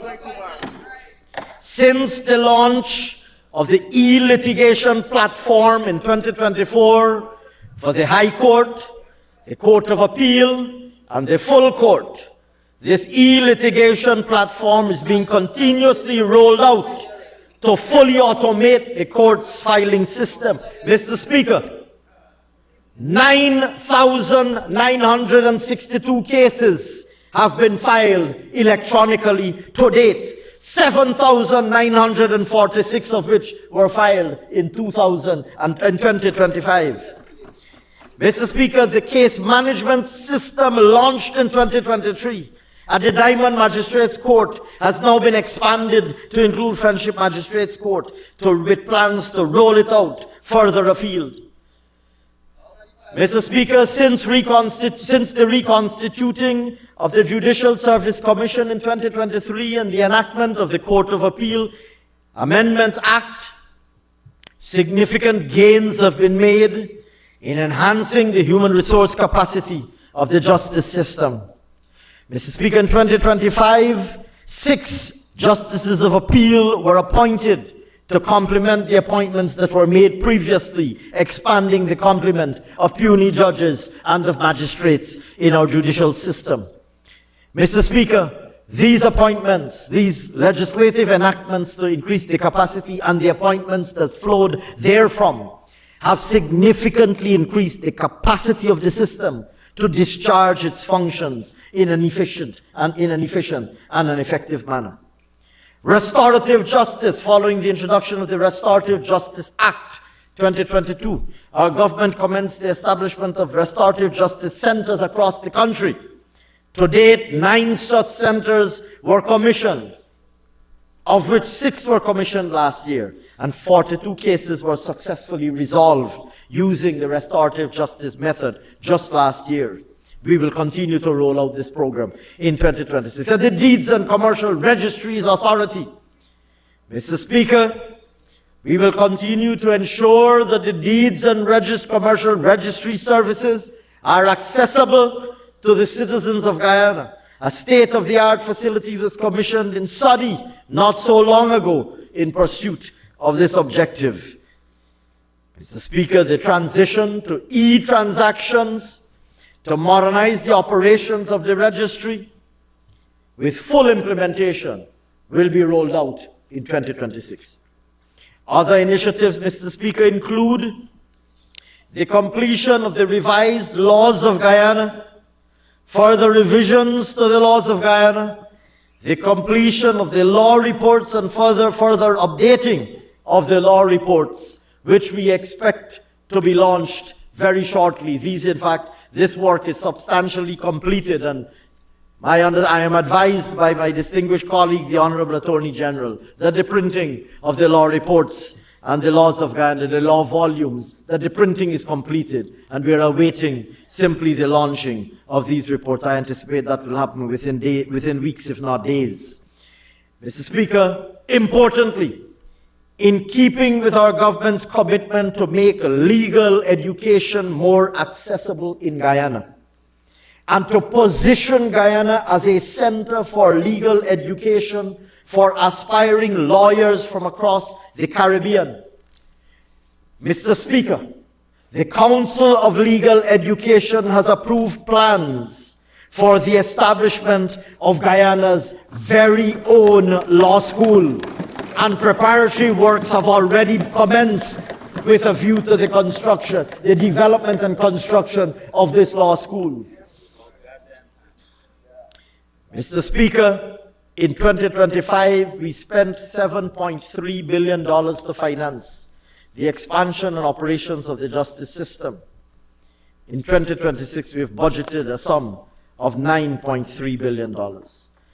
Turning, Mr. Speaker, to the very important issue of labor market considerations, a very important institutional issue. The evolving labor market situation, Mr. Speaker, continues to command our consistent policy attention. The reality is that the growth in our economy and the decision to decentralize public services have translated into growing opportunities for jobs across the country.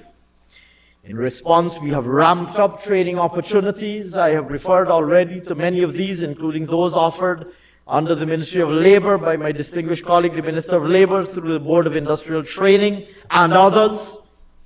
But the reality, Mr. Speaker, is that the demand for skilled labor currently still outstrips the supply of skilled labor in several areas. We continue to train aggressively, but we have also been issuing work permits for foreign workers to fill local gaps. And we will continue to do so to meet labor market needs. But our policy objective is to ensure that all Guyanese persons of working age are working. And this means, in many cases, that we will have to train and retrain to resolve where they exist, skills mismatches that might exist in the labor market. Mr. Speaker, in 2025, we launched, late in 2025, this new People's Progressive Party civic government launched the Skills Connect app, an innovative platform that is designed to connect workers directly with employment opportunities. And to date, 1,500 persons have registered on that app. Ongoing enhancement will include ratings for services provided and worker rankings to support improved labor market efficiency. We will continue to train aggressively.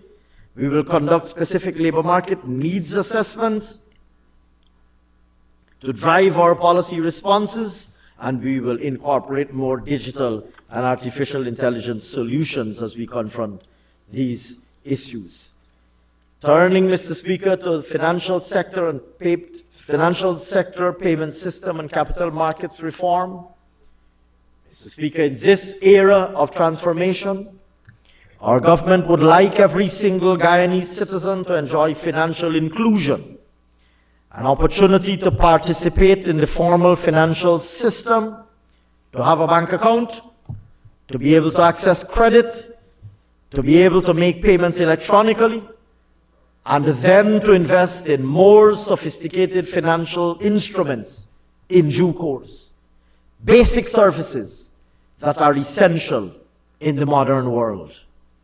Mr. Speaker, in order to ensure that this happens, the citizen must first understand the value of such access. Hence, the need for a sound appreciation of basic financial sector concepts. With this aim, we will launch a comprehensive financial literacy and financial inclusion strategy.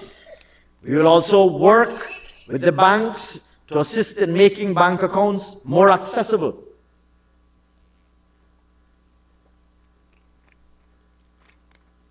Mr. Speaker, our efforts in this regard have already resulted in simplified procedures to open a bank account being issued, and several banks implementing online solutions that allow for a bank account to be opened online or remotely without a physical visit to the banking hall. We will also encourage the use of electronic platforms, including for interbank transactions, through payment systems reforms, and we will implement appropriate digital solutions. Mr. Speaker, as part of this modernization, particularly in relation to financial literacy and financial inclusion, we will also, relatedly on the subject of access to financing, be implementing capital markets reforms, including with the aim of developing a junior stock exchange, and by structuring special purpose vehicles giving small investors an opportunity to participate in selected government projects through financial instruments like bonds. Turning now, Mr. Speaker, to public administration and public financial management, and in particular revenue management, our main focus in revenue administration is on ensuring that our revenue systems are efficient, less burdensome, that coverage is widened, that access to services is decentralized, and that application is equitable across taxpayers. Put very simply, more efficient and citizen-friendly services. In 2025, we continue to modernize and digitize services and procedures to improve taxpayer experience.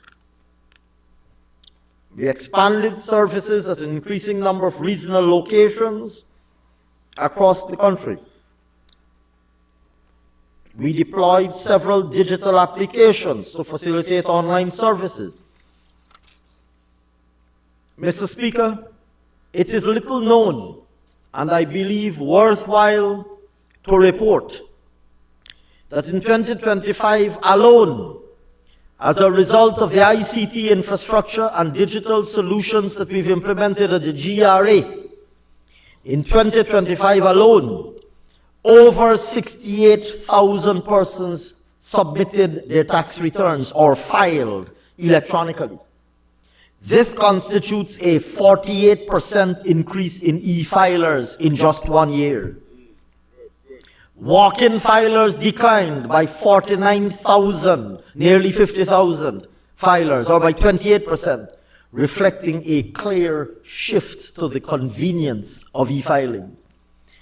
Electronic payment transactions grew to 9,544 at a value of $87.5 billion paid electronically, compared to merely 2,532 transactions paid electronically in 2020, at a total value of $11.8 billion. And the list goes on. Other applications that we have issued. Mr. Speaker, we intend to continue to roll out these digital solutions. In government procurement, Mr. Speaker, with expanding outlays and growing budgets, we remain acutely mindful of ensuring that we have a procurement administration that is capable of discharging its important legislative demand in an environment where the volume and value of transactions it is processing are growing very rapidly. In 2025, key achievements include digitizing records, sensitizing and facilitating bidders' registration, and increasing the number of virtual tender openings, just to name a few. Mr. Speaker, in 2026, we have budgeted a sum of $145.2 million to support NPTAB's strengthening. In particular, we will advance e-procurement integration by establishing a dedicated website to publish all government bids, in addition to posting procurement opportunities on ministerial, regional, and agency notice boards to promote wider public awareness and participation. In collaboration with the PPC, we will widen training and capacity building initiatives for all procurement personnel through in-field training workshops and specialized training programs to build capacity. Turning to the National Insurance Scheme, Mr. Speaker, the scheme continues to be the core of our social protection framework for those employed in both the public and private sector, and has expanded dramatically as a result of the evolving dynamics of the economy. As with the GRA, our government's primary concern is the need for an improved quality of service to be provided to citizens. In this regard, we've already started preliminary work to digitize the operations of the NIS to ensure that contributors and pensioners alike are able to get a more efficient and a better quality service. The NIS themselves have already expanded the WhatsApp Life Certificate service by increasing the number of contact numbers from 6 to 20. This has allowed pensioners to complete their life certificates through a WhatsApp video call. And Mr. Speaker, I am advised that the average number of users of the WhatsApp service was over 23,000 as at the end of December 2025. Mr. Speaker, additionally, we recognize that many individuals had narrowly missed qualifying for their NIS pension because they simply didn't satisfy the minimum requirement criterion. That is to say, the requirement of having 750 contributions. We made available last year to the NIS an amount of $10 billion to cater for thousands of persons who had made between 500 and 749 contributions in their lifetime, but remained without an NIS pension. As at end 2025, approximately 3,000 persons have already benefited from that program, and the program remains open for others to access. Turning to data systems strengthening. Mr. Speaker, data and analytics inform policy making, programmatic intervention, and resource allocation. This government is firmly committed to achieving measurable results to demonstrate our promises delivered. And we pride ourselves on operating on the basis of evidence-based facts, not spurious assertions, vague beliefs, or conjecture. Mr. Speaker, over the last 5 years, the Bureau of Statistics has established a GIS department. We've integrated digital maps and spatial visualizations into data collection, and we will intensify our efforts to strengthen data systems across the public sector. Mr. Speaker, earlier this month, the Bureau of Statistics presented the preliminary census results for our 2022 National Population and Housing Census, and the results have since been widely disseminated. The results reveal a nation in the midst of an unprecedented democratic resurgence. Guyana recorded its highest annual rate of growth in 4 decades, reaching a population of 878,674 persons by September 2022. This momentum has continued, and based on administrative data, our population is estimated to have reached 956,044 persons by the end of 2024. And Mr. Speaker, having used those same administrative data and extrapolation techniques to project forward and estimate beyond the end of 2024, it is now estimated that at the end of 2025, Guyana's population has crossed the million-person mark for the first time ever, with an estimated population of 1,025,334 persons at the end of 2025. Mr. Speaker, these results are consistent with the observation that more Guyanese are choosing to stay in Guyana, more members of the diaspora are choosing to return to Guyana, and more non-Guyanese are coming to Guyana to invest and to work and to live. Mr. Speaker, with the advancement of the census work, the Bureau has also resumed work on another important survey, the labor market survey. This survey has indicated that in the first quarter of 2020, the pre-COVID-19 quarter, the number of persons was 260,862. Speaker, by the fourth quarter of 2010, that number had surged to 369,270. Mr. Speaker, this represents the creation of over 104,000 jobs in this People's Progressive Party civic first term of office. This growth aligns with strategic investments in key sectors that we're observing, such as in the construction sector, where more than 22,000 new jobs were created. There's also been significant growth in other sectors such as mining, quarrying, transportation, storage, agriculture, forestry, fishing, as well as health and education. Mr. Speaker, this level of job creation has led to a historic decline in unemployment. We have successfully halved the national unemployment rate, which plummeted from 12.8% in the first quarter of 2020 to just 6.8% in the fourth quarter of 2024. Even more impactful is the transformation for our young people, where youth unemployment has seen a massive reduction from 30.2% in 2020 to 12.1% in 2024. Mr. Speaker, in 2026, the Bureau will continue its work to update its various frameworks, including its ongoing work to rebase the national accounts through the update of critical data sets by conducting several key surveys to inform decision-making in government and in private sector. And in a world of growing digitalized services, it is imperative to have good quality data to feed into digital systems for these to be effective. Turning now, Mr. Speaker, to digitalization and decentralization.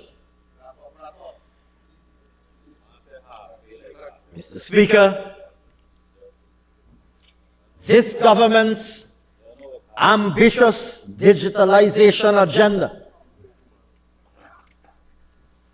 is aimed at modernizing the way that public services are delivered, leveraging technology for improved efficiency and transparency. In this regard, What used to be known as the Ministry of Public Service now has an expanded mandate that includes government efficiency and implementation.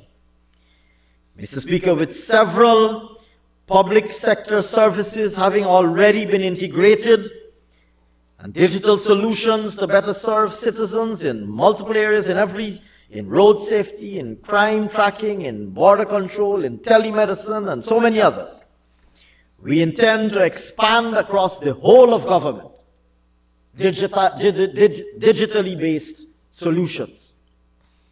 The National Electronic Identification System will form the backbone of this digitization. It will facilitate a more coordinated approach to public service delivery. It will allow for biometric verification and validation of individuals through a single identifier that enables more efficient interactions with all agencies across government.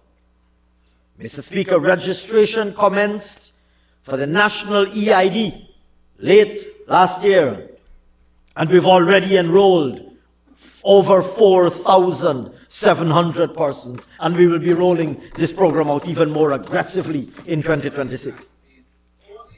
Mr. Speaker, two different ID cards exist, one for citizens and one for legal residents in Guyana who are non-citizens. The resident non-citizen card will be issued to persons who have valid work permits. Mr. Speaker, within the next 5 years, government will deliver a new digital Guyana aligned with world-class standards for more responsive public services. Several initiatives will be advanced towards the realization of digital Guyana. Notable amongst these will include the GovConnect app, which will offer online scheduling of appointments and queue management to afford citizens a more efficient experience in interacting with government agencies. We are rolling out the Citizen Connect app, which will allow citizens to submit complaints or concerns to government.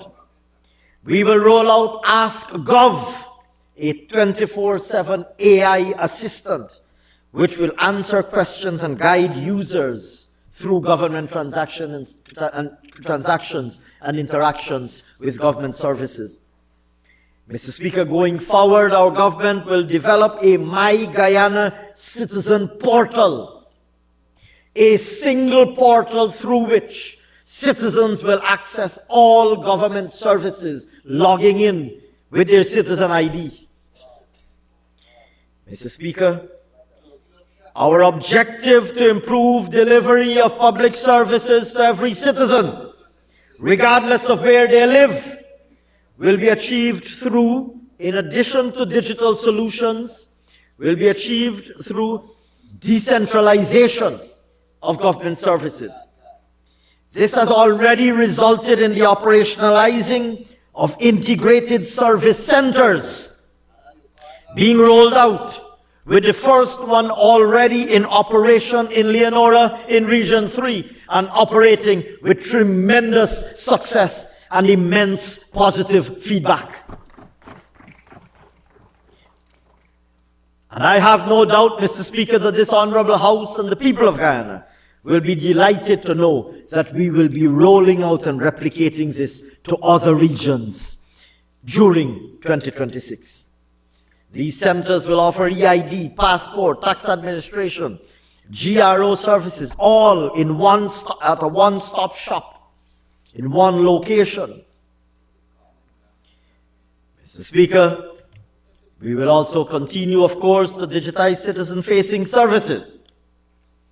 Our aim is very simple. We are aiming to ensure that basic services are easily accessible to all Guyanese citizens. Turning to strengthening local government. Mr. Speaker, over the last term, we took deliberate actions to make local democratic organs more efficient, more effective, and more reliable in the delivery of citizen-oriented and community-driven services. We strengthened the governance architecture. We increased financial support. We assisted with capacity by constructing new community markets and the procurement of sanitation equipment and firefighting equipment. And we built training and capacity, we did training and capacity building in financial management and operational efficiency with the aim of building capacity in these local authorities, NDCs in particular. Mr. Speaker, in 2025, we continued these initiatives, upgrading community and municipal markets, LDO buildings, etc. Mr. Speaker, in 2026, we recognize the importance of our premier markets, in particular in Georgetown, Stabroek, and border markets. And in the interest of preserving these historic landmarks, the physical landscape and beautifying our garden city, a responsibility that is not currently being discharged by those to whom this responsibility or with whom this responsibility rests. Mr. Speaker, we will be taking steps to beautify our garden city and to provide a safe and comfortable shopping experience for our citizens and foreign visitors by examining options for rebuilding these two markets. Mr. Speaker, in 2026, the sum of $2 billion is budgeted to commence this activity. In 2026, we will also be upgrading and modernizing municipal and local markets, making them well-established commercial centers. We will establish designated vending zones. The sum of $1.9 billion is budgeted for these initiatives. We have in the budget a sum of $550 million to construct 12 additional LDO buildings. We have in the budget a sum of $2.8 billion to provide subventions to LDOs. We have in the budget the sum of $13.6 billion to continue local level environmental and capacity support through the Community Enhancement Workers Program and the National Pathway Workers Project.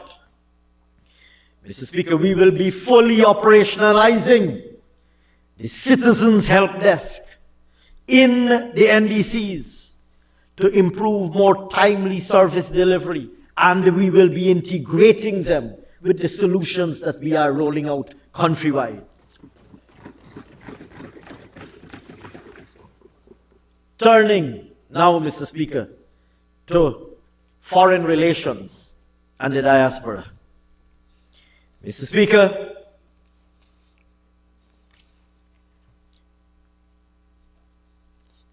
partly as a result of our country's rapidly improving economic circumstances, but also because of our government's tireless efforts to ensure that we assume positions of strong leadership on key issues of interest to us. Guyana is enjoying growing prominence and visibility on the global stage. This is exerting new and changing demands of our foreign service, and it elevates the importance of ensuring that we further strengthen our international partnerships at the bilateral, regional, and multilateral levels. Mr. Speaker, the preservation of our sovereignty and territorial integrity is a national responsibility borne by all Guyanese. In this regard, we are pursuing a legal and peaceful settlement to the ongoing border controversy with our western neighbor. In May 2025, we engaged the International Court of Justice to prevent Venezuela from conducting elections in the county of Essequibo. On August 11, 2025, Venezuela submitted its rejoinder to the ICJ, as was mandated by the court in its order of June 14, 2024. This constitutes the final written pleading in the case, and in accordance with the previous schedule set by the court, we now await the schedule of oral hearings on the merits of the case, which will be followed by its deliberations and the issuance of final judgment. Mr. Speaker, we will spare no effort to ensure that Guyana's interests are protected and defended.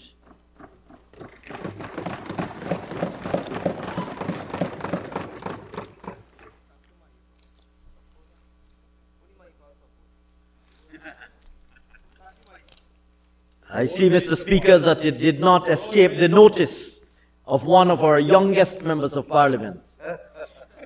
It did not escape the notice of the young MP, Pandit Suresh Singh, that the only person on the opposition benches who saw it fit to associate themselves with that comment was the honourable member, Mr. Mahipal. Thank you very much, Mr. Mahipal.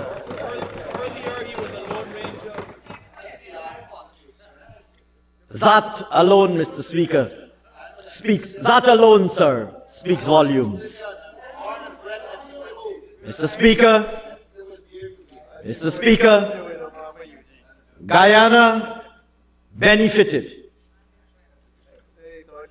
from leadership at the global level through our seat on the UN Security Council between 2024 and 2025. This presented us with an opportunity to champion initiatives on conflict, climate change, and food security. During this period, Guyana served as the coordinator of the A3+ mechanism within the Security Council. Throughout Guyana was a voice of principle, enjoining respect for the UN Charter and international law, and at the same time earning respect for our country.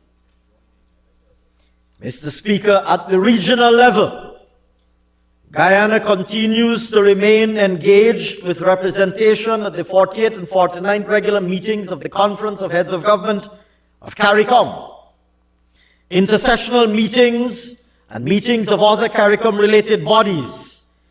And Guyana continues to provide strong leadership on the matter of food production and food security in CARICOM, which has extended and expanded its mandate to 2030.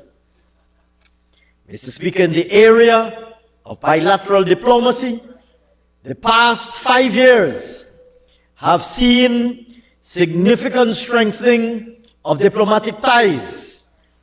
We received for the first time resident diplomatic missions from Belize, the Dominican Republic, France, Qatar.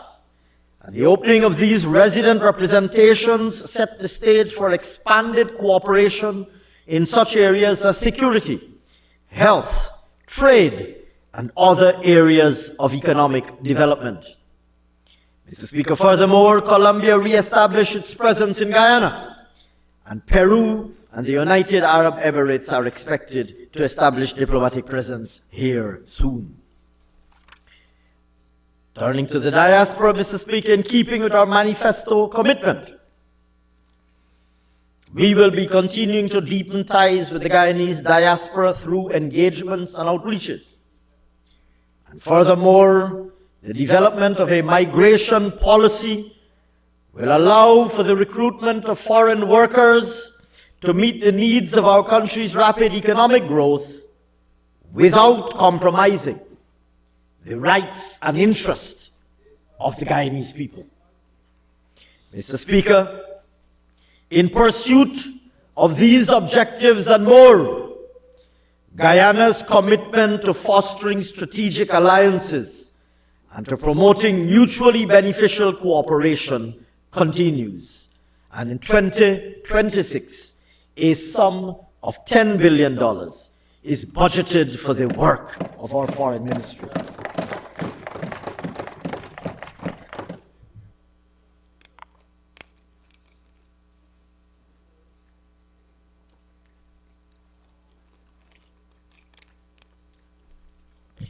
Mr. Speaker, I wish very briefly, sir, to touch on a matter that we often don't speak about. Building a more humane and caring society. Mr. Speaker, as we navigate this period of unprecedented growth, it is imperative that we cultivate the intrinsic values of a more caring, compassionate, honest, respectful, and humane society. We must build a society that is value-based and where civility in our daily interactions with each other is the new norm. As we strive for excellence as a nation, we must all stand steadfast on our morality, our ethical values, our love and respect for each other, our love for animals, our environment. We must abhor and reject the immoral consequences of some of the social challenges that are a reality of evolving societies. Gambling, bullying in our society, drug abuse, domestic violence, animal abuse. These are realities of societies around the world. There are challenges that we face like every society. But we have an obligation, all of us, none of us could claim to be exempt from the obligation. Those of us on this side of the House, those of us on that side of the House, and those of us who are not sitting in the House. None of us could claim to be exempt or could disassociate ourselves from a fight against some of these, or the call to fight some of these social ills. Mr. Speaker, to cultivate a sense of national pride, we must focus on civic education in our school system and encourage respect, ethical behavior, and harmonious living amongst our students and young people. These are things we must inculcate in the minds of our young people to produce good citizens, to encourage them to inculcate democratic values, to help them to understand the rule of law and participate in community welfare initiatives, including volunteerism. This will help produce citizens that will demonstrate empathy and tolerance for each other, as well as for the more vulnerable in our society, including the elderly and those who are differently able. Mr. Speaker, we all, as I said, have an obligation to engage in conversations about how we can best confront some of these challenges. Our multicultural, multi-ethnic, and multi-religious values and identity must be our strength as we strive to realize the objective of one Guyana. Mr. Speaker, I now turn, sir, to macroeconomic targets against the background of those selected highlights of our policy agenda. I now turn to macroeconomic targets for 2026. Mr. Speaker, going forward, Guyana's real economic growth is expected to remain strong, reflecting the pro-growth policies of our government and the supportive policy frameworks that we've put in place. The oil and gas sector will continue to be the main driver of overall growth, supported by the sustained dynamism that we have already seen demonstrated in the broader non-oil economy. Mr. Speaker, in 2026, overall growth is projected to be 16.2%, and growth in the non-oil economy is projected to be 10.8%.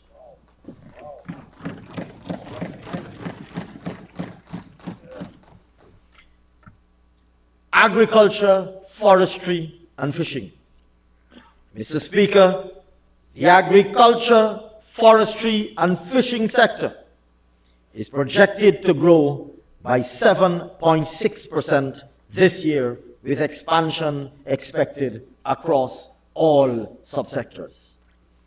The sugar subsector is projected to expand by 67.9%, with a target of 100,041 tons of sugar expected to be produced.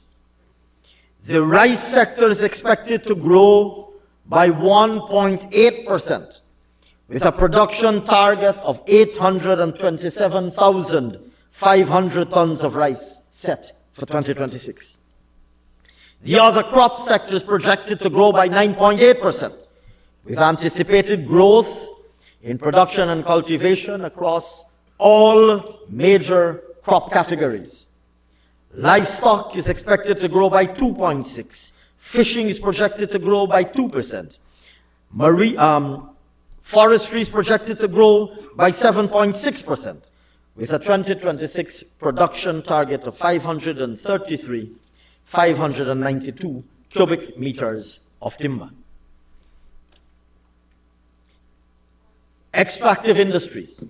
The mining and quarrying sector is projected to grow by 17.6% this year, with continued expansion, 17.6%, Honorable Minister Barrett, with continued expansion in oil and gas, and continued strong growth in gold, bauxite, and other mining and quarrying. The oil and gas sector is projected to expand further by 17.9% this year. The 4 producing FPSOs in the Stabroek Block are projected to produce almost 307 million barrels of crude oil at a rate of approximately 840,000 barrels of oil per day. The gold and bauxite mining subsectors are expected to expand by 5.4% and 19.3% respectively in 2026. In gold, declarations for this year are targeted at 510,450 ounces, with higher declarations projected for all categories of operators.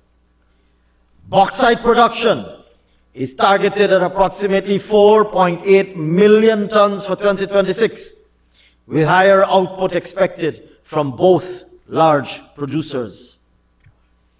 In other mining and quarrying, growth of 10% is projected, driven by sustained expansion in sand and stone declarations to meet demand from the ongoing construction boom. In manufacturing, growth is projected at 12.9% this year, with expansion expected across all subsectors: sugar manufacturing, rice manufacturing, and other manufacturing, projected to grow at 67.9%, 2.6%, and 13.5%, respectively. Mr. Speaker, in 2026, the strong momentum in the construction sector is expected to be sustained, supported by continued high level of public and private investment, and the sector is projected to grow by 25.4%. In the services sector, growth is targeted at 6.8% for 2026. This year, we expect to see continued growth in key service industries such as financial and insurance activities, wholesale and retail trade and repairs, transport and service and storage professional, scientific and technical services, and administrative and support services.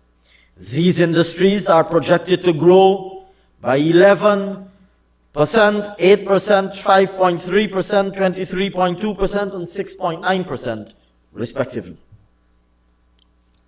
Monetary policy and inflation.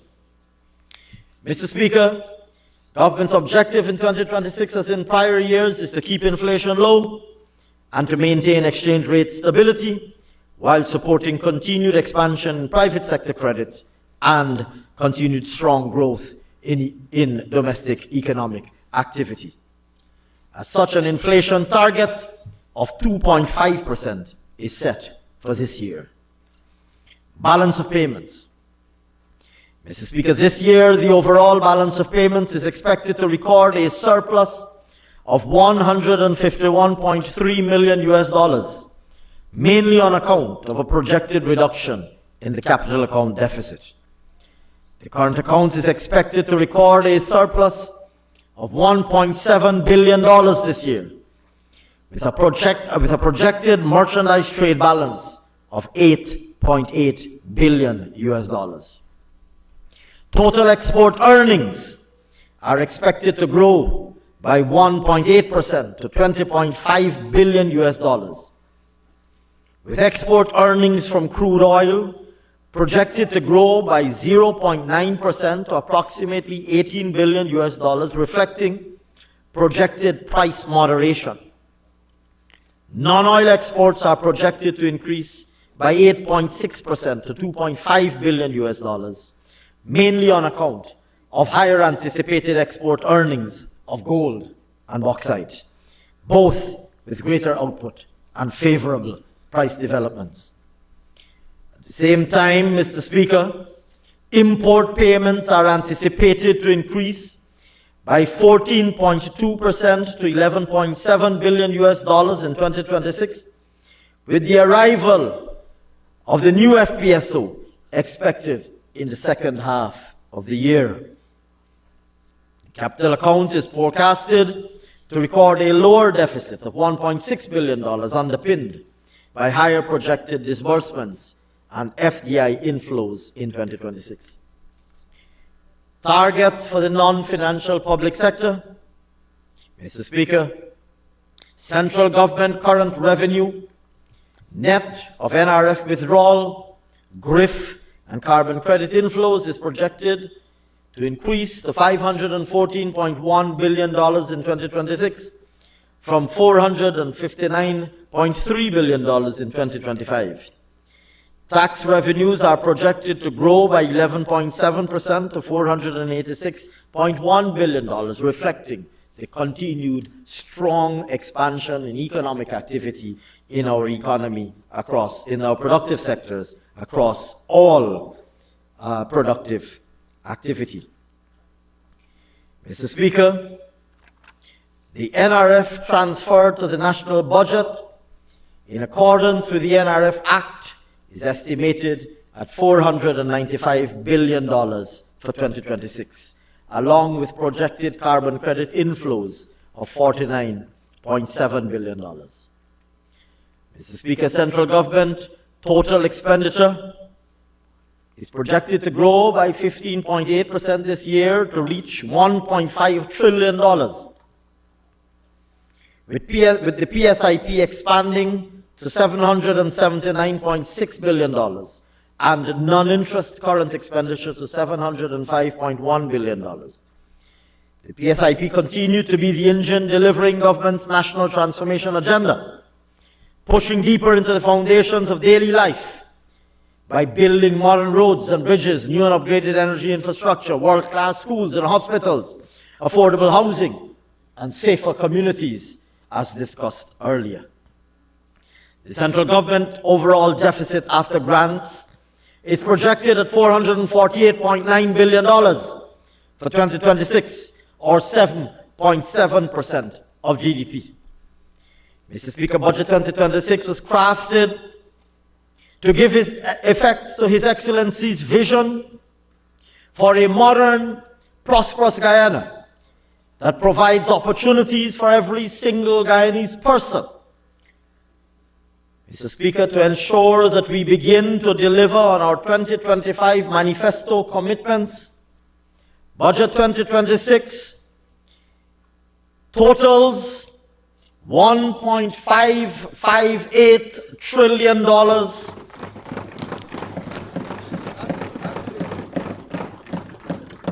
the largest budget ever, and it is financed with no new taxes. That's the story. That's the story. Mr. Speaker, total receipts of public enterprises are expected to increase to $296.4 billion in 2026. Total expenditure of public enterprises is projected to grow by $83.2 billion, with operating costs estimated to grow from $196 billion last year to $210.5 billion this year. Capital expenditure is projected to increase by $68.2 billion when compared with 2025, driven by GPL's T&D expansion and upgrade program.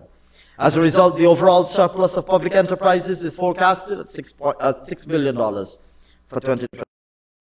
Operations of the non-financial public sector. Mr. Speaker, a deficit of $442.9 billion, or 7.6% of GDP, is projected for the non-financial public sector this year. Natural Resource Fund. Mr. Speaker, this year it is anticipated that there will be 309 lifts of profit oil from the Stabroek block. Within this, government is projected to have 40 lifts of profit oil from the 4 producing FPSOs. Government is expected to earn approximately $2.4 million in profit oil and $375.3 million in royalties. In addition, a signing bonus of $17 million will be deposited for the new PSA signed for exploration activities in Block S7. Mr. Speaker, in accordance with the NRF Act 2021, and based on the 2025 petroleum revenue deposits, approximately $2.374 billion can be withdrawn from the NRF and transferred to the Consolidated Fund in 2026 to support national development priorities in this year's budget. Mr. Speaker, the NRF is expected to end 2026 with a balance of $3.716 billion.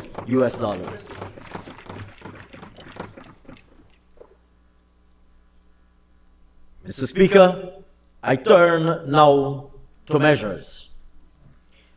Mr. Speaker, since we returned to office in August 2020, our government has implemented deliberate measures that have spurred economic growth and development and increased the disposable income of all Guyanese.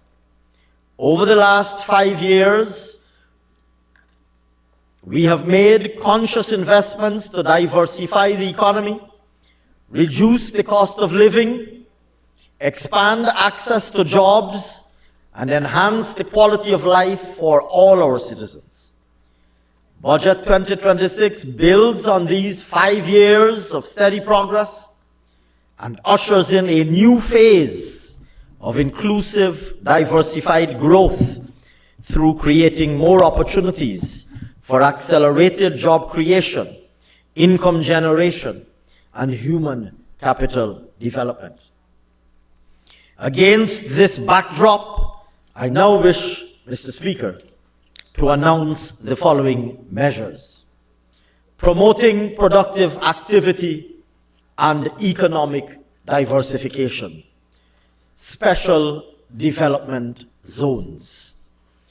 Mr. Speaker, as part of our government's ongoing efforts to accelerate economic diversification, we will designate a number of areas as special development zones that will benefit from targeted fiscal incentives. This initiative complements government's wider push to enhance the competitiveness of the manufacturing sector, including the impending reduction in the cost of electricity once the gas-to-energy project comes online, which will significantly lower production costs and improve the viability of large-scale and export-oriented manufacturing operations. Mr. Speaker, these locations will be identified based on a strategy to promote geographically balanced development, taking into account proximity to raw materials and connectivity to domestic markets. This approach is intended to incentivize higher levels of private investment in strategic locations. Agriculture and agro-processing. Mr. Speaker, in alignment with our food security agenda, our government will remove the corporate taxes on agriculture and agro-processing businesses.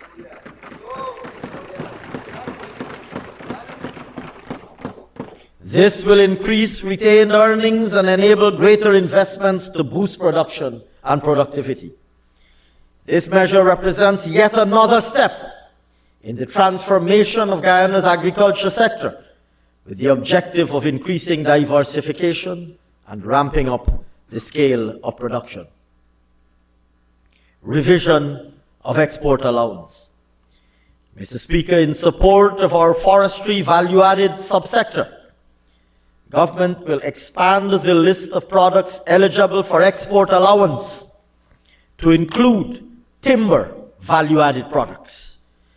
This will enhance the competitiveness of qualifying exporters and lower their effective costs by reducing their taxes payable, thereby allowing them to price their goods more competitively in international markets.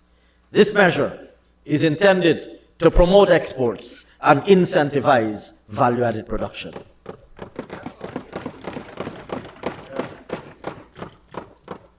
Removal of VAT on locally made furniture.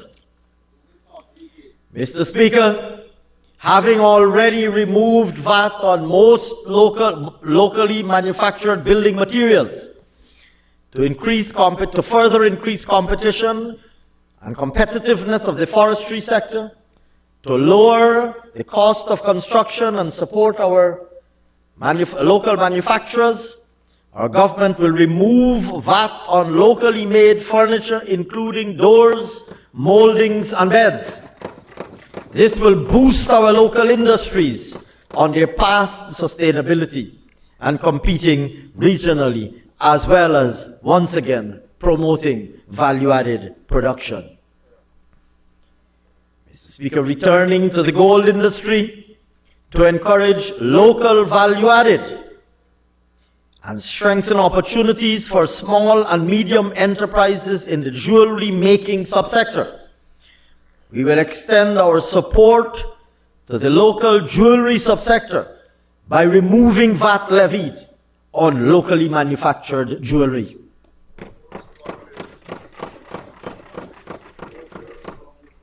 Support to the tourism sector and promotion of Guyana as a destination. Mr. Speaker, in positioning Guyana as a niche tourism market, particularly for destination weddings, we will remove the 14-day residency requirement for destination weddings, given the rapidly growing demand for Guyana to be a destination for destination weddings. This measure is expected to expand tourism-related economic activity to the benefit of the hospitality industry and make it dramatically easier for tourists and members of the diaspora to return to Guyana for these events. Removal of duty and VAT on security equipment. Mr. Speaker, in alignment with our agenda of building safer communities and to augment our national effort to combat crime, we propose the removal of duty and VAT on security equipment, including security cameras and alarm systems. This will, at the community level, enhance crime deterrence and detection, bolster situational awareness, and enhance collaboration between our citizens and the Guyana Police Force to allow for swift identification and detection of incidents and to reduce response time. financial empowerment, establishment of the Guyana Development Bank.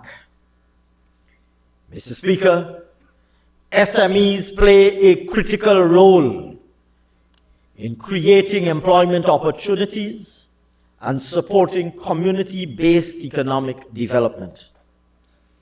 In recognizing the need to expand access to finance, Budget 2026 allocates the equivalent of $100 million to be injected into the Guyana Development Bank.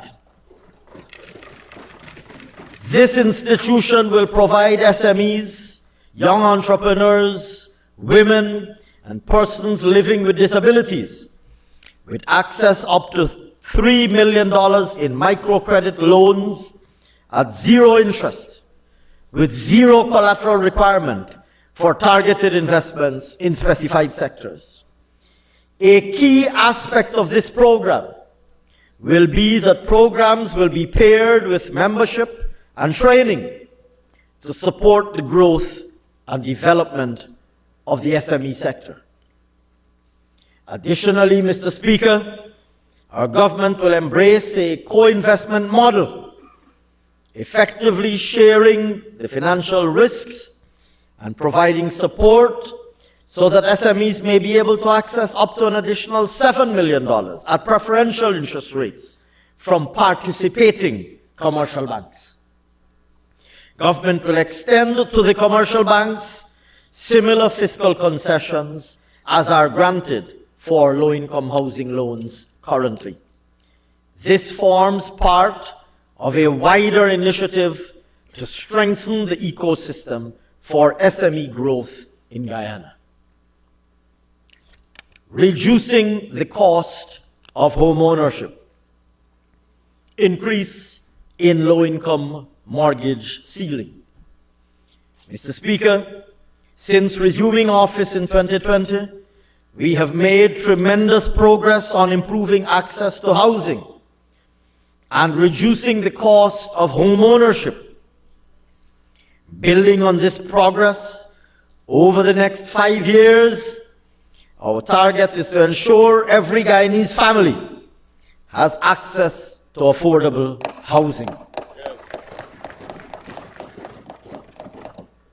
It would be recalled that over the last term, we increased the low-income mortgage ceiling at commercial banks from $8 million to $20 million. And Mr. Speaker, I now have the honor of announcing a further increase in the low-income mortgage ceiling from $20 million to $30 million, which will make housing loans at commercial banks more affordable to borrowers.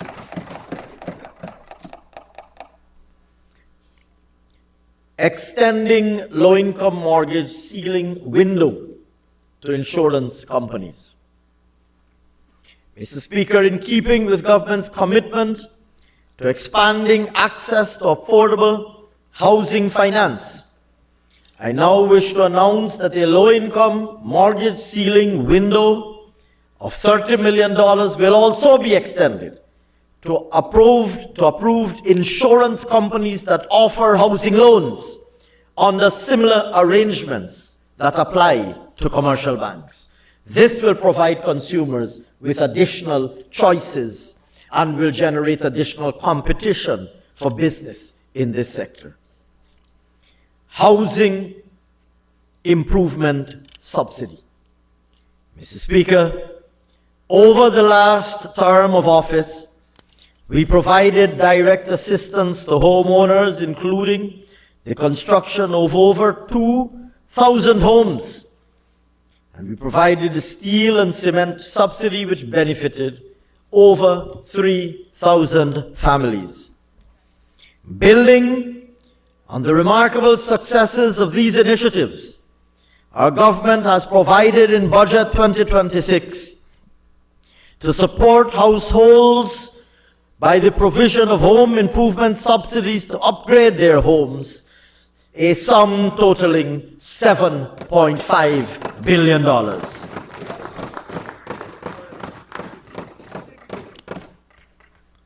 reducing the cost of vehicle ownership and hinterland transport. 1. Double cab vehicles.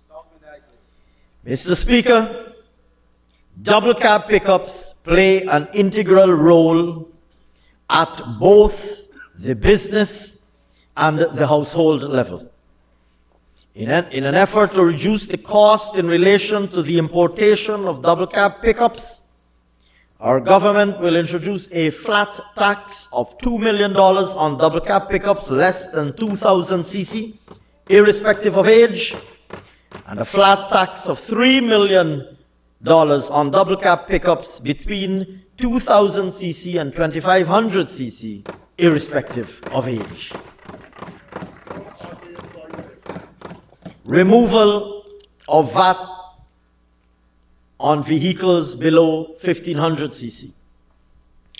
Mr. Speaker, our government recognizes that in our rapidly modernizing economy, vehicle ownership is not a luxury, but an economic necessity. And furthermore, that with more Guyanese persons with disposable incomes that allow them to become vehicle owners, as was evidenced earlier by the level of vehicle importation and the massive improvement in credit extended by the banking system for the purposes of purchase of vehicles to Guyanese, including very often first-time buyers of vehicles. I now wish, Mr. Speaker, to announce the following. Our government will remove the value-added tax on new vehicles below 1,500 cc. New for this purpose refers to vehicles less than 4 years old. To reduce the cost of importing such a vehicle, it would be recalled, Mr. Speaker, that in Budget 2023, in relation to used vehicles, that is to say vehicles that are more than 4 years old, below 1,500 cc, we had already introduced a flat tax of 800,000. We are now extending that by removing the value-added tax altogether from new vehicles below 1,500 cc. Hybrid motor vehicles. Mr. Speaker, it would be recalled that in 2023, we removed the value-added tax on new electric motor vehicles as part of our commitment to encourage drivers to transition to lower emission vehicles.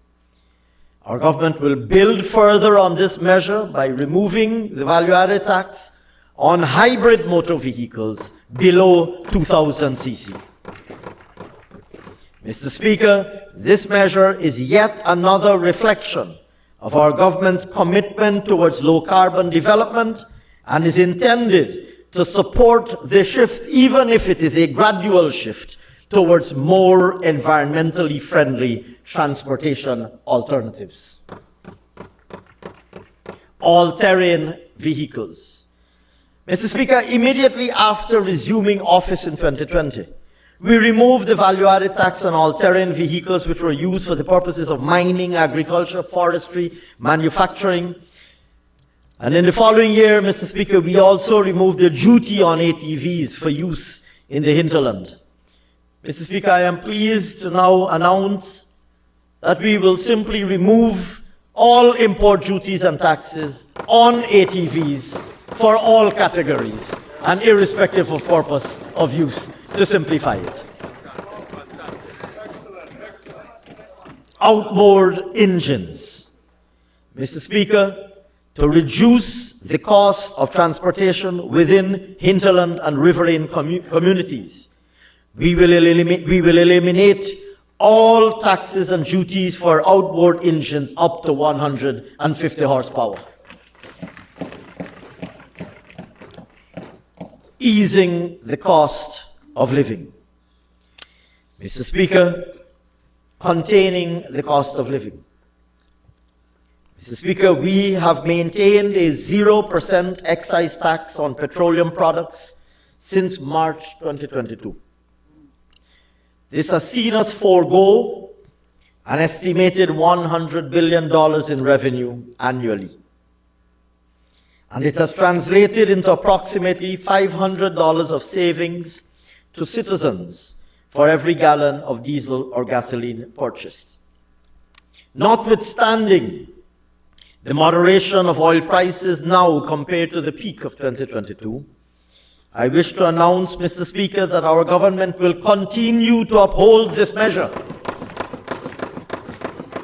as a safeguard against the volatility of global energy markets, and in particular as a means of mitigating the transmission of any movement in fuel prices to citizens. Reduction in freight charges. Mr. Speaker, our government acted decisively to cushion the impact of rising international shipping costs since 2021 by reverting freight charges to pre-pandemic levels for the calculation of import taxes. This intervention is estimated to have saved consumers over $28 billion since it was first implemented. Mr. Speaker, I am pleased to announce that this measure will once again be extended for a further 12-month period from the 1st of January 2026 to December 31st, 2026, annual cost of $6 billion. Other cost of living measures. Mr. Speaker, since returning to office, our government has remained closely engaged with households, businesses and other stakeholders across Guyana. These consultations have been pivotal in shaping targeted interventions that provide relief to our most vulnerable while mitigating cost pressures. Mr. Speaker, in 2026, we will maintain this consultative approach, and we have set aside $9 billion to further ease cost of living pressures, ensuring that our interventions remain responsive to the needs of all Guyanese.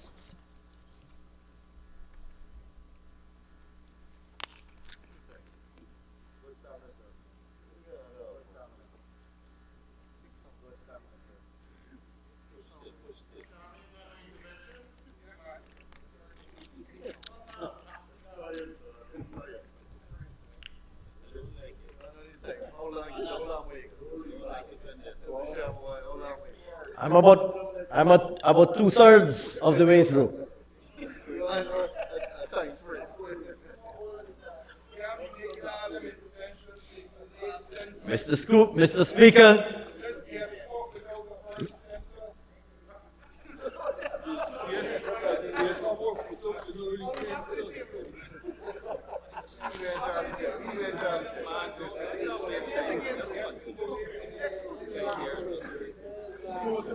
Mr. Speaker, Mr. Speaker, supporting the vulnerable. Mr. Speaker, since its restoration in 2020, this administration has incrementally increased. Mr. Speaker, it is very interesting to hear the APNU AFC describe this budget. This MP's name is Jordan, I think. Is MP Jordan? Is this his name? Michael. Is he Jordan? I'm not sure. He's the guy from Region 5, I think. Yeah. It's interesting to hear MP Jordan from Region 5 criticize this budget as a motor vehicle budget. Mr. Speaker, when the APNU AFC was in government, because they didn't want ordinary Guyanese people to own vehicles, they banned the importation of vehicles above 8 years old, making vehicles too expensive. They banned used tires, putting the reach of tires beyond the reach of working class Guyanese, because they wanted to be the only ones driving vehicles. They wanted to be the only ones driving vehicles. Well, guess what? Guess what? This People's Progressive Party civic government wants every Guyanese family to be able to own their own vehicle.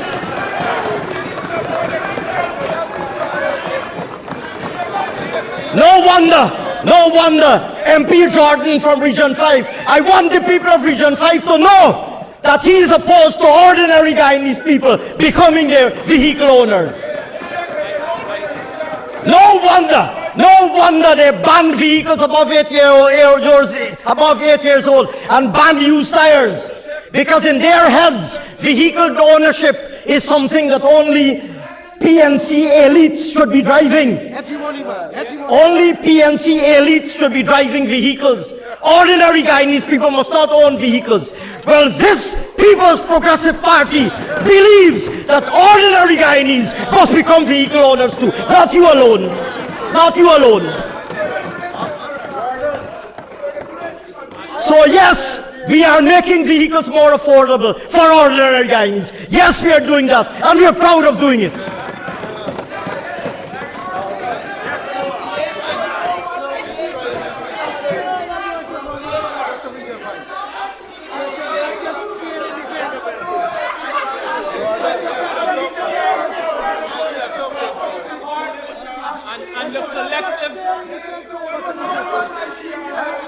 And the collective intellect of the APNU and AFC thought that was a good idea. That was a good policy measure for them. The collective intellectual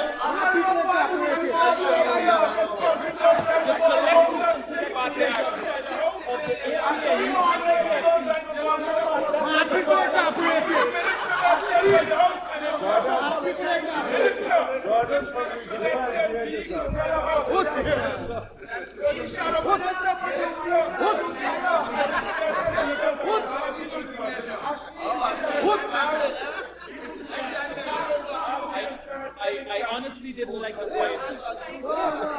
Yes, honestly, it was too quiet for me just now.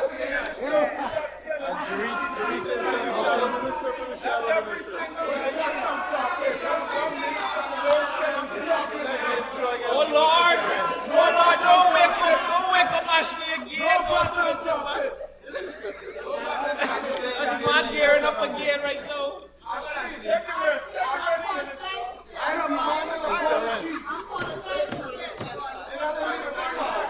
I understand you've been speaking for 6 hours for this parents.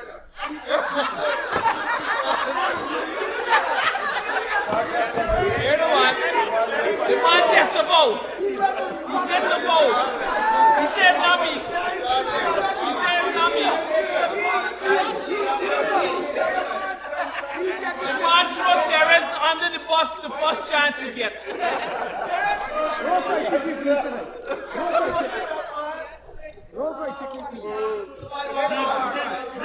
There is no loyalty over there, boy.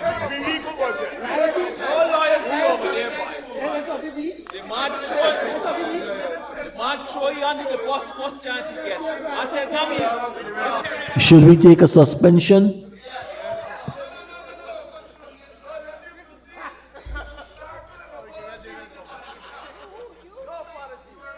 Do I hear, Mr. Speaker, yet another APNU AFC MP begging me to return to my budget speech? You are the one who distracted me into a diversion. You are the one who distracted me into a diversion. You might have thought that you would have learned your lesson by now.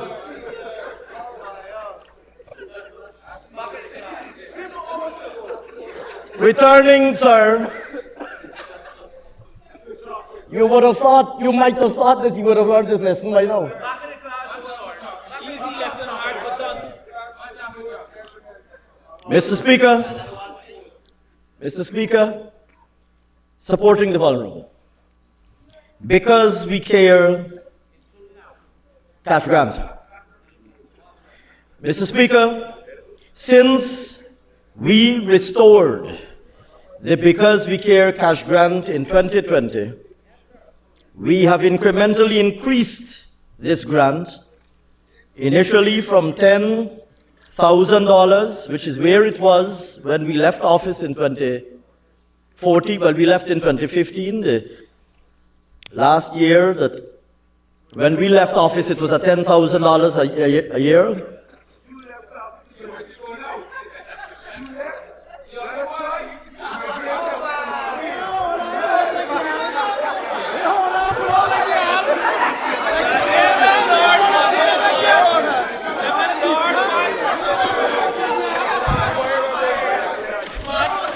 Mr.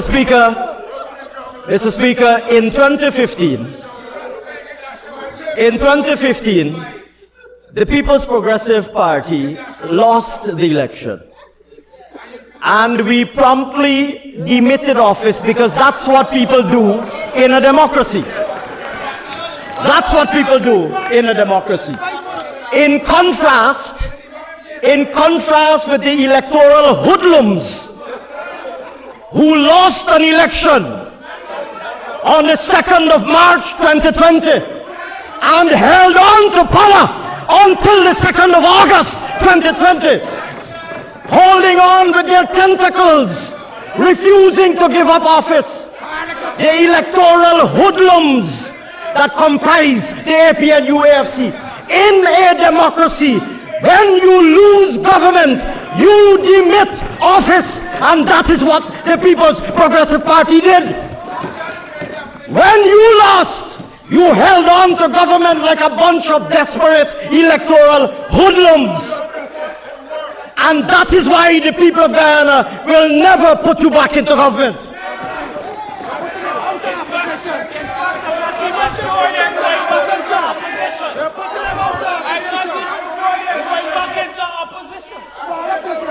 These seats are disappearing rapidly.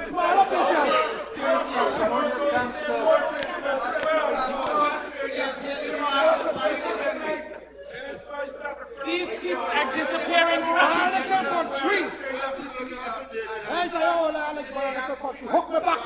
Were those same words in 2012?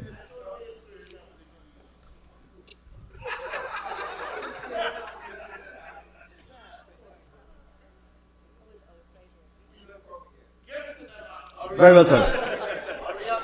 Mr. Speaker, as I was saying, when I was interrupted by that, when the People's Progressive Party demitted office upon losing the election in 2015, the Because We Care cash grant was $10,000. The APNU-AFC came into government and snatched that cash grant away from the children of Guyana. They took it away from the children.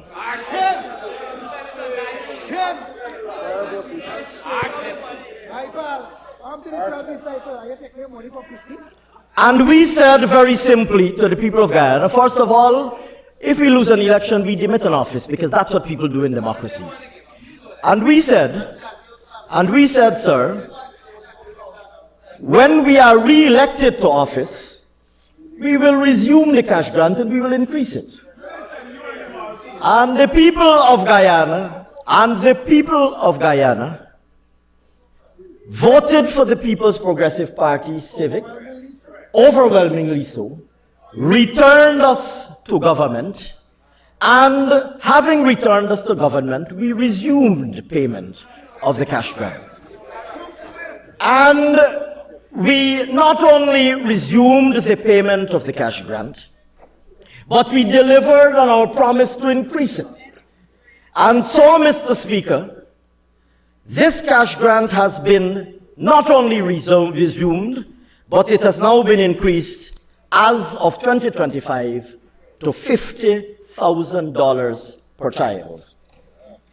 In addition to the $5,000 uniform grant that we've also been paying.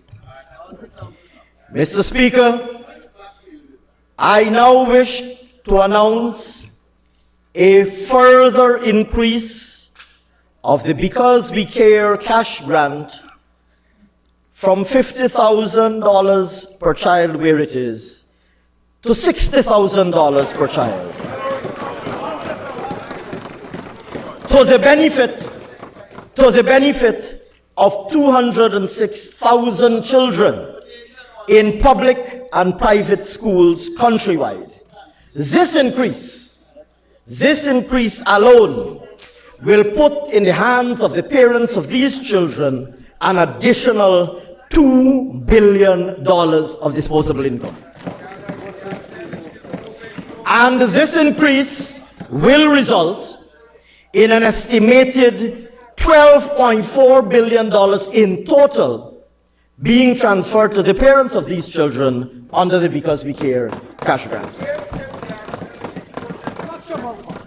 Mr. Speaker, in addition,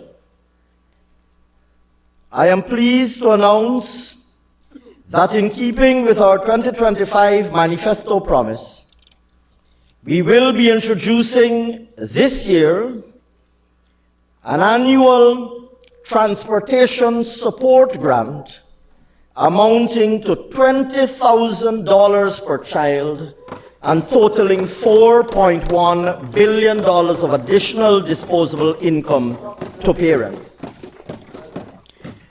Mr. Speaker, as a result of the Because We Care cash grant of $60,000 per child, the uniform allowance of $5,000 per child, and the annual transportation grant of $20,000 per child, these three will aggregate to a total transfer of $85,000 per child.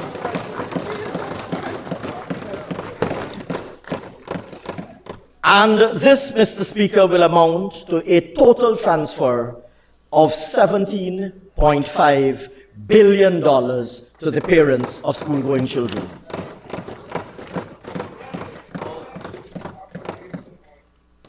Support for Caribbean exams. Mr. Speaker,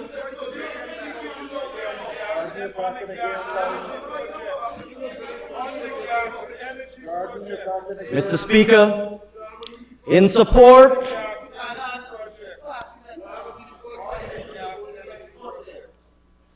Mr. Speaker, in support of equitable access to quality education, our government will maintain the policy of paying for up to 8 CSEC and CAPE subjects per child in public and private schools. This intervention will benefit almost 14,000 students, increasing disposable income of parents by over $850 million. Increase in old age pensions. Mr. Speaker, when this government resumed office in 2020, the old age pension stood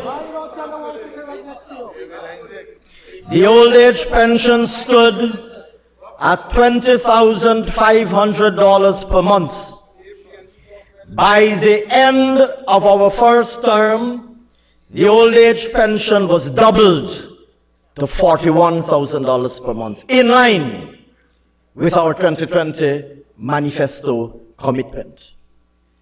I now wish, Mr. Speaker, to announce that with effect from 1st of January 2026, the old age pension will be increased from $41,000 to $46,000 per month.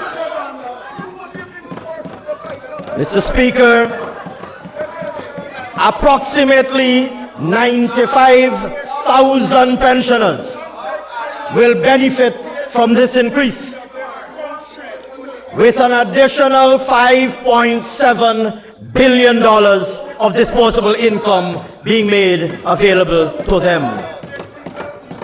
This would bring to the total annual old age pension payments to over $52 billion this year.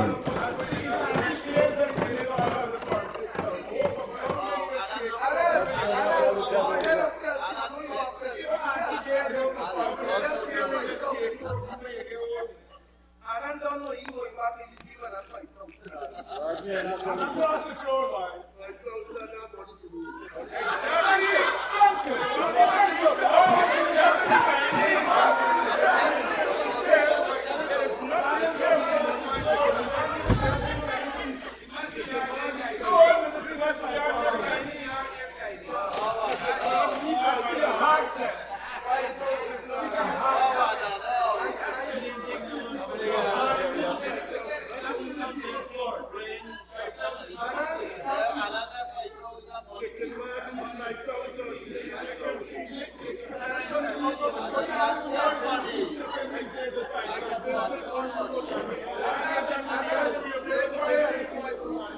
Mr. Speaker,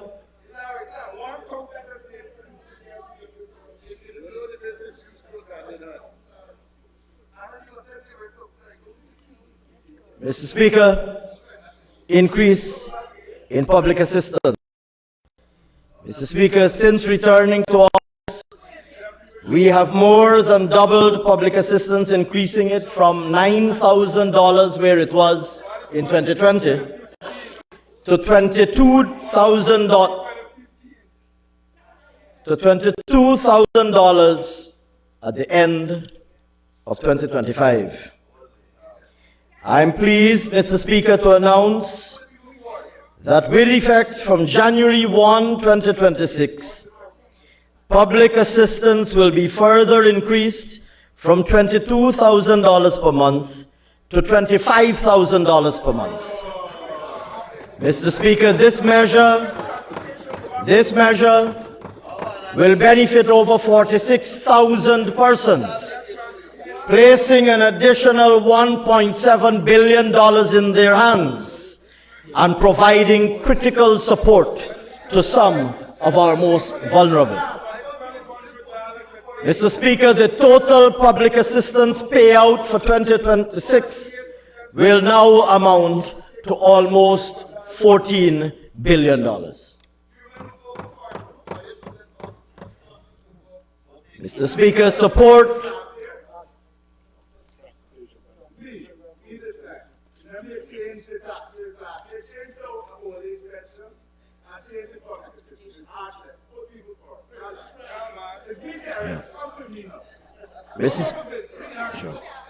Mr. Speaker, in addition to the increase in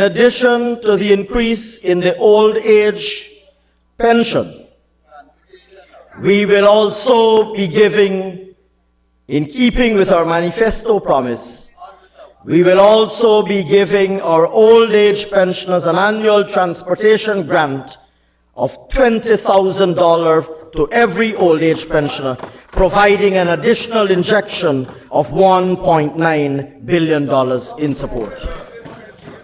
Mr. Speaker, with the increase in old age pension from $41,000 to $46,000 per month, and with the extending of an annual transportation grant of $20,000 to old age pensioners, together, these measures will see an annual transfer of over $54 billion being paid to our 95,000 old age pensioners. I believe, sir, that I've already announced the increase in public assistance. Support for the elderly and child care provision. Mr. Speaker, our government has already implemented a suite of measures aimed at improving the quality of life of our children and our senior citizens. In line with this commitment and to support private investment in elderly and child care facilities, we will, 1, remove the corporate taxes on companies that provide child care and elderly care services. It would be recalled, sir, that one of the first things that we did when we returned to office in 2020 was to remove corporate taxes from providers of health care and education services. We are now extending that to elderly care and child care facilities. Secondly, Mr. Speaker, Budget 2026 provides a sum of $1.5 billion to support co-investment in child care and elderly care facilities on the condition that the investors benefiting from the co-investment support agree on a specified rate for the provision of these elderly care and child care services. Increasing disposable income. Increase in stipend for workers. Mr. Speaker, as previously announced by His Excellency the President, pathway workers, community enhancement workers, community service officers, and community policing groups will benefit from an increase in stipend from $40,000 monthly to $50,000 monthly with effect from 1st of January 2026. The adjustment in stipend for these workers will place an additional $2.8 billion of additional disposable income in their hands and will aggregate to an annual injection of $14 billion. National Cash Grant. Mr. Speaker, in late 2024, this People's Progressive Party civic government initiated for the very first time a national cash grant of $100,000 for every Guyanese citizen aged 18 years and older. This saw the transfer of more than $60 billion of disposable income into the pockets of over 600,000 Guyanese persons. As announced by His Excellency the President, Budget 2026 makes provision for citizens aged 18 and older once again to benefit from a national cash grant of $100,000 each in 2026, for which purpose a total of over $60 billion is expected to be transferred to Guyanese citizens.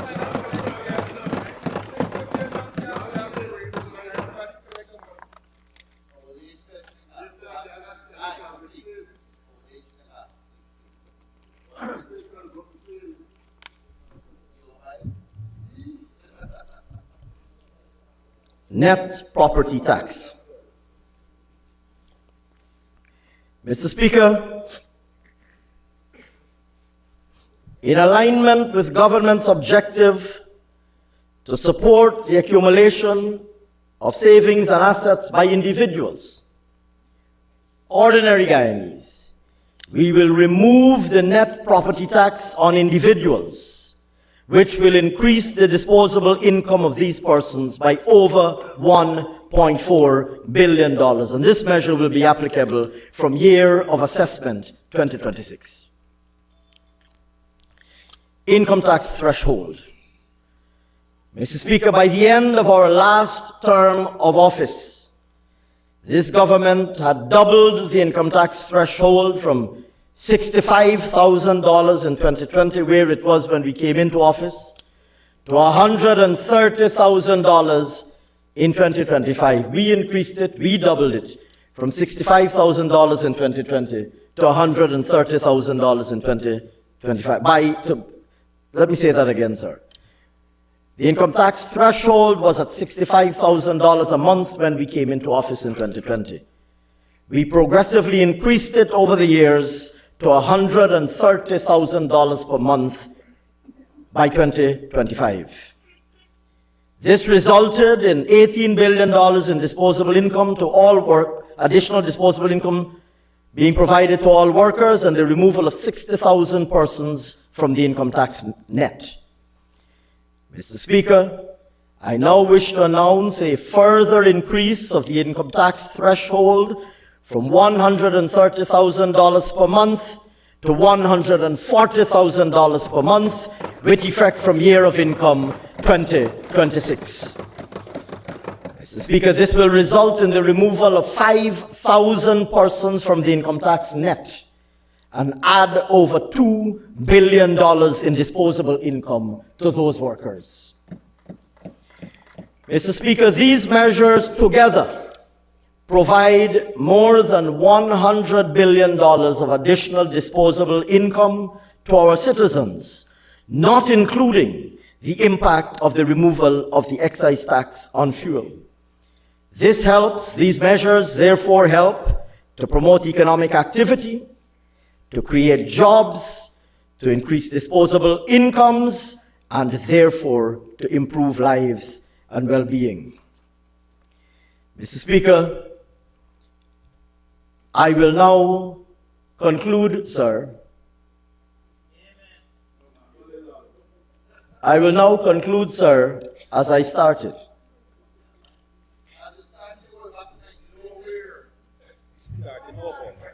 What's wrong with that? Let's go back to 1978, 73, when you all rigged for the elections. You want to go back? We go back?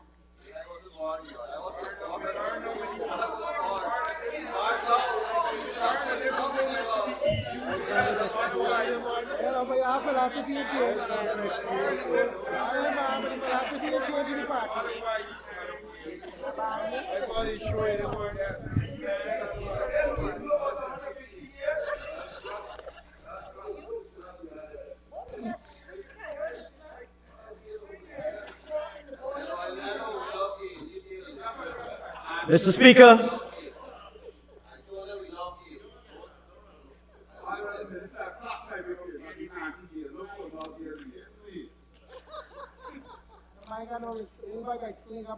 Mr. Speaker, I will conclude as I started. Budget 2026, sir, comes to this Honorable House as the first budget in this People's Progressive Party civic government's current term of office. It is grounded, as I said at the very start, in the 2025 manifesto which we presented to the Guyanese people last year, and on the basis of which we scored the landslide victory we won at the 2025 general and regional elections. That result, of course, secured us the historic majority that we now hold in this Honorable House.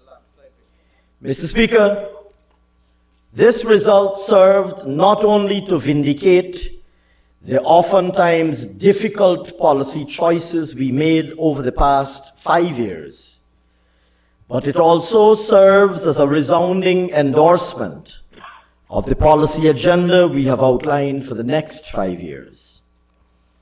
Moreover, the renewed and strengthened mandate we received from the people of Guyana last September inspires us in the People's Progressive Party Civic to ensure that the transformation of our country advances, and even more importantly, that this transformation results in the creation of opportunity and the generation of prosperity for the Guyanese people. With this in mind, Budget 2026 is entirely and fundamentally about the Guyanese people. At its core, throughout all of its policies, programs, and initiatives, are choices aimed at ensuring that the interests of the Guyanese people, that the interests of all of the Guyanese people are protected and are served. In particular,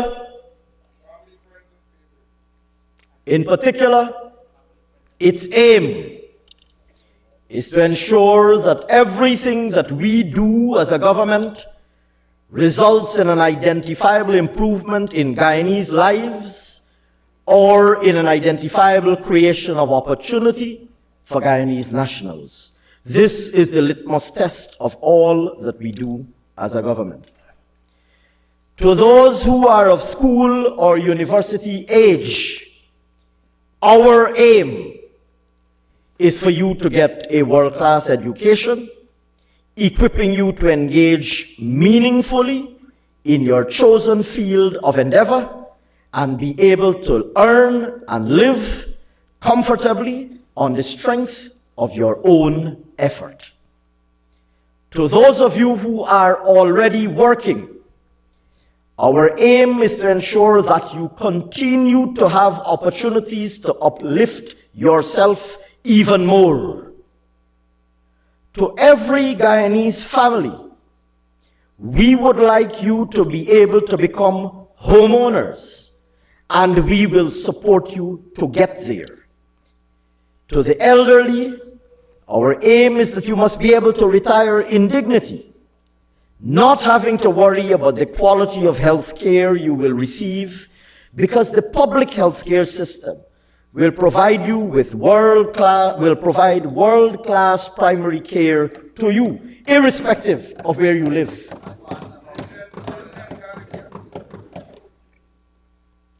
To all who live in Guyana, wherever you might live, our aim is that you must be able to live in comfortable, safe, and modern communities. Budget 2026.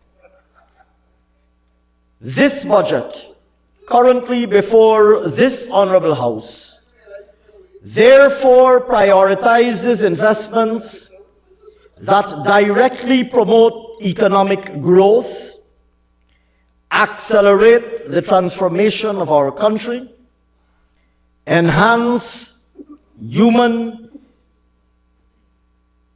capital, and improve social well-being.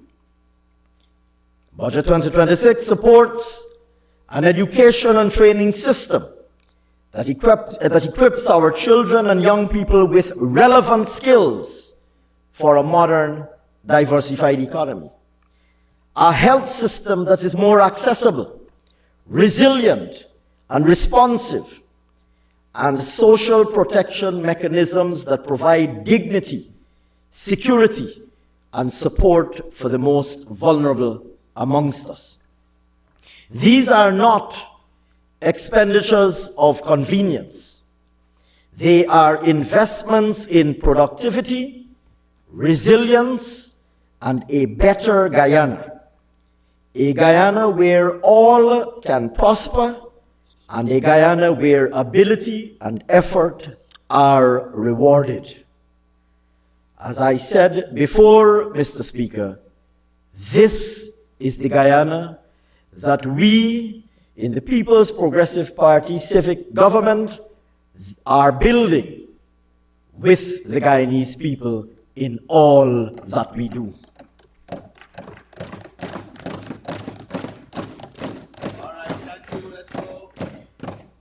Mr. Speaker, before I conclude, I wish to thank all who would have contributed to the preparation of Budget 2026, including, of course, the various stakeholders who would have provided valuable input and suggestions since we were preparing our manifesto, because the budget is grounded, as it is, in our manifesto. Of course, as well as suggestions that would have been made more recently. I wish, Mr. Speaker, also to thank my cabinet colleagues and their staff who would have made sectoral submissions. And finally, Mr. Speaker, I wish to thank my own team at the Ministry of Finance,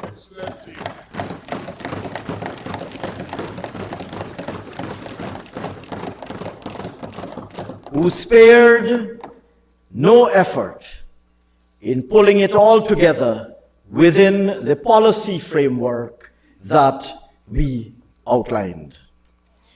Mr. Speaker, on behalf of this People's Progressive Party civic government, it is now, sir, my honor to commend Budget 2026 to this Honorable House. And I trust that good sense will prevail and it will secure unanimous passage in due course. Thank you very much, sir.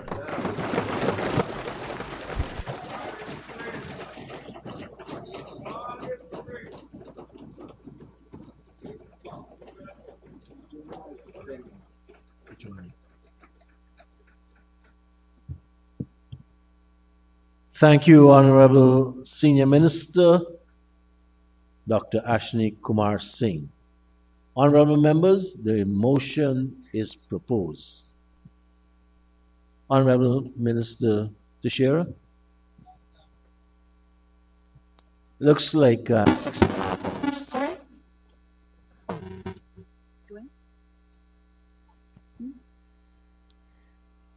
First of all, Mr. Speaker, I just want to congratulate my colleague for his outstanding representation and presentation on behalf of the government of Ghana and the President of Ghana. And we always are amazed at the stamina of our colleague who has surpassed 5.5 hours to 6.5 hours this time. So, and he had told me he was very, very tired, exhausted this morning, and that he was leaving the ministry to try to go home and bathe and come here. He hadn't slept all night. So for a man who hasn't slept for probably several days, I think he did extraordinarily well just standing there and reading it. But more important was the content that he brought and the hope and optimism that we have offered to the Guyanese people. And I know in the debate we will have some interesting discussions. But this life of our people and the quality of life. So I thank Ashni and most of all our President and Cabinet. Mr. Speaker, I'd like to ask that the sitting now be adjourned until February the 2nd. Monday, February the 2nd, we will start the debate then from the 2nd to the 6th to allow us 5 days to debate, and that we will start at 2 o'clock. 2 p.m. Thank you, Honorable Minister. I join with you in offering our congratulations to the Honorable Minister. Honorable members, the Assembly now stands adjourned to 2 p.m. next Monday, February 2nd. Have a good night.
Thank you.